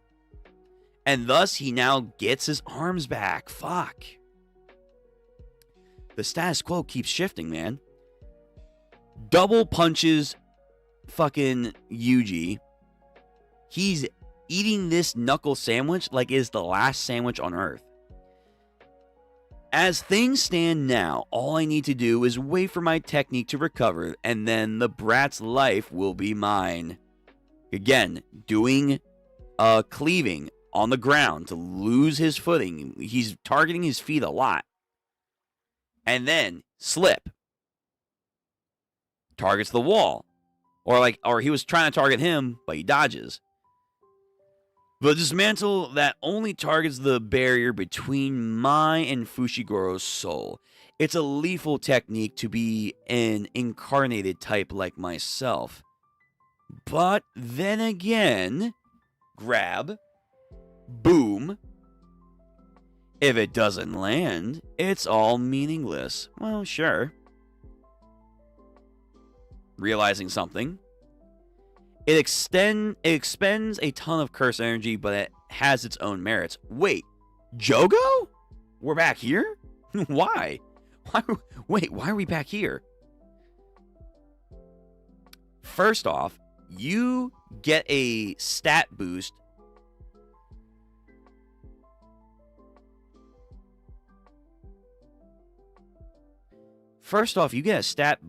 Due to the change in the environment. Sort of like a buff in a video game. Also, no. Oh, by the way, I didn't have my thing on. Oh, well, fuck it. Who cares? Bring it on. Bring it on, Strikes. Let's see what you got. No. Is it time? Are we here? Are we living in this reality? I guess it would make sense. We're almost done the fight, I imagine. We got ended off with a bang.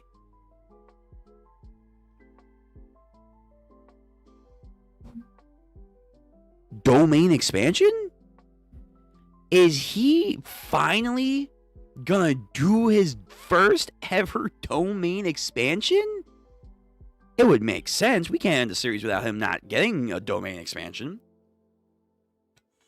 I'm out of water. Also, curse techniques imbued with a domain are guaranteed hit. Fuck yes. Oh, wow. It's time.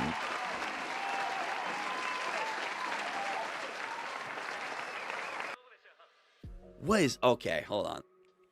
Is he doing 2 middle fingers? Oh, shit, this is my domain. Hell yeah. Hold on. God damn it, I was never good with Naruto hand signs. What? Domain expansion? Oh, we're here, but we're here. He's finally reached the final step. Domain expansion in the final hour. It was only a matter of time, man. The experience, he's finally learned through it all. We're here. We're here.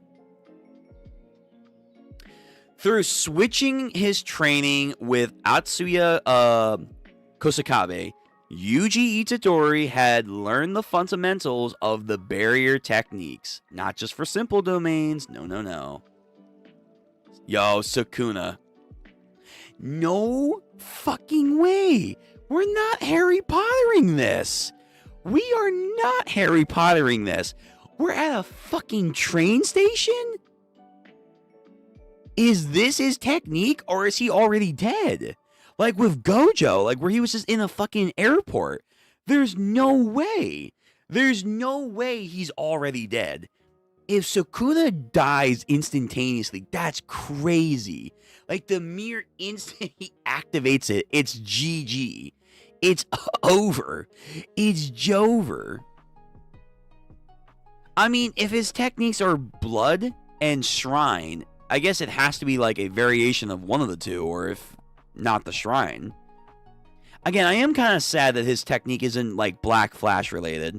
I was kind of hoping that would be the case, but whatever. What is this? Come on, Sukuna. Let's get started. Or let's go, excuse me. What?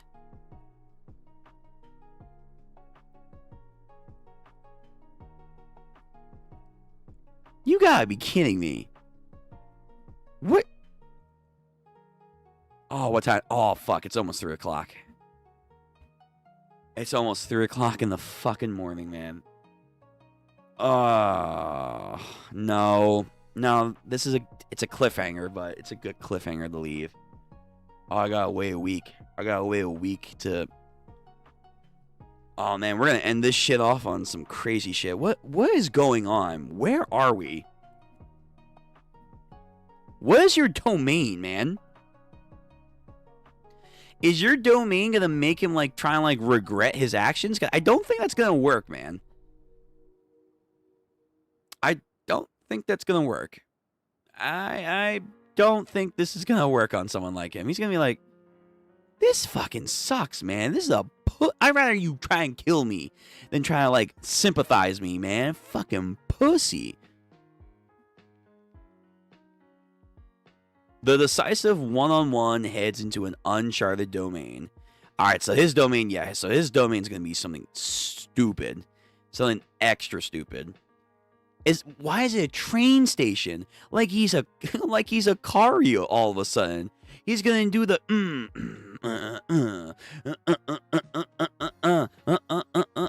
like he's gonna pull off a Kario all of a sudden. What the fuck? Oh my god. Where are we now? Kinda reminiscent of the season 1 intro train. Yeah, okay, that's fair. Okay, I didn't even think about it like that, yeah.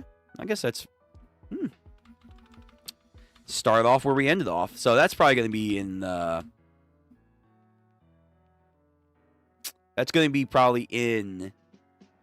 It's probably going to be in the opening of the final season then. If I'm gonna guess. If I'm gonna guess, it's gonna be in the final opening of the season. Like, we're finally back. We're finally back here. This fish. Nah, that's probably just a curse. Probably just a curse. I was gonna say, like, was that like the foreshadowing all along? Like, it's gonna be like some weird fish shit? Ah, Junpei. What never was. Okay, fuck me. Fuck me. I can't believe we're ending this shit off the way that it is, man. Oh, man, but I do love that Toto came in at the last hour, as he should. As he fucking should. He came in at his last hour. Angel kind of was gonna do shit, but again, it's just setting up more Yuji's W, but yeah, she didn't really gain anything. And also, I guess she kind of got weakened because an arm makes her attack weaker, I guess. Sure. Seriously, though, this is a nasty fucking combo. This is a nasty combo. Just Ugh, this looks like something you would see in Yakuza 0 over here. Like, fucking Kiryu just be like, get over here, you fucking... he's been waiting to just absolutely destroy this overconfident, zealous asshole.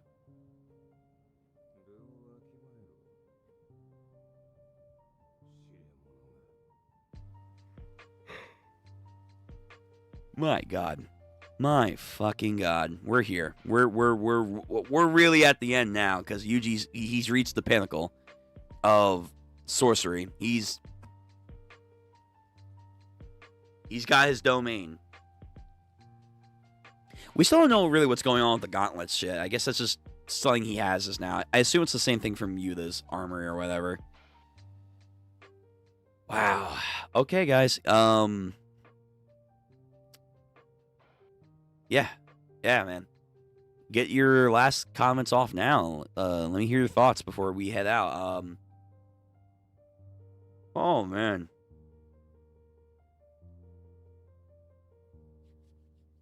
Yeah, guys. We have one more stream left, and then we're caught up, and then we're gonna be doing Mobilus. Let me actually. There was a couple of chats I didn't see, so let me go through there before anything else. So again, get your last thoughts off now, because we're gonna be ending the stream in a couple minutes. 30 chapters all together, I think. 30 chapters, really? I'm seeing from this Discord, it seems like 14. It seems like 14, but maybe I'm wrong.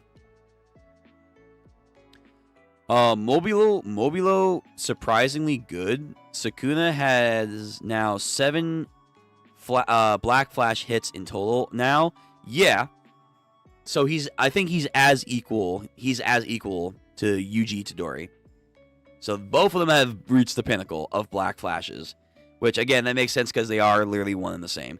I'm surprised we haven't seen a Black Flash on Black Flash. Like, just fuck it. Because if anyone's going to be able to achieve that, it would be these two. It would be these two.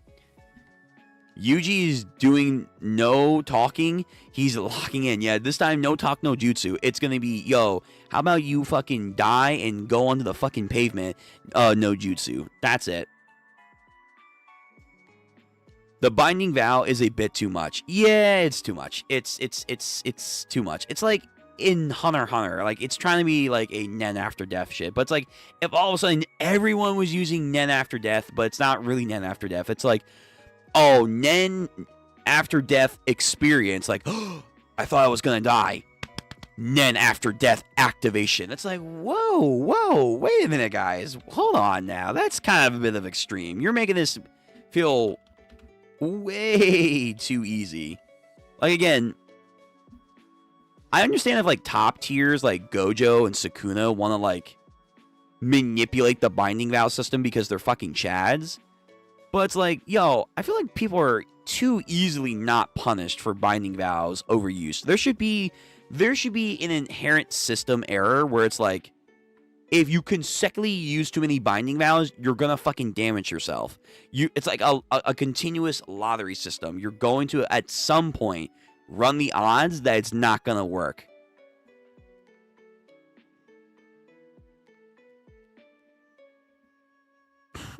Binding vow.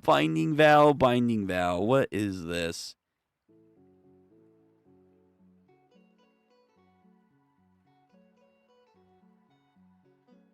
Oh shit, hold on. Oh, fuck.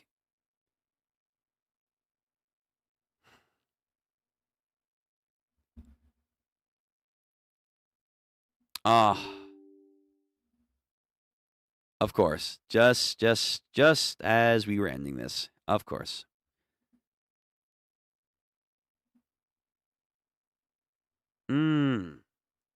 Okay.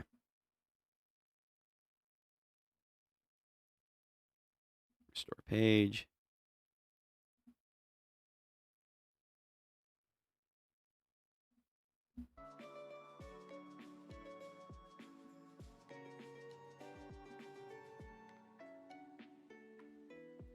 Are we good? Yo, I think I had too much shit open because my goddamn OBS just said no. I can't do it anymore. Also, it's almost been 5 hours. Like OBS at night, post 5 hours for me, for whatever reason, it just says no. I can't do it anymore, bud. I just can't take this shit anymore. All right. So yeah, I think that was our universal calling right there, saying, yeah, you're done. You're done. All right. Okay. So I guess that's going to be it for the night, because I don't want to risk it any longer because it's probably already reached its limit. So, guys, everyone that came out today and is watching later on, thank you very much for supporting me and enjoying the madness of these reading streams. I've had a great time doing them. They're one of my greatest joys going through the week, especially if I have a long week. This is one of the excitements that I look forward to the most. So I continue to be happy that I get to have this experience with you guys, and only wish to improve from here on out with new content that we can do for the reading streams, and also pushing our own new stuff like more games, more watch throughs, and other stuff to do in the future too. We have plans. We have things to do that need to be tried, to be tested at least. And knowing that I get to be with an audience as fun as you guys and being respectful as you guys are, which thank you for that, by the way. Thank you. It's really a lot that I am glad I get to actually have. Never thought I would, but thank you for making that possible. I really, I wish I had better words to say it, but I just, again, really appreciate it. That's the best way I could articulate it. Also, I'm tired as fuck, so my brain, just like when you overload it with curse technique usage, my brain's fried a little bit. It's done. It's done. So I'm gonna head out. Everyone here, thank you very much for coming. Till next time, I will get the schedule up tomorrow, and I'll see what we're doing for this week. But again, be prepared. I don't know if Ichi's going to be on break, so we'll have to go with that. No One Piece this week, so we could probably do the Bug Eagle chapters, and then also finish the Burn the Witch chapter. So we will be done Burn the Witch completely. So I'll be fascinating that together, and yeah, we'll see what we're going to be doing this week. But schedule will be up tomorrow. Prepare for that. Oh man, I am tired. This was a lot. This was a lot. Okay, so everyone, Shadow, Mr. Pro Man, and so many other people like Vince that came through, all of you guys, and many more. Take care. Be safe. Have a nice one. Oh, what's this? One last comment. Mobilist art style and writing. I'm going to say it's Lamau or I'm is above JJK. It only took like 14 chapters. Okay. I'm waiting. I'll get there one day. Well, not one day. Soon I will be getting there. So I'll see what all the hubbub is about. Yeah. All right. I'm heading out. Tired as fuck. I'll see you guys on the next stream, which should be tomorrow. But again, I'll make the schedule. I'll let you guys know. So check it out on the channel. See you then. Take care of yourselves. Hydrate. Till next time, guys. Actually, I have no water in here. Fuck. Sad. Anyway. Take care.